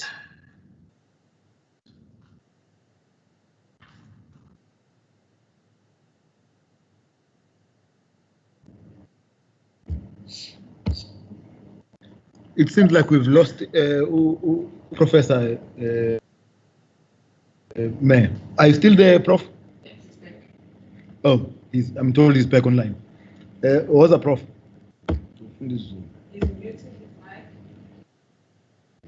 Please unmute your mic. Sorry. So the language we use often trivializes things that men do, but treats as a very serious issue what women do. And this creates up the potential for violence. A language can feed into violence. We need to be aware of that. And so some people actually theorize that language itself can be seen as a form of violence. And so when people use race in South Africa, it's not just bad language. It can be understood, for example, as carrying out violence. Oh, God.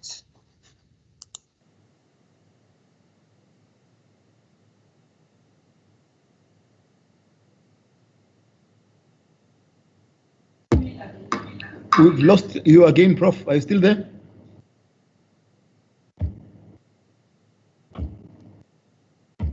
Prof.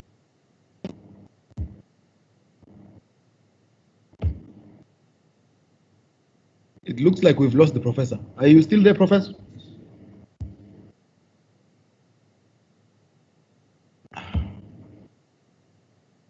Ubuya ngathi silahlekele Mbimbi.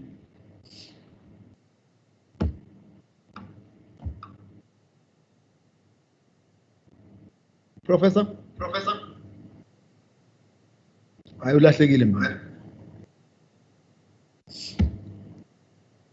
Ihlupha lana ke lento ye-technology Mbimbi ngoba sibuye silahlekelana. Cishe izinto lezi ze-technology seyiqala izinto zayo. Ukuba kuthiwe isekudala nje Mbimbi besothi sabotage manje ke ngeke sisho kanjalo. Ngoba sekuyisikhathi sentando yeningi.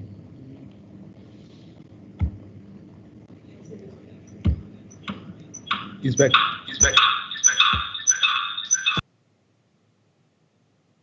I've had to change to a different connection. Something. So, yeah, I made the point about language and how language can itself become a form of violence because it justifies actual physical violence and sexual violence and so on. Let's move ahead. Next slide.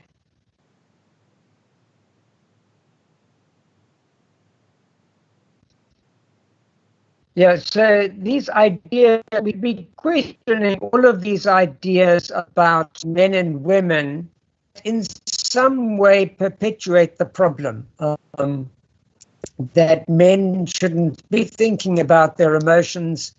Let's move on to the next one.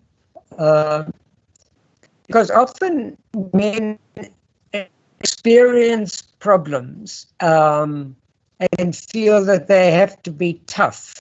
And that makes it hard for them to deal with women because they're trying to deal with their own issues, but not able to do that because they think that is being soft.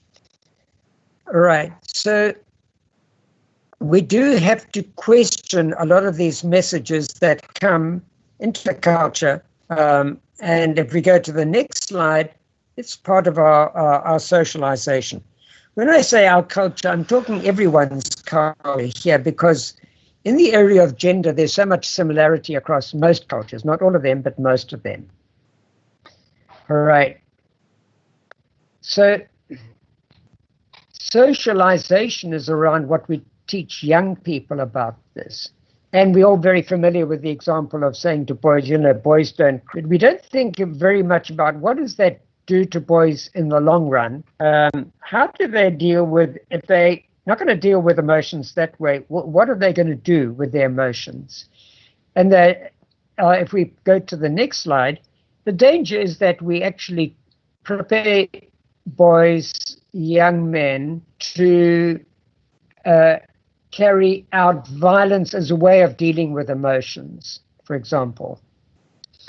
And yeah, the alternatives, I'll come back to that.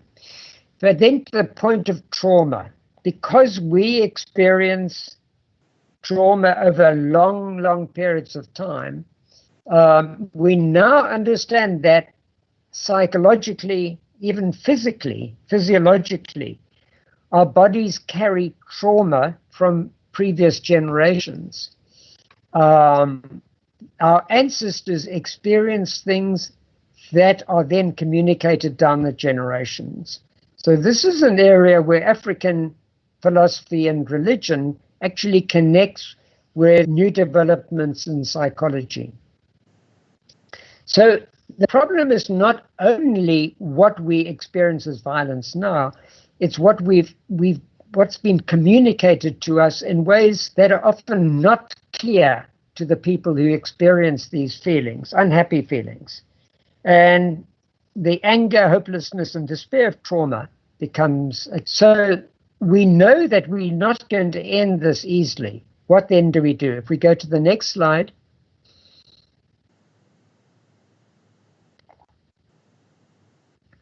The one thing clearly is that we need ways in which we can speak of these experiences.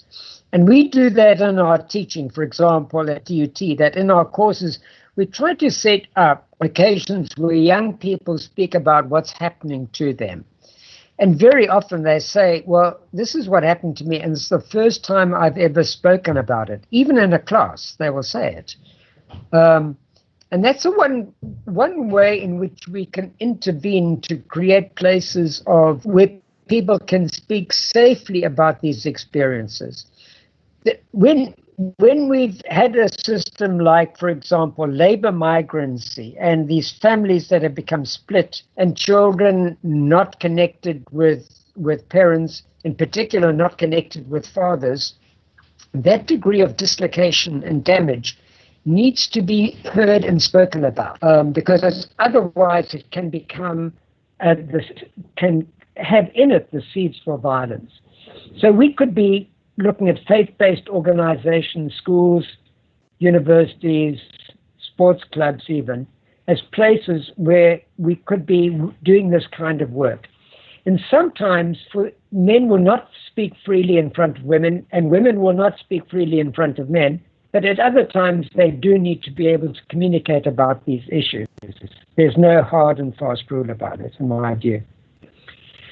So here we expect the criminal justice system to do things like diverting young offenders, trying to keep them out of the cycles of violence, because we know that our prisons are not great places for young people to be. Secondly, people in the police services who themselves may be carrying a lot of trauma need to be aware of the many ways in which gender-based violence can happen. And I had a specific case where I actually went to the local police station and somebody had threatened to kill me. And I encountered there a young woman, a police officer, and I was so impressed by her ability to deal with the issue in a way. She didn't open a case, and in the end I didn't open a case, but she gave me the kind of thoughtful attention, sympathetic, empathetic attention, which is what I needed to handle that issue better. And I came away feeling very, very positive about how some of our police officers can handle these issues. But in the long run, though, we need a society that is based around restorative justice. We cannot go on in this way in which people are locked into their private systems, that if you're a citizen of the society, you don't have to take responsibility for society as a whole. And justice means involving large numbers of people in ways that restore the damage of the past. So the criminal justice system can't easily deal with these issues of social inequality, for example. That's for us as citizens to deal with. We have to take those struggles on ourselves. Go to the next slide.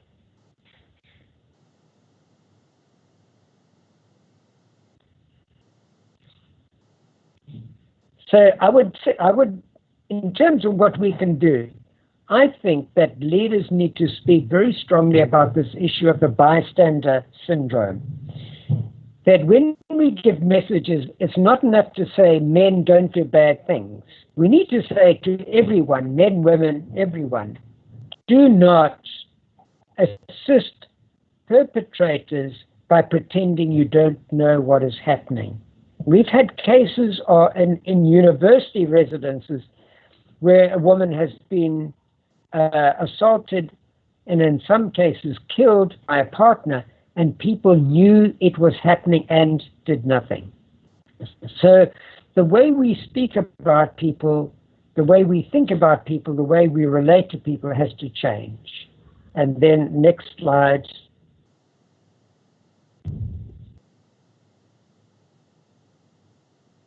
And I've spoken about the ways in which we encourage people to speak about the issue. And there are many ways in which issues faced by young men and women are not directly related to gender, and we don't always have to focus on gender. One area, and I was involved in a life-saving club, and I knew the significance of the life-saving club for people involved in it, was the sport as an area that offers both opportunities and potentially very healthy spaces for young people to be in. Because we know we struggle with unemployment. Young people need to be involved, and they need to be involved in ways which are productive for them. And sport is a great area, and healthy as well.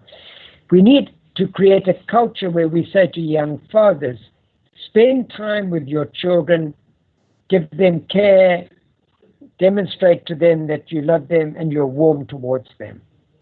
And in conclusion, for the last slide, that really is the sum of my presentation. Thank you. Kiyabonga.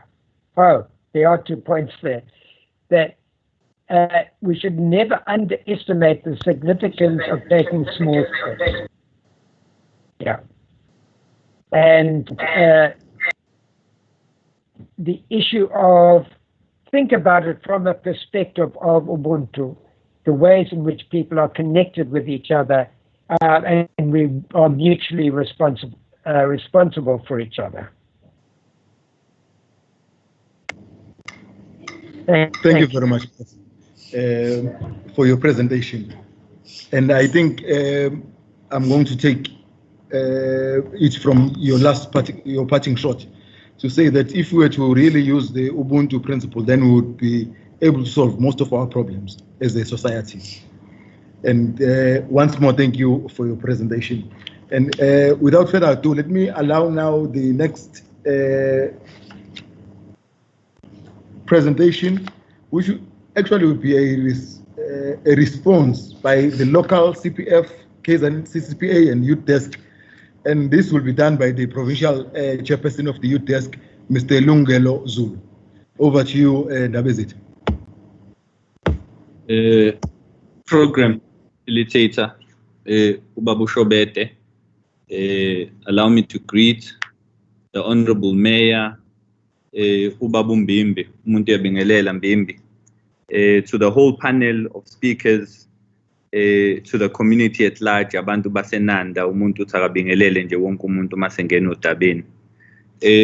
Siqale mhlambe ngokubonga ithuba leli esinikwa lona Mbimbi ukuthi sikwazi ukuthi siphefumule nathi izakhiwo zomphakathi ngokuthi njengoba ama-officials esengenile apresenta ngokuhlukahluka kwawo ukuthi thina ke njengezakhiwo zomphakathi iyiphi irole esizoyidlala.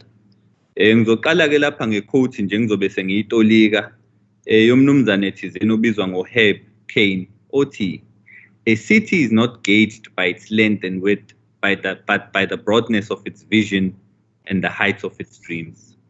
Ngizothi mabe sengiyela ngasemaphethelweni ke Mbimbi mase ngiyabuyela kuyona le quote le mase ke ngiyayitolika ukuthi kahle kahle ithini nanokuthi irelevance yayo kahle kahle kuphi na mangabe sesibuka ithebu. Now lo mcimbi ke wokulwisana nobugebengu ngizosithatha ngisibuyisele emumva ku1995 ngesikhathi uBaba uMandela uvula iParliament ephefumula kanjena. Uthi uBaba Mandela, and I quote, The situation cannot be tolerated in which our country continues to be engulfed by the crime wave, which includes murder, crimes against women and children, drug trafficking, armed robbery, fraud, and theft. We must take the war to the criminals and no longer allow the situation in which we are mere sitting ducks of those in our society who, for whatever reason, are bent to engage in criminal activities and antisocial activities. Now, uBaba Mandela kwayesitshela le emumva ngo-1995 ukuthi asikwazi ukuthi yizwe simukele isimo lapho kuba khona negagasi nje lobugebengu, ukubulawa abantu, kuhlukunyezwa abantu besifazane nezingane, kudliwe idakamizwa, kuntshontshwe emzini yabantu, nane-fraud nane-theft. Sikhona siyisizwe sithule esibukele. Kodwa kumele sisukume siyimphakathi, sibambisene namaphoyisa, sibambisene nanohulumeni ukuthi cha, asiyiphake impi nathi siyiphake kuzona lezi igebengu lezi. Asingayitholi njena siyilwane ezilindele njena siyama-sitting ducks ukuthi hhayi-ke othandayo uzozenzela noma ingasiphi isikhathi noma ingayiphi indlela. Kodwa kumele sibumbane sibe nanama-solutions athi thina senze njani na ukuthi sibhekane nazo ngqo lezi igebengu lezo. Sizokhumbula-ke futhi Mbimbi ukuthi iminyaka esiyishumi kuphela esele ukuthi sifinyelele ku-2030. U-2030-ke khona lento ebizwa nge-National Development Plan lapho esithi khona sine-vision yokuthi sifisa ukuthi siphile kwi-society ekanjani. Eyase-South Africa-ke clear-ke uma uzuya kwi-NDP chapter 12 ukuthi abantu eNingizimu Afrika ngo-2030 kumele bezizwe bephephile emakhaya, bephephile ey'koleni, bephephile nanasey'ndaweni zokusebenza. Lapha khona umphakathi uphila impilo engenakho ukusaba, lapho khona abantu besifazane bekwazi ukuhamba bephephile emgwaqeni naney'ngane zidlale phandle, ngaphandle ukuthi uma umzali ulokhu ujeqeza ubheka phandle ukuthi ingane yami isaphephile kanjani kanjani. Now uma uzobuka-ke Mbimbi i-vision esinayo, angifuni ukuthinta kakhulu masithi abantu besifazane behambe bezizwe bephephile emgwaqeni. Uma ubone ukuthi njengamanje leyo nto kuseyinganekwane ngoba abantu besifazane bazizwa bengaphephile emakhaya, bazizwa bengaphephile ey'ndaweni zabo zokusebenza ngenxa yokuthi sesiney'lwane. Iy'lwanyana-ke lezi Mbimbi, kodwa lezi y'lwanyana ziyibiza ngamadoda zona, kodwa iy'lwanyana lezi ngoba iy'lwane kuphela eziyiphatha ngale ndlela, ey'hlukumeza abantu besifazane ey'ndaweni zokusebenza, ey'hlukumeza abantu besifazane emgwaqeni. Ezinye zalezi izilwanyana lezi zihlala nabe emakhaya-ke abantu besifazane bahlukumeza khona isekuseni semini ntambama. Omakhelwane bayayazi njalo le ndaba le, kodwa abanye bagcina bethula, okuyiphutha eliyisimangaliso.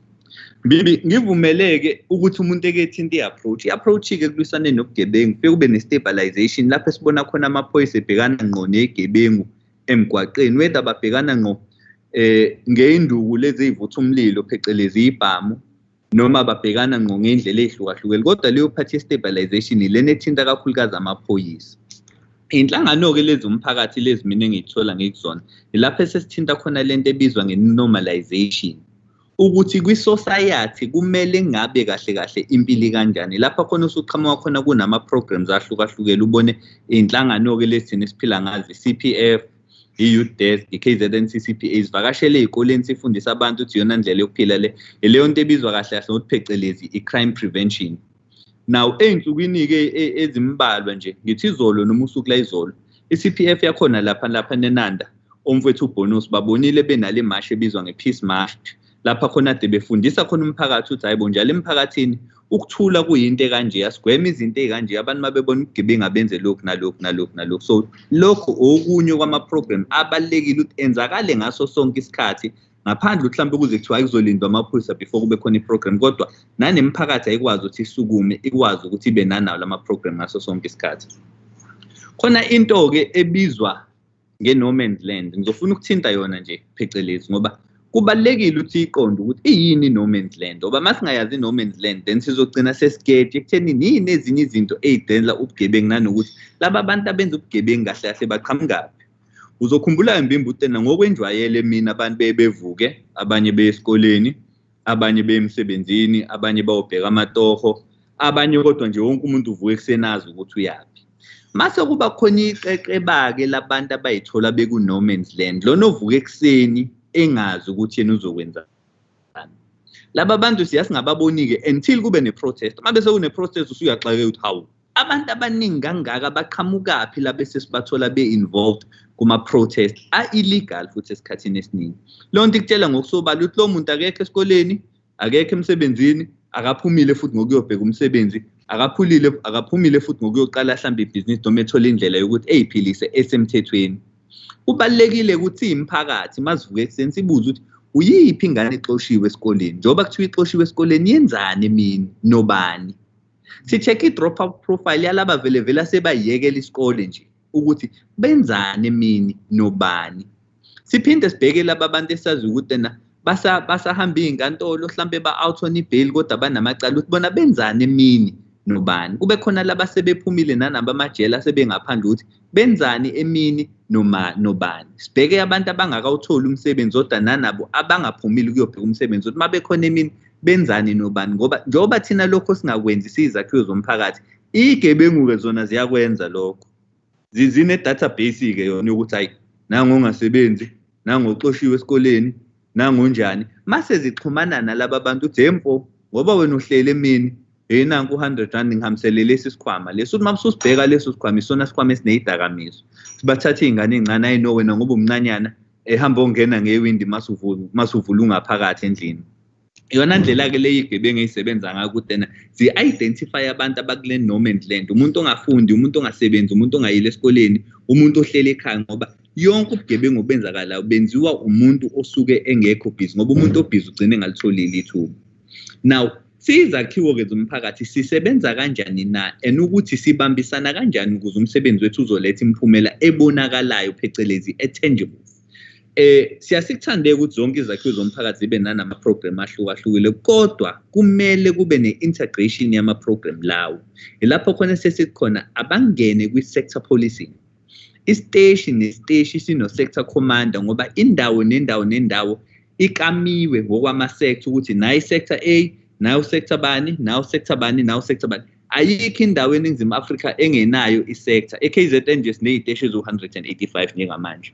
Njengoba ziwu-185 lezi y'teshi KwaZulu Natal, kusho ukuthi indawo nendawo ekhona iwadi newadi ifola ngaphansi kwe-sector. Iyona ndlela amaphoyisa akwazi ukuthi ekhave ngayo i-KZN yonke, noma kuthiwa indawo inkulu kangakanani, kodwa leyo ndawo ine-sector number, leyo ndawo leyo ino-sector command. And lawo ma-sectors-ke lawo ucommand wena usukazi ukuthi within i-sector yakhe kuney'kole ey'ngaki, kunamashebhini amangaki, kunama-creche amangaki, kuney'tolo ey'ngaki, kunemizi ey'ngakanani, kunamasonto amangaki, kanjalo kanjalo, which is information e-crucial ukuze nizokwazi ukudevelopha i-plan ney'zakhamuzi noma ney'structure elwisana nobugebengu ukuthi okay, makunama-tavern awu-4, ama-hotspots angakuphi, iziphi lezi y'tobhi lezo sekwaziwa kuzona ukuthi hey, kuleso stobhi leso ngo-7 awudluli khona. Kumele udlule kusewu-past 6 noma kusewu-10 to 7 ngoba ngo-7 hayi sekukhona abantu abasuke sebekhona lapho abasuke sebezokwenza ubugebengu noma kubanjwe inkunzi eyisimangaliso.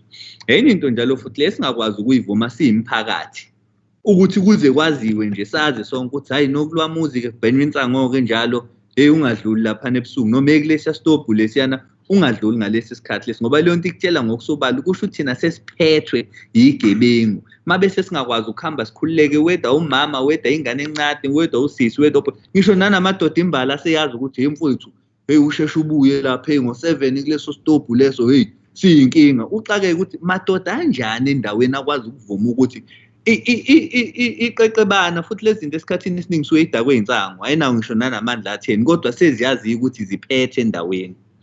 Mangabe-ke thina sizohlangana ngokwe-sector, sithole u-sector commander ngokwey'teshi zethu, zobe sesikwazi ukuthi igalelo lethu lingene kwi-system e-integrated ukuthi okay, njengoba lezi y'structure ey'hlukahlukene sizosebenza kanje. Mhlambe kuleli viki le-hotspot area lentambama kuzokwenziwa ama-patrol ngalesi structure, iviki elilandela kuzobe sekuyilesi structure, kanjalo kanjalo. Kodwa ngokwe-sector policing iyona ndawo leyo noma iyona zinda lapho kwazi khona ukuthi sibambisane khona, sihlanganyele khona, mase siba nento ezoba effective okwangempela ekuthenini sikwazi ukuthi silwisane nobugebengu.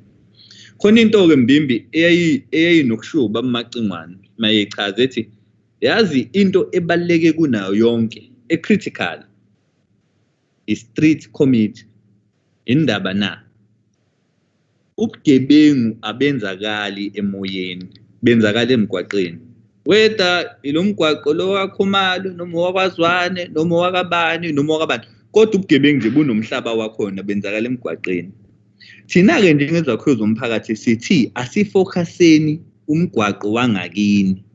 Awukuphume nje namhlanje mabese siqedile le webinar le Mbimbi. Uyiphuma imphakathi ithi okay, makhelwane, nanga uMbimbi lapha ube newebinar ekhuluma ukulwisana nobugebengu.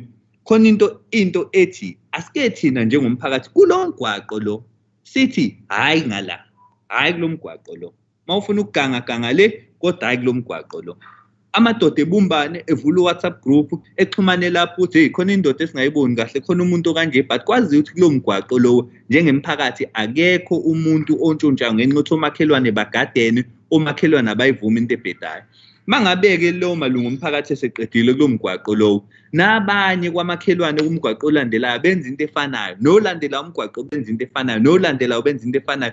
Mase uyabona kahle kahle lezi igebengu zizoyithatha phi indawo yokuthi zenze ubugebengu mabuthi umgwaqo usune street committee sakhona esithi ngeke kulo mgwaqo kubheke idakamizwa, ngeke lo mgwaqo kuhlukunyezwa abantu besifazane, ngeke kulo mgwaqo ungene igebengu emini noma ebusuku zizontshontsha, ngeke futhi kulo mgwaqo kwenzakala izinto ezumsangano noma izinto ezibhedayo ngoba siyimphakathi yala siyimndeni yala thina ngeke size siyivumele. Ayikho yabona ke igebengu futhi enye into ebheda ngazo bayidlanzana. Asikwazi ukuthi baningi kangaka simphakathi sivumele idlanzana elincane ukuthi kodwa kube yilona eselilawula impilo zethu ziphilwa kanjani.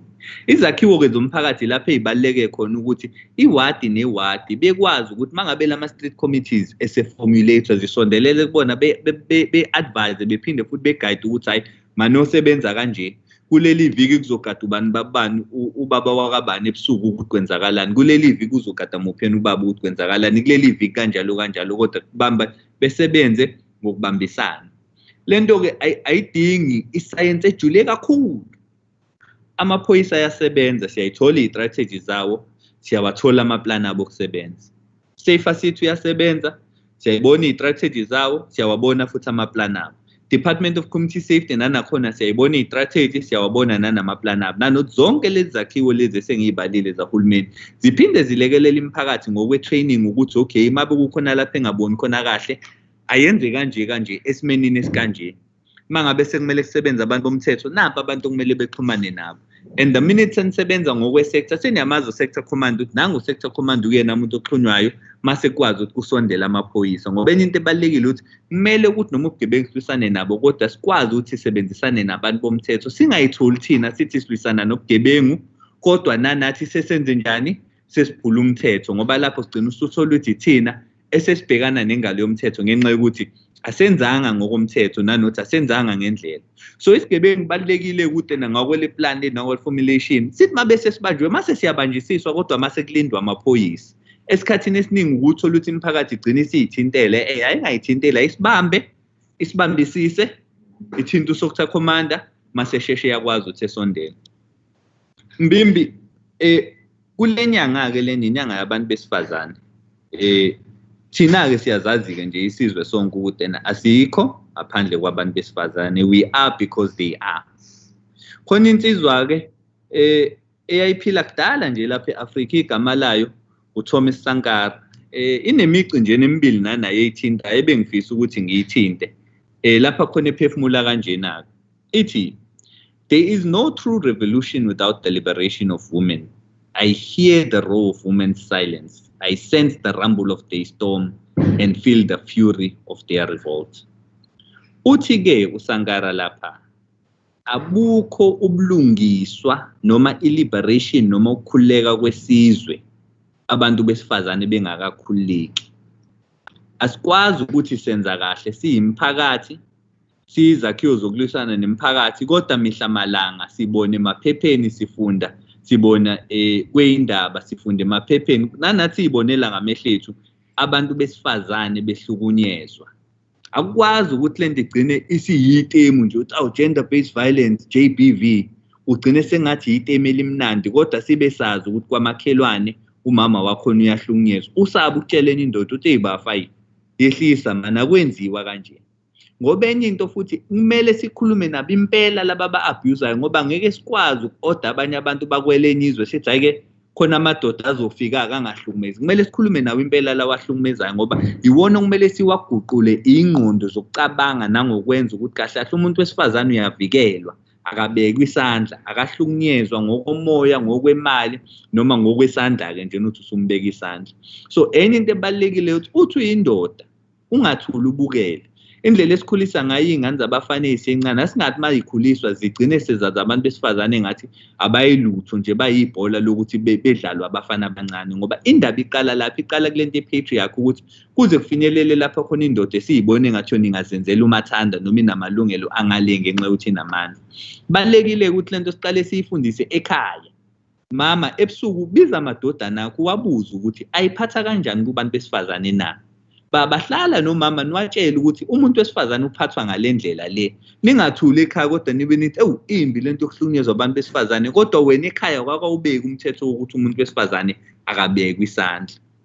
Ndlulele phambili ke kwenye ikhoti yesibili yayo le ndoda leni uThomas Sankara. Lapha khona our revolution is not a public speaking tournament. Our revolution is not a battle of fine phrases. Our revolution is and should continue to be the collective effort of revolutionaries to transform reality, to improve the concrete situation of the masses of the country. Lapha ke le ndoda ithinta mbimbi lento engibona umasipala waseThekwini uyenza. Lapha esikhona sigcini lezinto ngokwazi ukuthi ikhulume kuphela zibhalwe kuma-poster ebekwe yonke indawo kodwa kumele kube khona nento eyenzakalayo, kumele kube khona nento ephathekayo, nento othi noma umphakathi uphuma namhlanje ukuthi mawuyibona i-CPF ukwazi uku-identify ukuthi awunanga amadoda amalungu e-CPF ayabonakala ayasebenza emphakathini. Uyakwazi ukubona ukuthi nampa abantu abasha abayimisele ngokulisela nobugebengu i-youth nana uyayibona ukuthi nayo iyasebenza. Uthi mawuseThekwini ngaso sonke isikhathi ukwazi ukubona amalungu ayi-youth desk osiyandobiyela osithabisa uZuma othuthukane bebhizi be-up and down ngoba uyabona ukuthi laba bantu laba basha bayimisele ngempela ngokulisana nobugebengu and ubabona ndawo zonke awugcini ngokuzwa ngakho kuthiwa zikhona lezi i-structure lezo.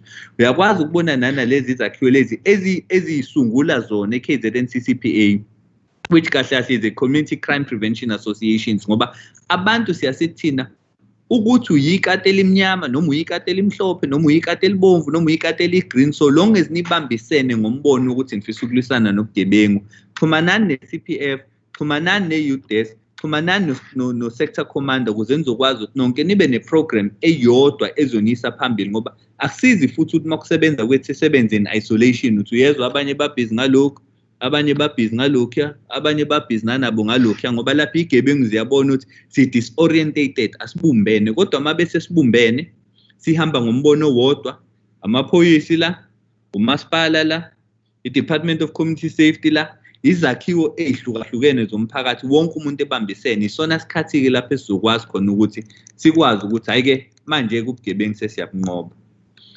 Umuntu mhlampe seyangasemaphethelweni ayikho into ezoshintsha isimo sobugebengu ngaphandle kokuthi thina siyimphakathi sisukume.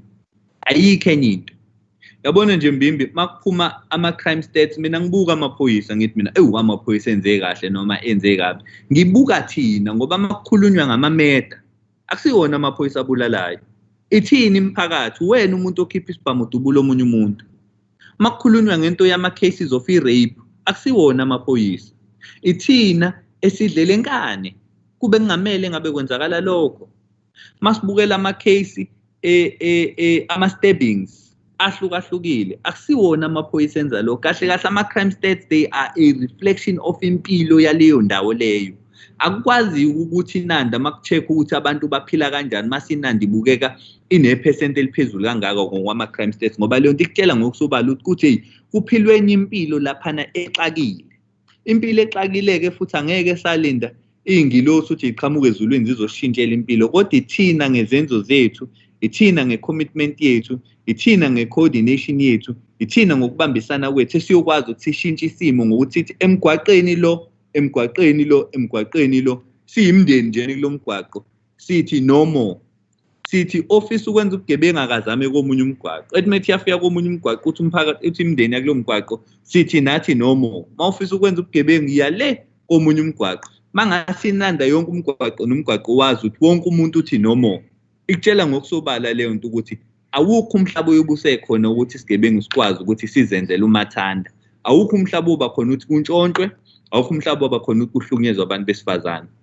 Thina-ke njengezakhiwo zomphakathi Mbimbi, we welcome ama-initiatives omasipala, sihambisana nawo umasipala, sibambisene nawo umasipala, and futhi sesizothi nanathi ukuphakamisa amasokisi ekuthenini sibe visible emphakathini. Sizophinde futhi siphakamise amasokisi ekuthenini indlela esenza ngayo mhlambe sithi ukuphuthuma mbijana noma sithi ukunezezela vele phekwenhlele esezikhona ukuze nanemphakathi izoququlezeka ukuthi ayinazi izinhlanga zomphakathi ziyabonakala nanaba abanye ingcenye yale mpilo elwisana nobugebengu. Siyabonga. Sibonge kuMageba nge-input yakhe nokuthi asitshele nje ukuthi bona njengenhlaka abayibuka kanjani lento yobugebengu. Lento singikhumbuza ukuthi enye ingqinamba esibhekene nazo njengezwe Mbimbi le ukuthi nasey'koleni zethu akukuhle. Udlame lapha nobugebengu ludla lubi. Kodwa-ke iqiniso ukuthi iy'kole they are just a microcosm of our society. Okusho manje sikwazi ukuyinqanda lento emphakathini, kwazi ukuthi kuqine isiko lokufunda nokufundiseka.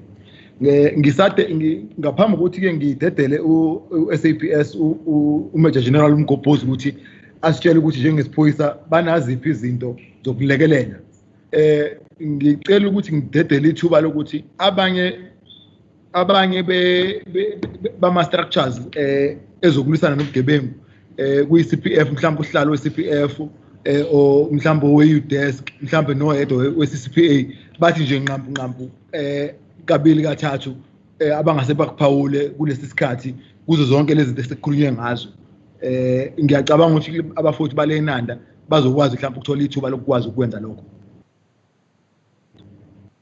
Ngicela ukubona mangabe kukhona ongakwazi ukuveza ukuthi kungenzekani.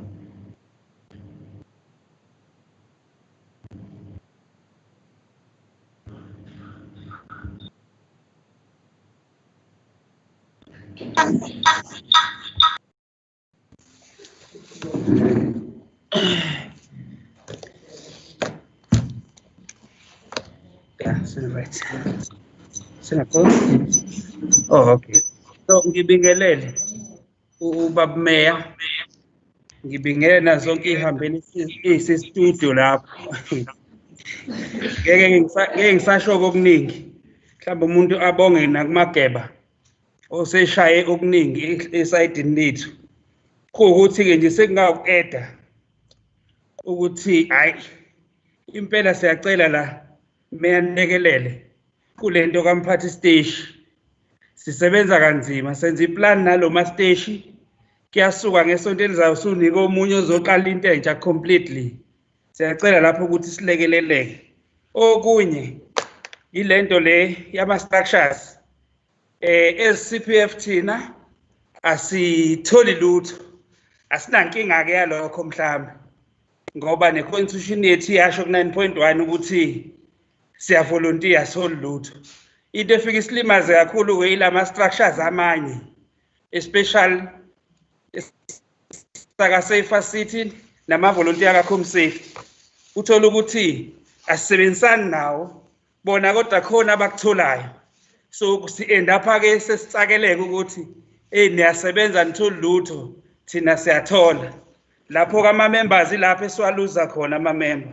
But ke ukhona uhlelo oluzoba khona ebesilihlela nokhansela ukhuzwayo kwakuthi kwaseqala i-lockdown ngoba sesisebenza ukuthi ama-sub-forums sesizowenza kuma-voting district ukuze akwazi ukucontroleka ngoba sesi-endapha wonke umuntu avana abiza umhlangano nje kuze kuthiwa sebekhethele ikhansela lingazi lithi liyasibuza ikhansela nathi abantu asibazi.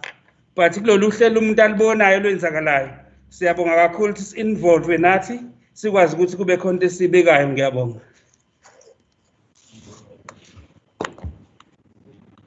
Siyabonga kakhulu sihlalo.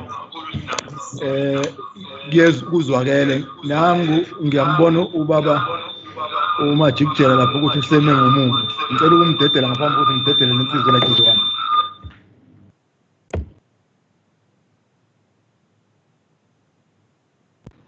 Sibingelele kumphathihlelo, sibingelele kubaba Mayor, all protocol observed. I think uMageba usekukhavile okuningi. Kodwa esingathanda ukuemphasize ukuthi ake sibhekelele kakhulu sigxileni ekutheni yini le dala i-crime engaka society. Some of these things have been mentioned, highlighted, and therefore, from that position, what is it that together the government, the people can do to combat these crimes? We have identified many of these things, and a majority of them have been spoken about even last week. But we should put an emphasis on education and training, the use of our technologies to make sure that we combat this crime. Because we are going to have talk shows year in, year out, every other time with no proper solutions. I think in eThekwini, since we've identified the hot spots, it is very much easier now to put a consolidated effort to try and combat this. Sizocela nje babumeka kulekelelwe bese bekile ubaba uXaba wabeka noMacengwane. We need an increase in police visibility. That plays a huge role in combating crime in our society. As we'll be coming in as the youth office to run programs to make sure that people are educated on crime and what are the repercussions thereof. But you call on law enforcement to continue that perpetrators must at all times must be jailed. Because the other situation that we have, people will want to do something because they don't think there are repercussions for any action that they are taking. Now, the introduction of the fourth industrial revolution is very beautiful. If we look at countries like your US, where police have now installed what is called body cameras, that has good results because you are able to be proactive in crime.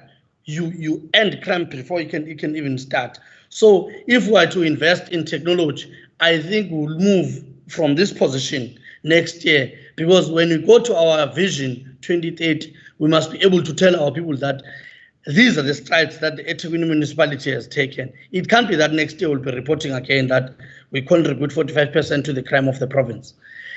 From these webinars, sizocela nje lokuthatha state lento bisho babulungelo sasike sayiraise ke as youth office that we need to create youth ambassadors that will be ward based. It's a good call here to have street committees, because the street committees will go deep into the problem. So these people must be trained on patriotism of the state, and then if these are then patriotic, they will be able to tell us community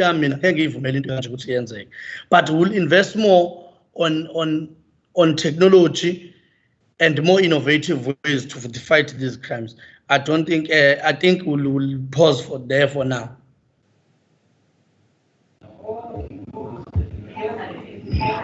Siyabonga kakhulu kuba majikjela nge-input eqhamuka kubantu abasebasha. Lokhu kunikeza ithemba ukuthi abantu abasebasha bazolekelela ukwakheni ikusasa eliqhakazile uma ngabe sithola abantu abasebasha bakanjeni. Ngaphandle kokumusha isikhathi, ake ngidedele umfowethu uDelani la osuka kwi-CCPA khona la eThekwini ukuthi naye asiye kwelijikayo.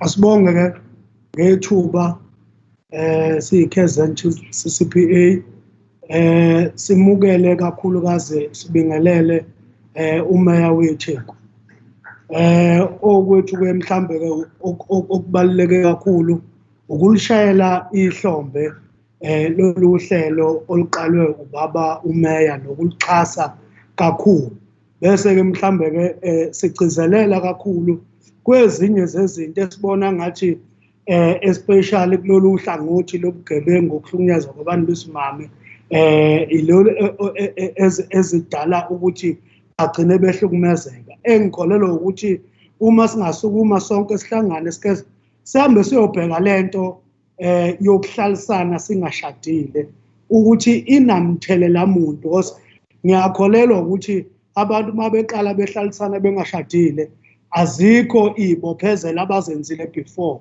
zokuthi uma bevukelwa izinkinga ba-excitwe uthando lwabo babili bagcina behlalisana mase bexabana endleleni abanayo indlela yokuthi bazobhekana kanjani nezimo abahlangabezana nabo ekuxabaneni kwabo kugcina ukuxabana kwabo sebegcina bese behlukumezana ngendlela abahlukumezana ngayo kuzoba ile engihlale njalo ngiyibuka yenzeke emabandleni egcina iholele ekutheni abantu bahlukumezane noma abantu besifazane bagcine behlukumezeka nezingane leyo ukuthi amanye amabandla njalo nemithetho ukuthi umuntu wesifazane mayeke wafola into pregnant lowo muntu wesifazane usa-abound ukuthi noma nalowo muntu wesilisa mayeke wakhuleliswa usa-abound ukuthi ashade nomuntu omkhulelisiwe uthola ukuthi bona bebengenazo ngempela iy'nhlelo zokuthi bazolihamba ibanga lokuthi bagcine befike emshadweni kodwa bashada ngenxa yokuthi sekunengane phakathi alukho i-commitment yothando olungako phakathi kobabili nalapho kugcina kuhambe uthola ukuthi sebeyaxabana abantu bayahlukumezana ingakho uzothola ukuthi ama-rapes amaningi akhona emshadweni ama-rapes amaningi avuka emkipitweni ngenxa yalezi zinto lezi esingayinaki ey'ncane ingakho sizobanxenxa nje nabafundisi ukuthi abaqale ukushumayela noma ukufundisa ngokuyiphatha kwabantu besifazane sibe honest basixoxa ngakho emabandleni kodwa-ke ezinye zezinto zikhulunywe kakhulu lapha ngaphambili ezokwenza ukuthi-ke mhlawumbe ubugebengu singabehlisa kanjani njengaleyo ukuthi-ke kungabaluleka ukuthi ukusebenzisana phakathi kwama-structures nama-law enforcement agencies kungasiza ukuthi ngiye ngibone nje uma ngivakashele ama-police station amane uthola ukuthi kunomuntu ozoripota i-crime ka-metropolice athi u-metropolice mina angikwazi ukubopha noma ukuvula i-case kodwa ngingakwazi ukukusiza ukuthi sihambe nawe siye ka-SAPS uthola ukuthi ungabikho kobudlelwane obuhle phakathi kwalama-police station 2 umetro no-SAPS ugcina uma ufika SAPS athi anikezwe izinto zokuvula icase umetro kodwa uthola ukuthi akayitholi umetropolitan indlela e-right umuntu obezovula icala agcine edikubala lingavuleki icala mhlawumbe ziningi iy'teshi eThekwini noma ziningi iy'ndawo enobugebengu obucishe kufane nobasenanda kodwa uthola ukuthi uma ufike ema-police station i-reception efanayo awuyitholi ngiyakhumbula nje sihamba nobaba umeya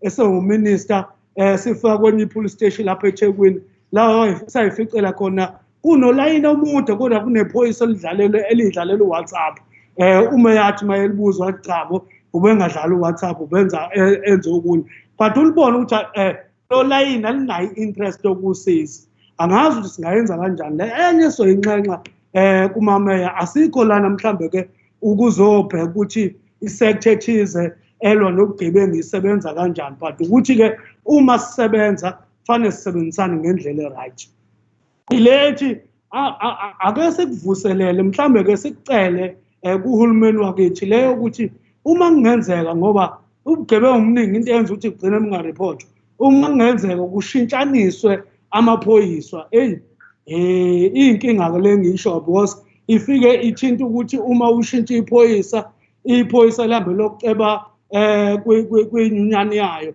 inyunyane besibeka imithetho imiqathango abanayo uma uzoshintsha iphoyisa kodwa-ke ngiyakholelwa ukuthi uma kungarotate namaphoyisa because amaphoyisa ngicabanga ukuthi uma egcine sethi wona sekuyifana nekhaya lethu i-police station igcina imisebenzi eminingi ingasenzeki maningi amaphoyisa enza kahle ka-SAPS kodwa maningi futhi amaphoyisa amazambane amabolini agcina uma ngabe uwa-identifya agcina engakwazi futhi ukulandeleka ukuthi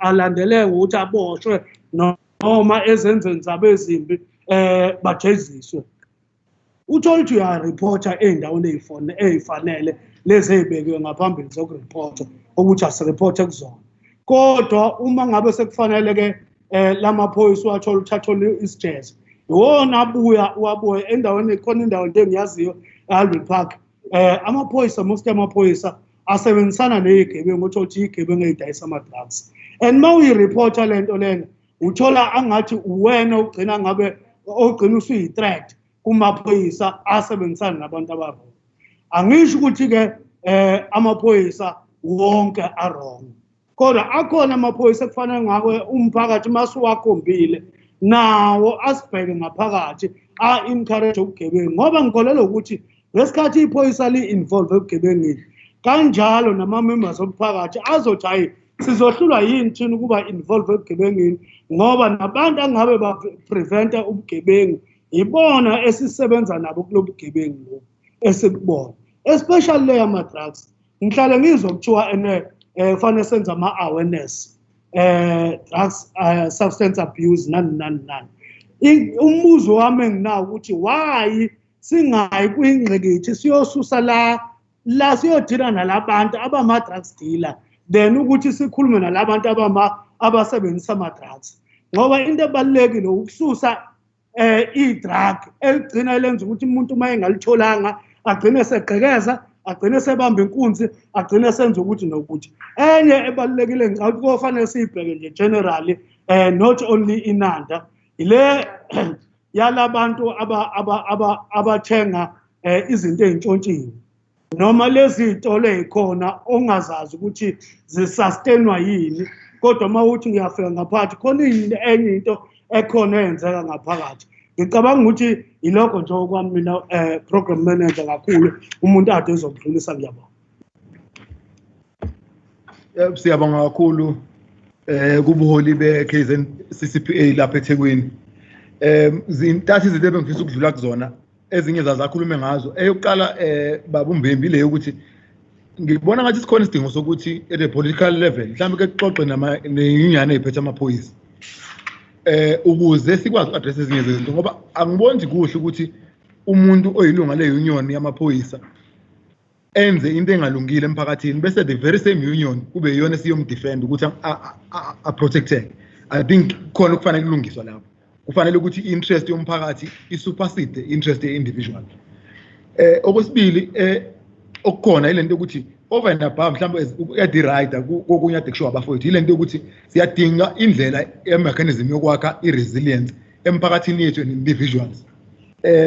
Ithi-ke i-white paper ukwakha i-resilience is the process of capacity for or outcome of successful adaptation despite challenging or threatening circumstances. So siyadinga ukuba nendlela yokwakha lokho ukuthi abantu noma babhekene nezinto ezi-challengeayo kodwa bakwazi ukuthi zingagcini balimazile abanye bagcine bengene ebugebengwini naseyidakamizweni nakwezinye izinkinga ezigcine sezikuzona.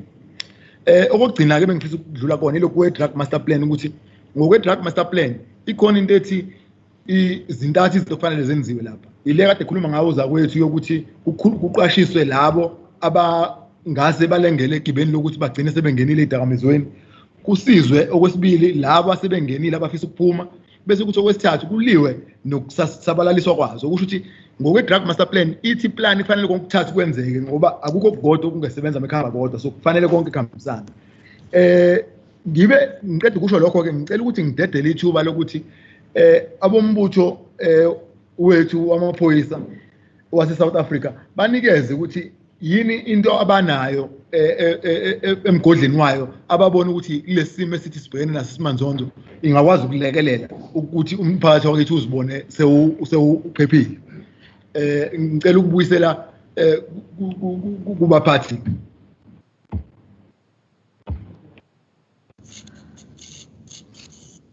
Ngibingelele ubaba umeya nabo bonke abakhona lo bishop. Angazi noma kuyazwakala baba umeya. Hayi umuzi wena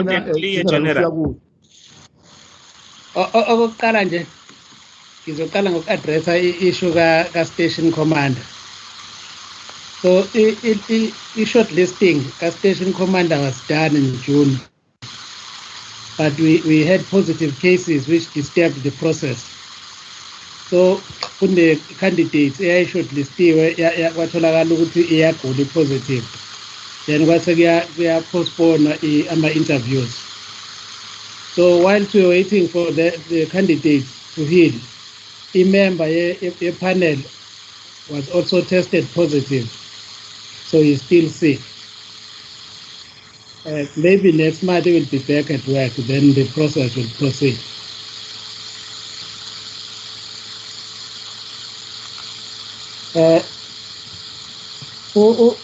Ubaba uMeya wakhuluma ekuqaleni ngendaba zokuthi amaphoyisa kunamaphoyisa a-corrupt. Sinayo i-challenge yamaphoyisa a-corrupt impela. Amanye ahamba aza-collecte ngisho imali khona kulamashipi ekufanele ngabe ayawavala. So we are busy working on that, on the corrupt policemen. Kusuka kuJune kuza manje nje, we have already arrested 18 policemen for corruption. So sibona ukuthi lokho kuzowenza i-change, abantu basebenze ngokuthembeka benze into ekufanele ngabe bayayenza. I-crime yethu, it shows ukuthi yenzeka from Thursday to Sundays. So as a cluster, we will increase deployment in Nanda on Thursdays to Fridays. So where we will be having VCPs or stop and search or foot patrols. As of yesterday till today, we had some deployment which had some good results. Kwa Marsh Hostel, we had a deployment. Members were working on doing foot patrols there. Then they've spotted a person being hijacked. They chased the hijackers and they shot back at the police. They managed to arrest the suspects. Also this morning in Nanda, we had a rape and a house robbery. So the policemen were at the area doing a VCPs. They spotted the vehicle with the 5 occupants. These occupants, they fired back to the police. The police managed to chase the vehicle and shot back, and they arrested 3 suspects. And those suspects were linked to the rape and the house robbery. Also, as a district, we are going to mobilize the community. We are going to establish the neighborhood watch. We are also going to revive the CPF,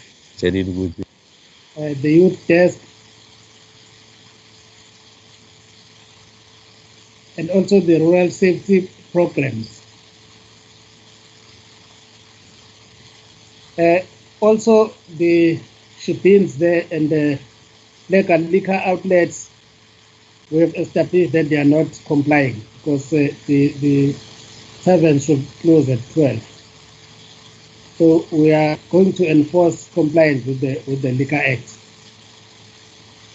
There is also the eThekwini bylaws. We are going to enforce these bylaws because you find out that we've got people who are walking around drunk, especially the females, who are walking on the street drunks, and they make them vulnerable to being raped. So we are going to enforce the bylaws as well. When it comes to investigations, we are going to increase the informal network at the area of Inanda. Wherever the suspect is arrested, we're also going to mobilize the community to participate in the opposing of bails. On our analysis, we've also established that we've got one and the same offenders who are committing crimes. So if there are any parolees released in prison, we are going to visit them now and again so that they cannot commit more crime. We are also going to encourage a prosecutor-driven investigation where in our serious cases, we're going to involve the prosecutors to give guidance to our investigators. So what we have also noticed in the analysis is that the firearms are used in most of our cases. So we are going to increase the informal network to assist us in the recovery of the firearms in the area. And also the crime awareness. In these hotspot areas, we are going to increase crime awareness. We will also involve the tavern owners in our crime awareness. And whenever there is also conviction in the area, we will publish these convictions, as well as any arrest in the area. It will be published to serve as a deterrent. And nama programs ey'koleni abumeya sizowavuselela uma iy'kole sezibuyele normal, ngoba that is where also sinama problems oma drugs noma sexual offences ayenzeke ey'koleni. So sizovuselela ama-programs akhona. The sector policing, Enando used to have a good sector policing. We are also going to revive the sector policing as Enando like it was before. Ngiyabonga.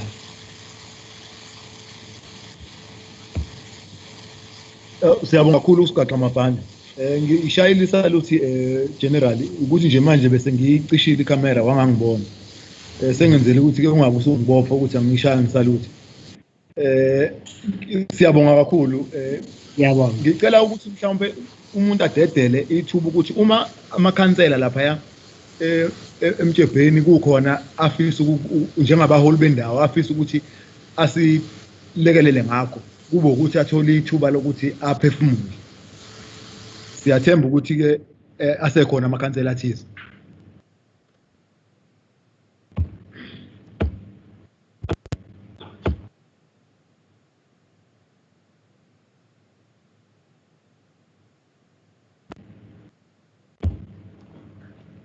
Asekhona amakhansela nani?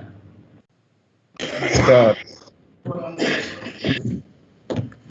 Mhlambe sibingelele kubaba umeya, sibingelele kulonke ithimba elikhona elibe ingxenye yalolu hlelo. Mhlambe nje kakhulu umuntu engadlulisa izwi lokubonga kwabasungulelo lo hlelo kanye namalungu komphakathi esinawo khona la emtshebheni.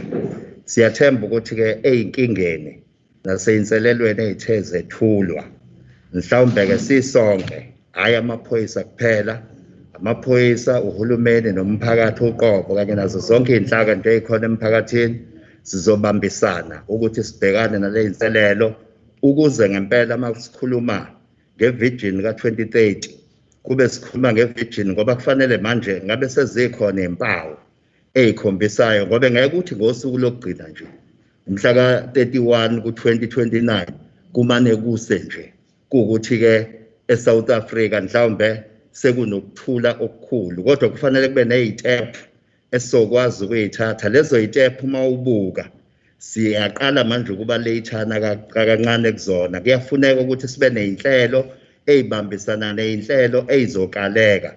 Konke siyazi ukuthi nala emtshebheni kukhona lokho ukuthi-ke amaphoyisa kamaningi kakhulu, kodwa siyafisa ukuthi kube khona nalento ye-performance evaluation ukuthi wona-ke lawo amancane kodwa-ke ayaperforma yini. Kungekhona-ke amaphoyisa kuphela, kodwa nathi thina siwumphakathi nathi sikwazi uku-evaluate iqhaza lethu ukuthi iqhaza lethu lona liyakwazi yini ukuthi lilekelele. Sithi-ke mhlawumbe asibonke, siyathemba ukuthi-ke mhlawumbe sizoba futhi-ke nezinye iy'nhlelo maduze lapho khona sobe sesakha khona igxathu eliya phambili ukuthi-ke sibambisana kanjani. Siyabonga kakhulu Meya ngokuthi usihlelele usuku olufana nalolu. Siyabonga. Sibonga kakhulu Mancinci. Ukhulume kahle impela umholi. Sesiya ngasemaphethelweni ngicabanga ukuthi kubaluleke kakhulu ukuthi nginikezwe ubaba uMbimbi oyi brain child yakhe le ukuthi asilekelele ngokuthi siya kanjani phambili baba Mbimbi. Hayi awakaphela amakhansela nabakhona bomphakathi abaconnectile abasafuna ukuphawula banikezwe ithuba.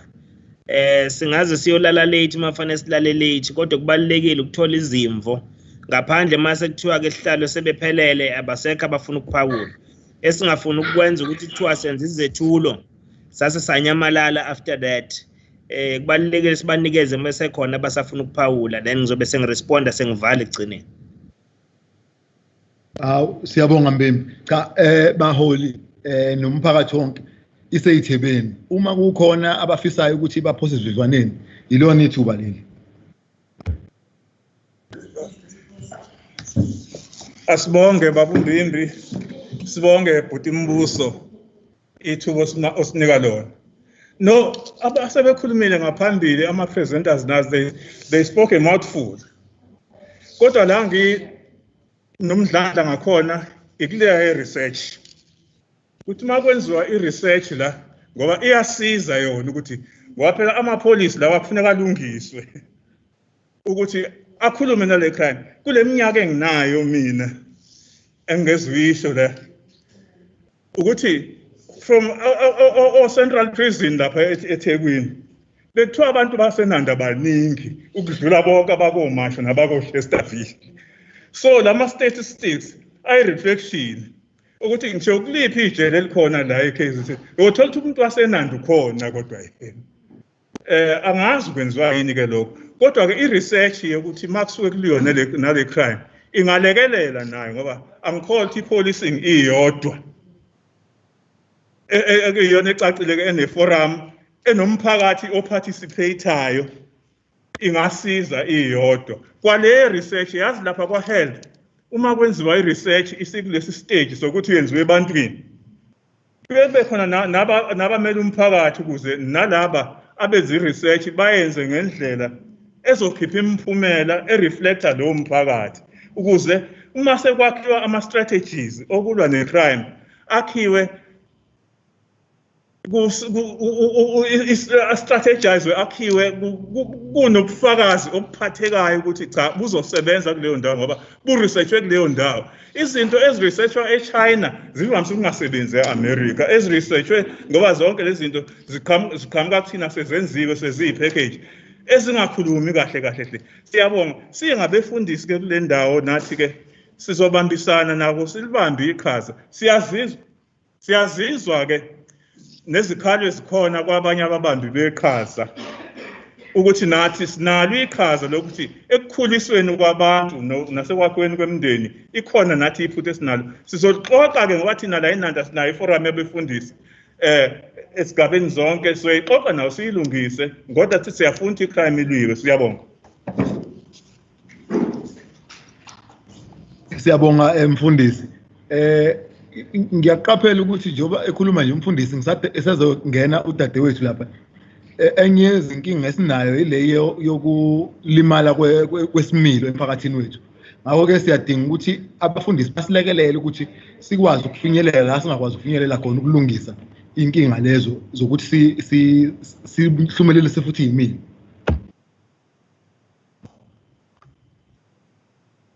Ngizothanda ukubonga kakhulu ngalokho okwenziwe ubaba umeya nabaholi bonke kumasipala wethu. Mina ngiwumama uMaphumulo ngiphuma khona la eNanda. Ngiyazama kakhulu ukuthi omama sibathuthukise sibafundise imisebenzi yezandla ukuze bakwazi ukuzimela nabesifazane esibakhulisayo bakwazi ukuzimela bangaze bazingenise ezinkingeni zokuthandana bese bancane. Thola ukuthi izigaba eziningi zabantwana bethu bayalimala ngenxa yokuthi bazifaka othandweni beneminyaka emincane ngenxa yokuthi babona isimo senhlupheko emakhaya. Siyacela ukuthi ke inhlangano engiyimele isihlobile Skills Development Projects. Senza ama-skills ahluke, sifundisa ukwenza amakhandlela, sifundisa ukwenza ubuhlalu, sifundisa ukuthunga, sifundisa nangokuthi abantu bakwazi ukukhuluma ngezinkinga abanazo. Ngike sihlobile sike sasebenzisana neKwaZulu Natal Christian Council silwa nendaba yodlame ngekhathi zabo 2000. Saphinde sasebenzisana nezinhlangano eziningi emphakathini. So lokhu kwabasiza omama nangekhathi zengculaza omama babesebenza belwa nokuhlukumeza komama okudala ingcindezi emndenini yabo. NPO siyacela ukuthi uhulumeni nathi asibale ekutheni singalenza ushintsho izingane zifunde. Sinezindaba ezibhaleke phansi lapho engake ngafundisa khona i-serial killer eyayino 5 killings, kodwa ngangifundisa umphakathi lapho omunye wobaba wayelokhu ebheke phansi engaconcentrate eklasini kanti ubhizi ureporta lesisigebengu eseqile sesahlala eGoli kusemphakathini waseMelmoth. I evidenced that day when isigebengu sabanjwa umphakathi ngokuthi kufika amaphoyisa ayengagqokile i-uniform. Ngaba ufakazi ukuthi ngiqinisekile ukuthi ayengayiphethe ngisho ibhamu ayezozama ukuthi indoda buyela ngaphakathi siqeqeshe. Lo muntu wabanjwa iskill samakhandlela, uyena owenza the best product. And ngase ngithi kuyena ngicela nisho ukuthi namhlanje iluphi ushintsho enizolwenza empilweni zenu. Wafakaza nginazo ngisho izithombe zale ndaba engikhuluma ngayo. Ngitraina umphakathi wasemakhaya koMelmoth, sitraina all over. Kodwa ke la eThekwini ninenhlanhla ngoba ninabantu abangasebenzisana nomama. Sikhulume sindawonye sisebenza imisebenzi yezandla, sibonisane ngeenkinga ezikhona emndenini yethu ukuze amaphoyisa sikwazi ukwa-approacha nangendlela ukuthi leyo nto ke ibizwa ngokuthi yini i-abuse, ngoba okuningi asikwazi nokuthi i-abuse ngempela yini le until size sibone sesifile. So siyabonga kakhulu ngalolu suku and siyathemba ukuthi sokwazi ukusebenza nemphakathi size nabantu abahlukumezekile bakwazi ukukhuluma. And khona neproject art breakthrough where ngifundisa omama ukuthi bakhulume ngeenkinga kodwa bayibeke ngendlela epositive ukuthi if bekungeyona lento bekungaba yini. Then ngithi umuntu akadwebele picture and umphakathi waseMount Moriah ngaye ngasebenzisana nawo badweba ipicture ukuthi sinenkinga ingane zethu ziyaphoseka emfuleni ziyalimala, kodwa ngesikhathi bedweba badweba i-bridge. Today there is that bridge ngoba ngathi umphakathi awukhulume ngezinto abayifunayo on a pen and a paper base bedweba leyo picture leyo yaba isihlala in one of the welfares. So it is possible to do with omama. Ngiyabonga kakhulu ngaleli thuba. Siyabonga kakhulu kumama Maphumulo. Ngiyakunikeza ithemba uma kunezinhlelo ezifana nalezi emphakathini. Asidedele-ke udadewethu osanda kusijoyina naye ukuthi asike kwelijikayo. Ngokhulu ukuzithoba ngifisa ukubingelela ubaba Meya, ngibingelela umphathi wohlelo nabo bonke abakhona ngaphakathi ngokwesihlalo zabo.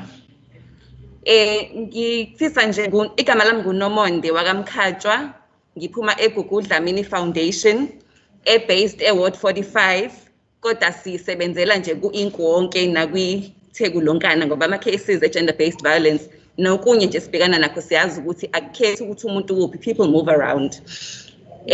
Siyabonga kakhulu, yazi nje lokhu kuqaliwe ama-presentations umuntu usengibhale kwazi ngoba buhlungu isandla and konke okukhulunywayo kuyakhombisa ngempela ukuthi as iTheku khona la isiyakhona and la isiyakhona ila kufanele ngempela engibona ukuthi lo 2030 engathi kubuke engathi kune light ngoba ngiyakhumbula nje kakhulu before qala i-lockdown baMeya sibe ne-meeting, the last DAC meeting where you stressed ukuthi you would like ukuthi ezinye zezinto ekufanele zenzeke ukuthi ku-revive ama-structures like GBV council kuma-ward and nayo impela i-DAC council nayo bese sihamba nje ngempela sibone ukuthi siyahamba nakho sekushaya i-lockdown.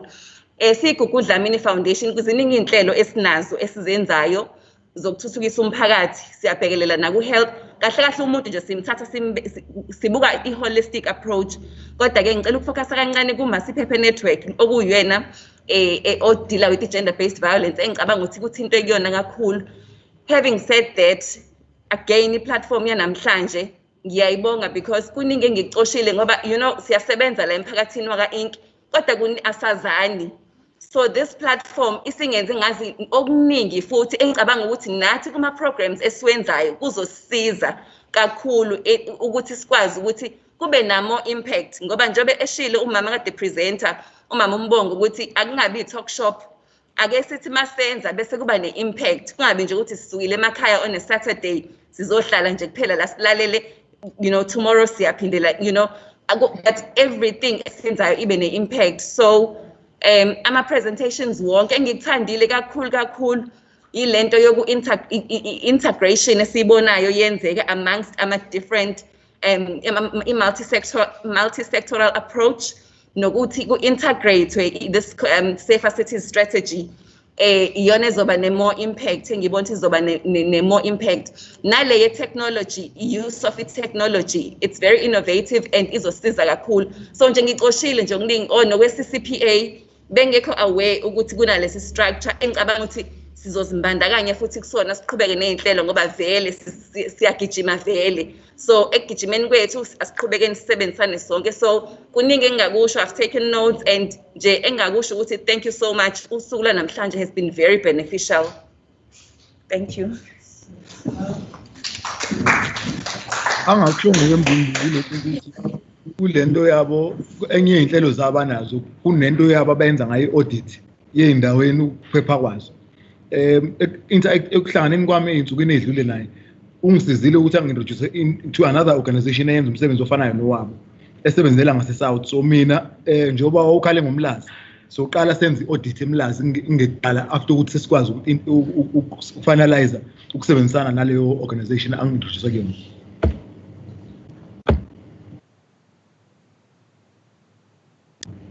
Hayi Nkosi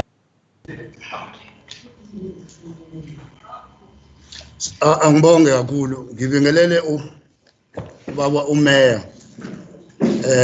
nombuso lapho ngiyambona indodana wami nonke ke unfortunate namadodana ama ngeke ngithi nobaba namhlanje. Siyabonga nje kakhulu kulolu suku lanamhlanje ukuthola le summit enhle kanje nesivule amehlo. Ngicabanga ukuthi baba umeya, this should be a wake up call esitholayo namhlanje engicabanga ukuthi kuzofuna futhi singagcini ukuhlangana namhlanje. Kungangijabulisa kakhulu ukuthi siphinde sihlangane mhlambe ngesikhathi esifanayo ngonyaka ozayo sesibuka ukuthi mhlambe ukuhlala kwethu namhlanje ngeke kwaqhamuselana ngoba kubalekile ukuthi sisitshale sibone kuyamila yini. Izinto namhlanje oyishilo kanye nozakweni lapho zisinikeze ithemba ukuthi khona la siyakhona kusuka namhlanje kuya phambili ngoba musu ukhuluma ngenanda kwezindawo engathi ukhuluma ngendawo engadlala abantu ngendlela ikhame ephezulu ngayo nathi iyasiphoxa sabahlali bakhona. Engicabanga ukuthi namhlanje na kukhona umehluko ozokwenzeka ngendlela engiboneni outline ngayo izinto efanele sizenze as from today onwards. Another thing sengizohlala phansi ile yokuthi one inanda ivast kakhulu babumeya mhlawumbe umuntu ahlale seyibeka lento kade sasiyibeka kodwa namhlanje engathi sinamathemba ukuthi esishoyo eziningi zizokwenzeka ngendlela esikwazi ukuyiyona nethimba lakho lelo onalo lapho. Khona indawo ekuthiwa womqeku le ekude engase entshonalanga yenanda la uthi uma uhamba ngebhasi mhlawumbe u2 hours uyaphela. Lapho indawo enjalo ziyadinga ama-satellite ukwazi ukuthi umphakathi ube nesiteshi esikhona. Can you imagine ukuthi emqeku khona odlwengulayo udinga ukuthi asizakale immediately uzofuna ibhasi ongazofika neteksi izothatha ama-hour iza la. I think all those things need to be considered ukuthi kuthole ukuthi ngempela abantu basebenziseka ngendlela efanele. And lastly, nalama satellite akhona njengayo iMawoti novela abekho conducive enough ukuthi amaphoyisa asebenze ngokukhululeka laphana. Engathi ngaba khona indlela engezwa ngayo renovate ngoba uthola amaphoyisa nje ariska ngempilo zabo especially ebusuku kumele laphana uyathola noma uhambe emgwaqweni ungajidela nje itsho noma udubule amaphoyisa ashona wonke ngoba indlela asebenzisa kona ayikho right. Kade ke sasikhala ngako engicabanga mhlambe namhlanje khona kuzokwenzeka. Angibonge kakhulu baba Meya. Siyabonga kakhulu kubaba uPhewa. Hayi ngicabanga ukuthi kuzwakele Mbimbi.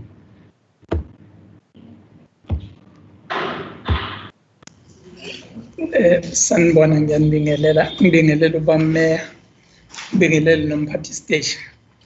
Uvusi lo kaNdlovu.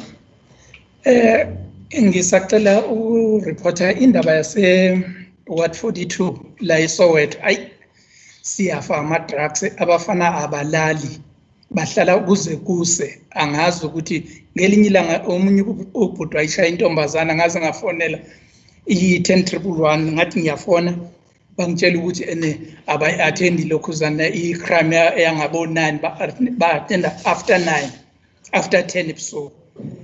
Ngaphoxeka kabuhlungu kabi ngoba bayithatha inamba yami and then abazange babuyele back again. And another thing, bengicela ukuthi ke monitor i-welfare, ngathini i-welfare engenza sikhoka sasa. Ayi abantu abaphathekile kahle kuleyo ndawo. Ngiyabonga.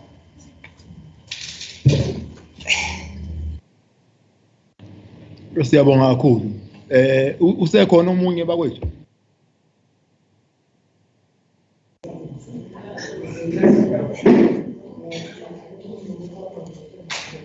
Hayi Mbimbi kubuya ngazi ukuthi sebephosile sivivaneni bonke abebengaphosa. Kungcono ukuthi intambo sengiyibuyisela kwena. Sibonge babushobede. Bengazi ukukhona ikhansela lami lapho baPhewa. Uhlalo we-CPF.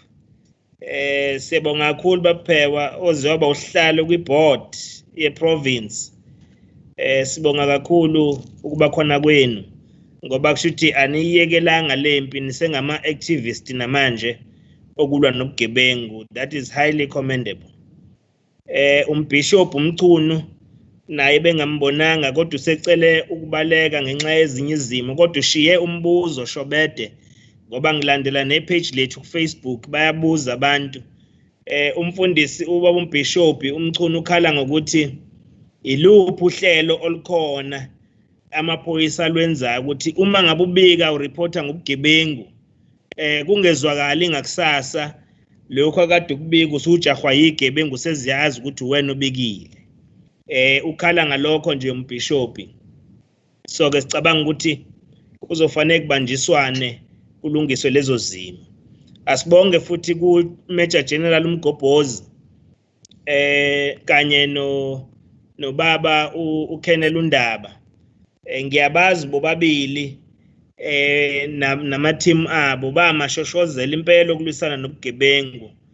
Abafuni ngempela ubugebengu futhi amaphoyisa ngempela. Yabona mawufuna iphoyisa la ngempela mawubonela amaphoyisa engiwashoyo uGeneral Mgobhozi noKennel Undaba. Hayi amaphoyisa ngempela lawo. So ke sifuna niqhubekeke nibe amaphoyisa njengoba nisebenza ngokuzimisela. Kodwa nje nansi ingcephe esele nani. Khiphani lezi gebengu ezisemaphoyiseni ezicashe ngeuniform yamaphoyisa. Manje ngakayikhiphi zingcolisa igama lombutho wamaphoyisa. So it's important ukuthi we deal with those police officers who collude with criminals in executing criminal activities. So that is our appeal. Then we'll be able to cleanse the system by so doing, and we'll get some fruits out of that. Asibonge bonke abapresentile, all the presenters, they did very well. They touched on very important subjects. They also gave us inputs as to what needs to be done, especially at a local level, community level. Ngoba kubalekile bakwethu ukuthi singadubule emoyeni. Mawufuna ukula nobugebengu qinisa izakhiwo zomphakathi, qinisa wona umphakathi ngokwawo. Umphakathi must be resilient eyintweni eyintshontshiwe. Yabona nje istrategy sokuqala sokulwa necrime kahle hle makuthiwa sikhuluma iqiniso, close the market. Because when these people, they steal our goods, they go around the area, they sell the very same goods to the very same community.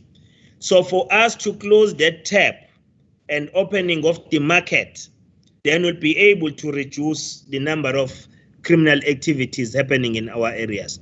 Ama-statistics azoncipha ngoba abantu masebentshontsha ake ngenza umzekeliso nje.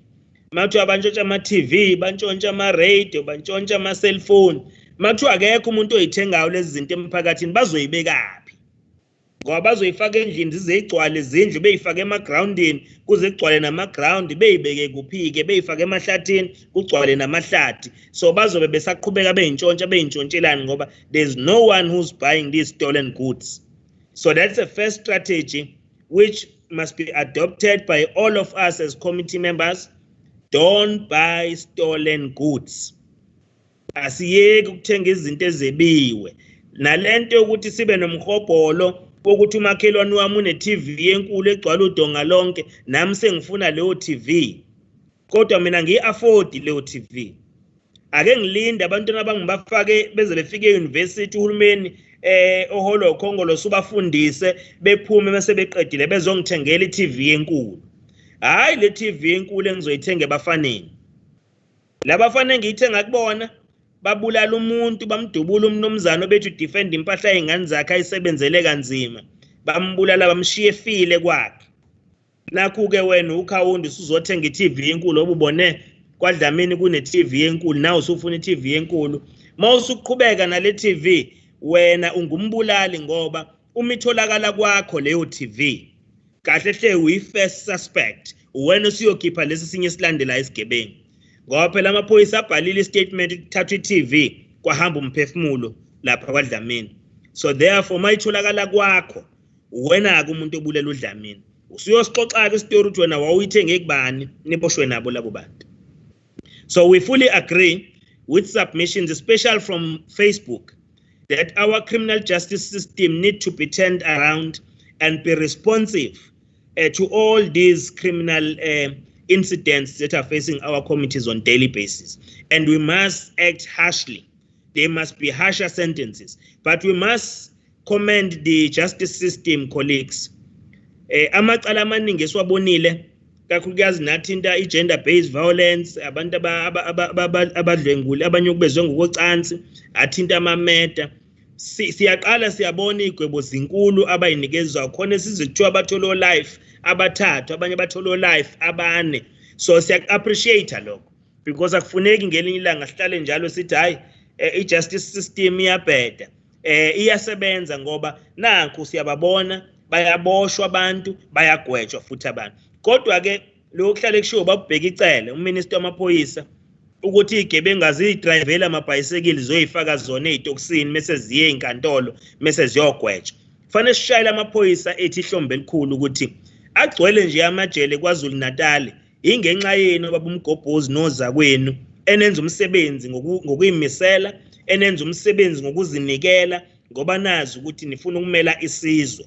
Ngakho-ke kufanele sikushayele ihlombe lokho. Kungathi ngababini abathathu abenza ukubi mase thina siyajika lapho njengomphakathi sibheca wonke amaphoyisa ngebhande elilodwa sithi ayabheda amaphoyisa. Cha, nina nisebenza kahle bakwethu. Ingakho thina sino Facebook, thina sinama social network, mina-ke ngiseke uFacebook noWhatsApp kuphela bakwethu, ngisazongena nakokunye ukuthi isikhathi asikho ko Twitter, ko Instagram. So kunokuthi siposte izinto ezingasile, ake nje sikushuze ukuthi each and every week mawenza ipost yakho kuma social network uyi-highlight nje i-performance yephoyisa langakini elisebenza ngokuzimisela, eli-dedicated emsebenzini walo, uthi #myhero, this police officer works as expected. So that is important because nabo bafuna ukuthi bekhuthazwe labo basenza okuhle ngoba baningi abenza okuhle program director kunabenza okubi. Out of amaphoyisa awu-10 mangenza ilinganiso abawu-8 kubona benza okuhle mase kuthi ababili benza imisebenzi engcolileyo. Manje into efanele siyenze kuyofuna lo 2 siwukhiphe emaphoyiseni asenanda uphumele ngaphandle kusala amaphoyisa aqotho ongenani ngathiwa amaphoyisa amancane kunokuthi abe maningi kodwa amanye ebesebenzela ekuthenini izigebengu zenza imisebenzi yawo ngempumelelo. So-ke siyafisa-ke ukuthi sikubonge lokho. Kodwa sizukuba general kuleso statement. Sizocela General Mgobhozi nobaba uNdaba uKhenela uNdaba ukuthi mase sihlangana basizobuya ushilo baphewa ukuthi sengathi singabuya ngonyaka ozayo. Ngeke sibuye ngonyaka ozayo baphewa. Sizobuya nje ngoNovember ngenyanga yezokuphepha. Sibuyele la eMtshebhini sizoza inqubekela phambili. Ukusho konke lokho esizovumelana ngakho namhlanje kufanele iqale kube kwenziwa so that by the time we come back ngoNovember sesiyawubona umehluko ukuthi isiteshi saseNanda sesisebenza ngendlela elindeleke ngayo. Udaba ke baba uMgobhozi yasazi ke istance sami kulokhu ngisewe MEC namanje ngumeya ngiyafisa ukuqhubeka ngikashintshi ngigcizelele lokho. Kwenzakala kanjani ukuthi ipolice station yase Durban North ngihlale ngenza ngayi example ibe isithabatha benkulu bengakaya futhi kuyona ipolice station yase Durban North imoto zibe ningi zibe ngakaya kuyona futhi ipolice station yase Durban North kodwa ibisondelene no Greenwood Park abala iduzane isondelene namanye futhi ama police station aseduzane ibe nama 4x4 imoto. Uyenzani 4x4 eDurban North la ngekho khona Ntaba namgaqo wobhuqu umzinyathi koNanda la kufuna ngabe khona ama 4x4 ahamba lapho kozwe elibomvu la kufana ama 4x4 ahamba lapho awekho ama 4x4. Now it's a contradiction. It's a contradiction, and if we are not going to be solving these things, because in mentality yethu must be changed, the way we think, the way we plan. Kwakuyilesa sikhathi sakudala la kwakuthiwa khona ama police station seyindaweni zala abadle zambane likaPondo abe na wonke ama resources abe ne staff esiningi ukwedlula abanye. So njengamanje akushintshwe lokho. Ake kuthathwe nje amanye amaphoyisa aseDurban North nemoto zawo lezi ezinkulu ama 4x4 kuthiwa ngoba iNandi West eSouth Africa iWest in the province niyadelegate amanihamba neyoclock eNanda nivuka lapho nishaya umgwaqa nikohlala epolice station eNanda niye eMawoti niye eMzinyathi niye eBhambayi niye eMangweni la ubugebengu buzinze khona. So if we can start putting plans of that sort, we'll be able to defeat crime. Manje behlezi benzani bebaningi le Durban North la iduzane kwabo nansi Greenwood Park na futhi namaphoyisa amaningi futhi behlezi benzani imaphi lama case ama murder agcwele lapha eDurban North imaphi lama case gender based violence agcwele eDurban North. There are no cases of that nature. So therefore the rationalization of resources is the key in all our interventions. Angikhulumi le ngoba ngino bandlululo noma ngicwasa ngokwebala ukuthi mhlawumbe ingobe sendaweni yabamhlophe kodwa ngikhuluma ama facts ukuthi qalani manje general ama resources must be directed where they are needed at most. Now asikwazi ukuthi sikhala ngenkinga iNanda uya eNanda enobugebengu obukhulu ithi ine satellite police station njengeSemawoti njoba hlezi la kunomhlangano akekho ongathanda ukusebenza kule police station lapha awuboni nanokuthi ungene police station lapha esatellite yaseMawoti. Same thing applies with ivela kade yabanje kodwa futhi negama lakho nafanele lishintshe bakwethu ivela police station kade kwaba uvela siyamazi babuvela laliqanjwe kanjani ngaye. So we need to intervene and we must turn the tide around in those areas. Kube nomehluko nje ukuthi sihlanganile kanje. Ake sithi mase sibuya ngoNovember singabuyi sibone isatellite police station yaseMawoti ekulokho yabanje akulokho kwathi inhlo. I even took a delegation, the high delegation ngiwu MEC yo general uthi ake niyobona iMawoti ngabayise eMawoti. But what happened after that? Really ngisho ke the mobile lokhuzana structures awukwazi ukutholakala amanye angenza kubuyisa isithunzi samaphoyisa ukuthi environment asebenza kuyona we do care for them as well. So we must make change. Ake siyenze lelo shintsho lolo. Singakhulumi njalo sikhulume njalo kodwa mase sibuye sihlangana kusafana awukho umehluko khona akoshintsho futhi olikhona abantu basakhala with the very same challenge which they raised with us. So sizocela ukubona umehluko kulezi zinto no Newtown A. I also visited Newtown A nakhona kona kwakudinga nje ukuthi kushawa amathashap lapha nalapha kodwa ngithemba ukuthi ke nawo akashayeki namanje. Now sifuna ke ukuresponda kwi-issue our followers ku Facebook, they also raise the issue ebalekile ukuthi awukwazi ukuthi uzodila ne-crime, bathi awukwazi uzodila ne-crime kodwa nathi sibe si-corrupt, because there's an accusation we are getting. We want to respond to that accusation. Akekho umuntu ongayi-acknowledge ukuthi there is corruption. We acknowledge that as leadership, hence we have put systems in our municipality to detect some of these fraudulent activities and corrupt activities within the municipality. But those things are not going to be really yielding the expected results now. It's going to take some time because this thing has been there, has been entrenched in the system of government. But corruption, we also agree with the narrative that corruption is not only happening in the public sector. People in the private sector, they are the ones who also corrupt the officials in the public sector. Abantu abathi mabezofuna amathenda bewafune ngendlela bangahlangani nama-officials emahhotela beyowagwazela ukuthi ababa bafake phambili kolayini ukuze kube yibona abahlomula ngamathenda. Now, when we want to defeat corruption, we must arrest both the corruptee and the corruptor. Manje masocila corruptile osecorruptiwe, simiyeke lo corruptor lo munye, ngeke si-defeat corruption. So we must work hard. Corruption is everywhere. It's in the private sector, it's in the public sector. We must join our hands and ensure that we defeat this scourge. It's a scourge that must not be allowed to continue in our communities. It must be rooted out. We fully agree. Now, omunye ukhale ngokuthi ke if we approach yethu yokulwa ne-crime ingaconsiderishi the fundamentals ukuthi how do you create new jobs, then we won't defeat crime. I want to agree with that sentiment. Hence, in eThekwini, when we announced our budget speech, we made our budget speech, a policy statement early this year on the 29th of May. We alluded to the fact that okokuqala kwabantu bakithi bakhala ukuthi amathuba omsebenzi awekho, siyidolobha elineport elinechweba, kodwa imisebenzi yezomnotho eyenzakala edolobheni lethu ayikhombisi ukuthi idolobha elinechweba.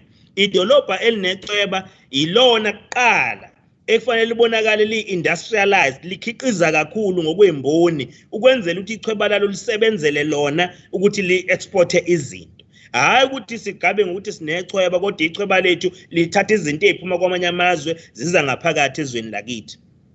Thina ke njengedolobha laseThekwini ingakho sithe kuma interventions esizowenza through our war room kwi-job creation and skills revolution. Ezinye zezinto ama-anchor programs esizowenza lapho ukuqinisekisa lento yama-skills ngoba ama-skills ethu they are disaligned. Umnotho wethu ngala i-maritime industry idinga sikhiqiza abantu abazobhekana ne-maritime industry, umnotho wasolwandle. Kodwa ngala thina sikhiqiza kakhulu is manager. Ngala ulwandle lidinga i-manager, lidinga abantu abazosebenza bakhe imkhumbi, lidinga abantu abazokwazi ukupakisa imkhumbi, lidinga abantu abazosebenzisa i-technology to make sure ukuthi sticks enzeka ngendlela lapha echwebeni lakithi. So now we are moving towards that direction. Ngoba fanele sikushintshe, we must turn that situation around. Sazi ukuthi amathuba omsebenzi azokhiqizwa kuphela izimboni. Uma singa industrialize, singakhi imboni eziningi, ngeke akhula amathuba omsebenzi. Agro processing is one sector ezosinikeza amathuba omsebenzi ngokusheshsha. I-tourism is one sector ezosinikeza amathuba omsebenzi ngokusheshsha. Hence we have decided ukuthi during this lockdown labo abenza ezokuvakasha inhlangano zemphakathi in rural areas and in townships la eThekwini abazoqhamuka nenhlelo zokuthi akhandwa kanjani amasu ukuthi ezokuvakasha ithuthukiswe endaweni ezisemakhaya nasemalokishini. Sithe besibanikeza 250,000 ngonyaka, siyayinyusa leyo mali sesizobanikeza u500,000 ngonyaka. That is why sithe bonke abafuna ukuzolima la eThekwini edolobheni lakithi sizongabashaja imali ama-charges okuqopha amafilimu ngoba sifuna ukuthi idolobha lethu bezogxila kulona kakhulu ligcine seliyizinda samafilimu kungabi amanye amadolobha amakhulu esikhompyutha kanye nawo. So-ke lokho kukodwa kuzodala ukuthi bekwazi ukungena bezo-invest edolobheni lakithi. Sathi futhi laba benza ama-B&Bs ngoba bathwele kanzima njengoba kune-COVID-19 nabo futhi sizobabhekelela kunokuthi sibashaje ekuthenini ama-rates sibashaje ukuthi basebenza ngokwebhizinisi sizobashaja ngokuthi indawo yokuhlala umphakathi on the residential charges. Konke lokho indlela esizama ukungenelela ngayo njengomasipala waseThekwini abadayisayo kwi-informal sector ye-economy yethu nabo sithe ngoba siyayibona inkinga ababhekene nazo sizothi ukuhlehlisa ama-rentals abo siwadifere kodwa futhi mabeza ngaphambili sikwazi ukubalekelela nasey'ntweni enjengamabhili kagesi nakwezinye izimo ababhekene nazo. So-ke konke lokhu kungenelela kukahulumeni.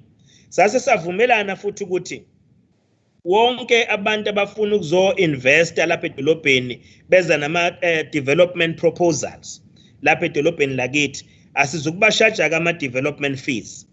Sizothi abeze nje beze mahhala bezongena okwethu ukumanage i-relationship yethu nabo ukuthi bekwazi uku-invest edolobheni lakithi. Lokho kukodwa kuzokhanda amathuba omsebenzi amaningi njengoba sibona ziningi inhlelo ezobe zenzeka ko-north nako-west nako-south zokuthi zivule amathuba omsebenzi. O-automotive park abazoba khona komnini ukhuluma ngasemalokishini la kunama-automotive parks khona esizothatha bonke laba abafowethu nodadewethu abenza imisebenzi yokukhandwa kwey'moto berepair iy'moto sibahlanganise sibafake kulawo ama-auto parks sikwazi ukubalekelela bekwazi ukuqhubeka namabhizinisi abo. Indlela-ke leyo yokuphendula embuzweni ukuthi yini esiyenzayo njengomasipala ukudalwa kwamathuba omsebenzi. Okunye sithe sizokwenza enye into edala amathuba omsebenzi engabe khona ukuthi sithi sinama-billions amangake siwaspendayo kwi-infrastructure nakwezinye imisebenzi yomphakathi. Lawo ma-billions aye to the few individuals. Manje maya kuma-few individuals, ama-few individuals athola lama-billions awawukhulisi umnotho ngendlela ekulindeleke ngayo. Kodwa yenza isiqiniseko sokuthi you change what we call i-procurement reforms.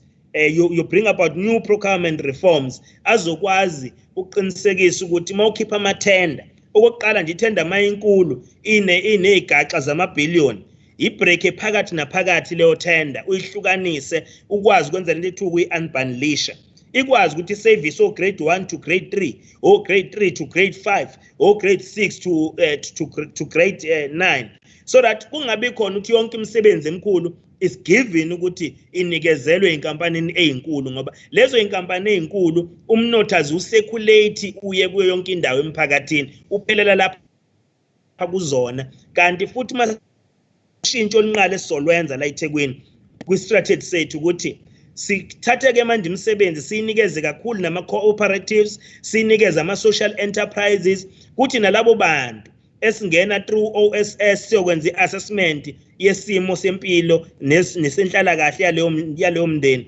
sibasondeze eduzane sibakhande bebe maqoqwana beqale nabo behlomule emnothweni waseThekwini bengahlomuli ngokuthi sithi makwakhiwa imall bazohamba beyoshaya ipiki lapha iyona ndlela abazohlomula ngayo ngoba lokho akuzukuba sustainer after leyo project seyidlulile kodwa kuzoba sustainer bafake kuma-social enterprises bebambe iqhaza emnothweni so that mayiphela i-project they reinvest into abayitholile ama-millions abawatholile kulowo ma-project bekwazi ukuqhubeka bezenzela imisebenzi yabo ezoqasha nabanye abantu endaweni.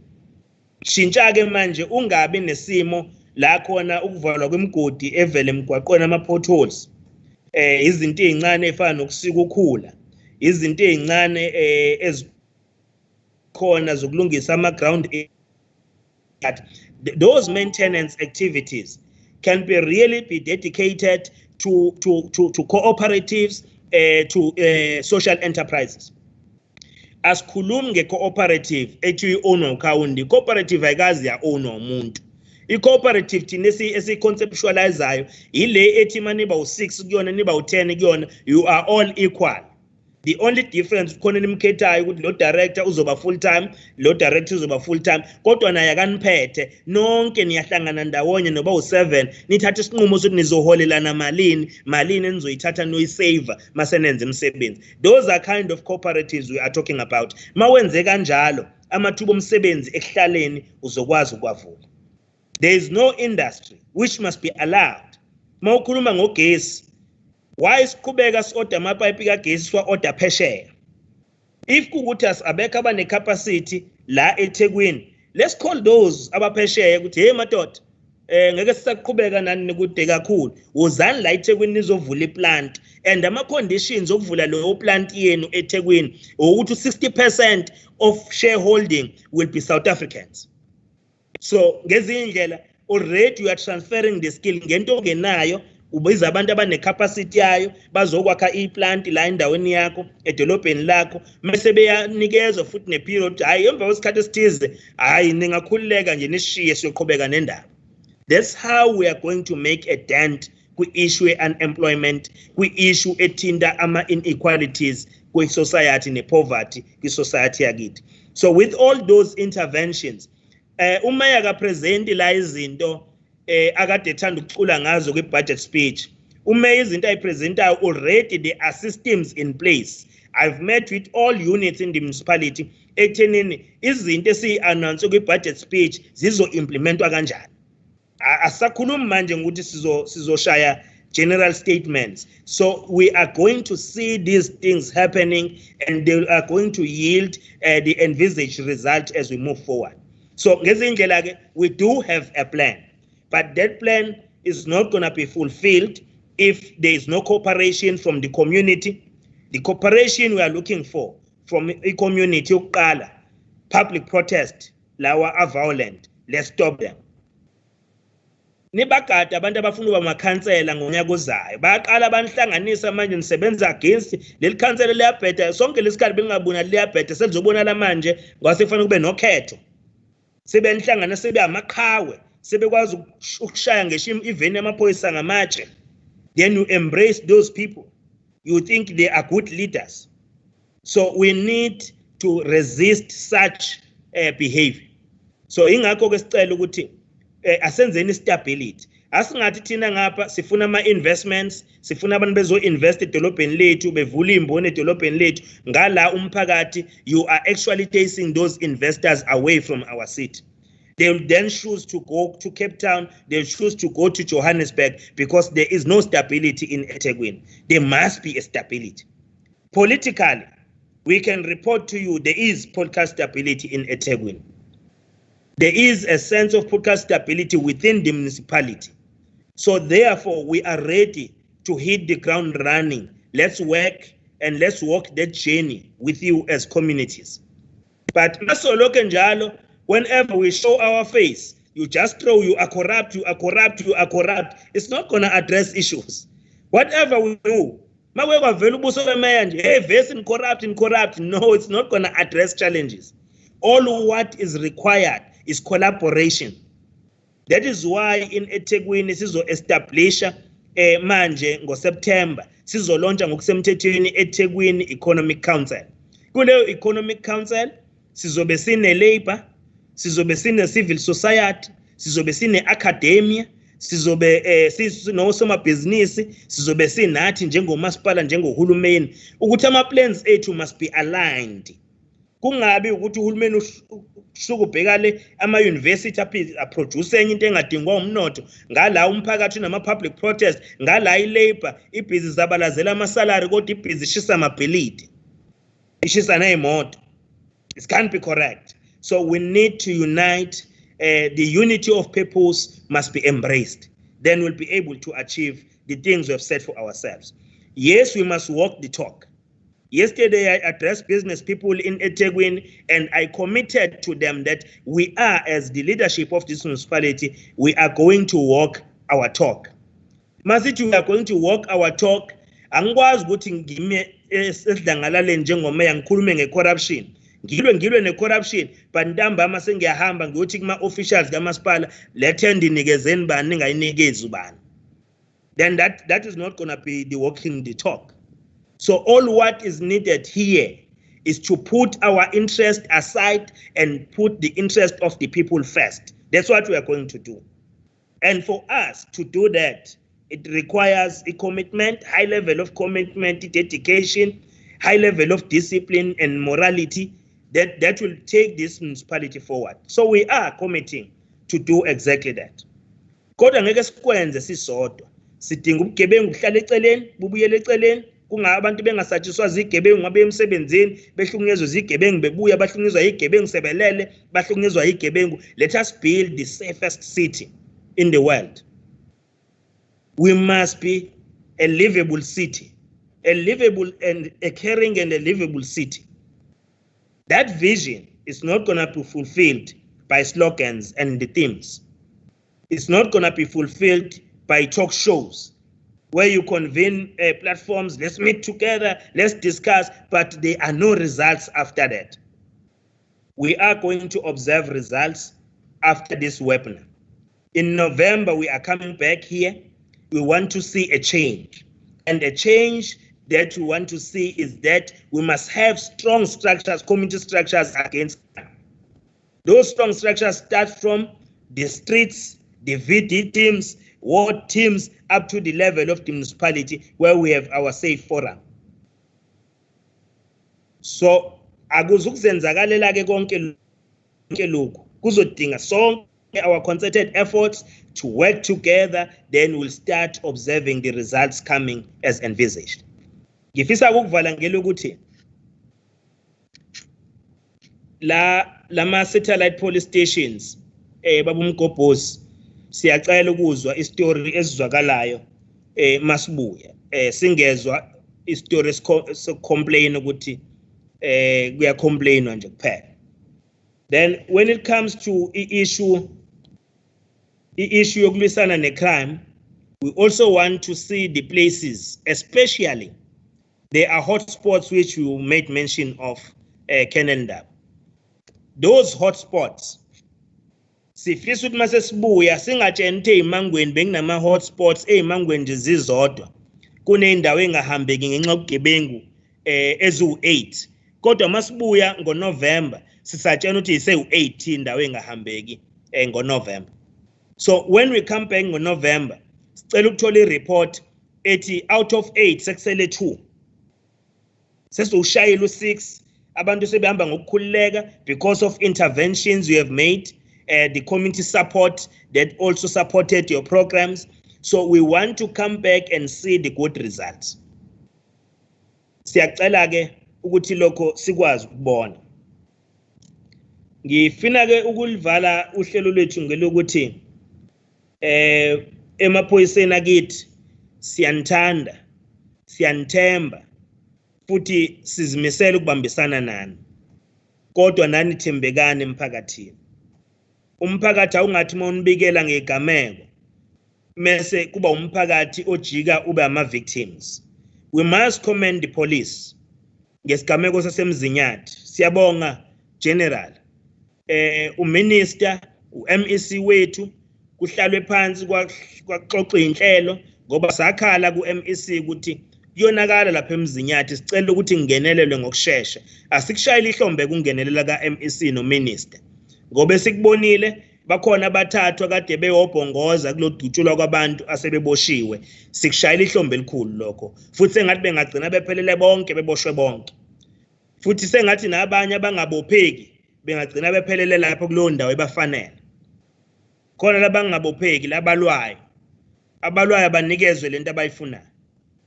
Angathi umuntu elwa kodwa imoto yamaphoyisa ibe mbobombobo kuthi idutshuliwe mase isigebengu sona sisa walker freely siyongena evenini sifaka uzankosi ngemumva. Labo abanjalo abathola umusic abawudingayo. They must face the same music.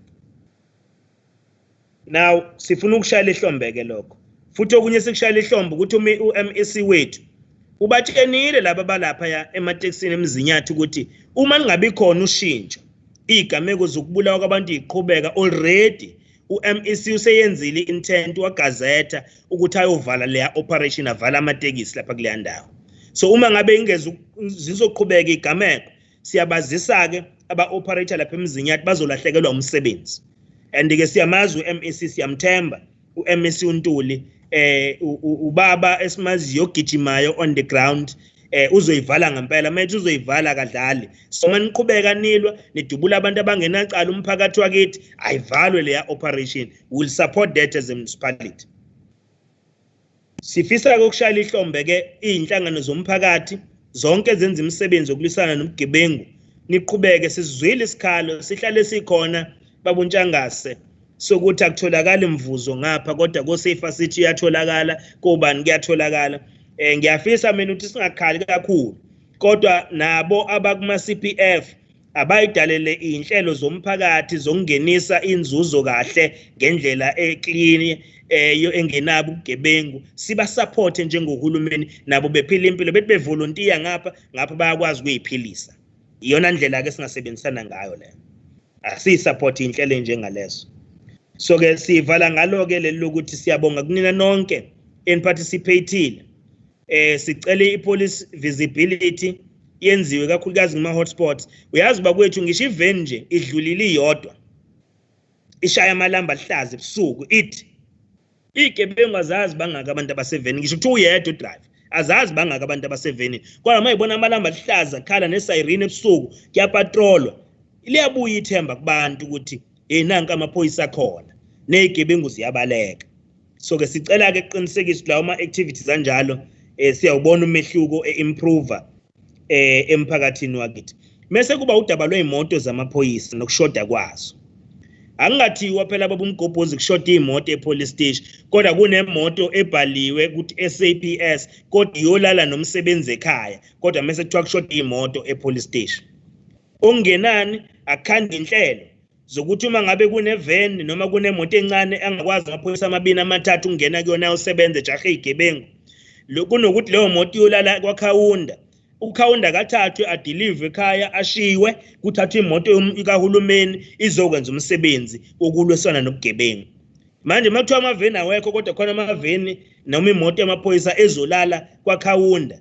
that gives us a challenge so we are looking forward in getting a change in that aspect ukuthi angashoti imoto kodwa kunezimoto ezimakiwe zamaphoyisa kodwa esihlala nazo emakhaya engabe lezo imoto zenza umsebenzi wokulwisana nobugebengu sifisa ukuthi ke sinibonge nonke bakwethu uNkulunkulu abe nani siqhubeke nalempi njengoba kuvula level 2 nje akusho ukuthi sekuvulwa amaphathi ukuthi amaphathi akube amaphathi waya ake siqhubeke nokuyiqoqa lesi sifo sisekhona nezweli kwamanye amazwe omhlaba bathe sebejabule sebeqala ukuvula ama festival sebeqala phansi manje sebeconsider ukuthi bebuyele kuma lockdown ngoba I resurgence of this pandemic is very alarming so it's important ukuthi singabe excited asiqhubeke sigqoka ama mask asiqhubeke sipractice social distancing sisanitize siwash izandla zethu ngensipho siphuza amanzi kunokuphuza ama drink kakhulu lokho kukodwa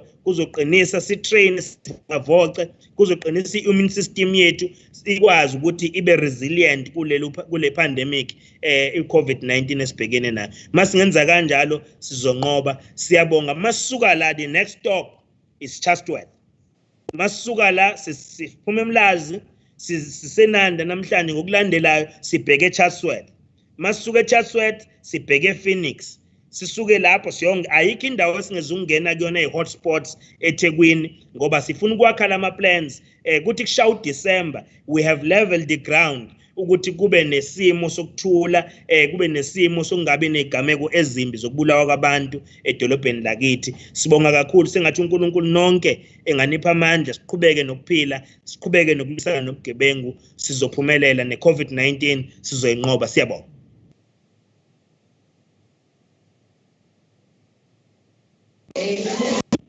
Ngiyabonga Mbimbi cha le iyogcoba uMbimbi ngiyabona ukuthi ngilandele ngoba nangokudlule kwathi ukuthi umfundisi ashiye kumina ugcobo kulokhu kushiya umbishop uqobo kuyasho ukuthi ayiziya ngokukhula Mbimbi ngicela ukuthi ngivale ngomkhuleko ngoba esivuleke ngawo ngicela sivala amehlo inkosi siyabonga ukuthi usinikezile ithuba lokuthi sihlanganisa amakhanda ukuzama ukuthola ixazululo zeyinkinga esibhekene nazo siyabonga ukuthi wena ube kanye nathi siqala siyacela ukuthi noma sesiphethe ube kanye nathi usilekelele nalabo abayogodwa baye emakhaya bahambe ngokuphepha bafike ngokuphepha emakhaya usilekelele futhi nalokho esikuhlelayo ukuze kube impumelelo. Siyabonga kakhulu ngegama lenkosi yethu uJesu Kristu, amen.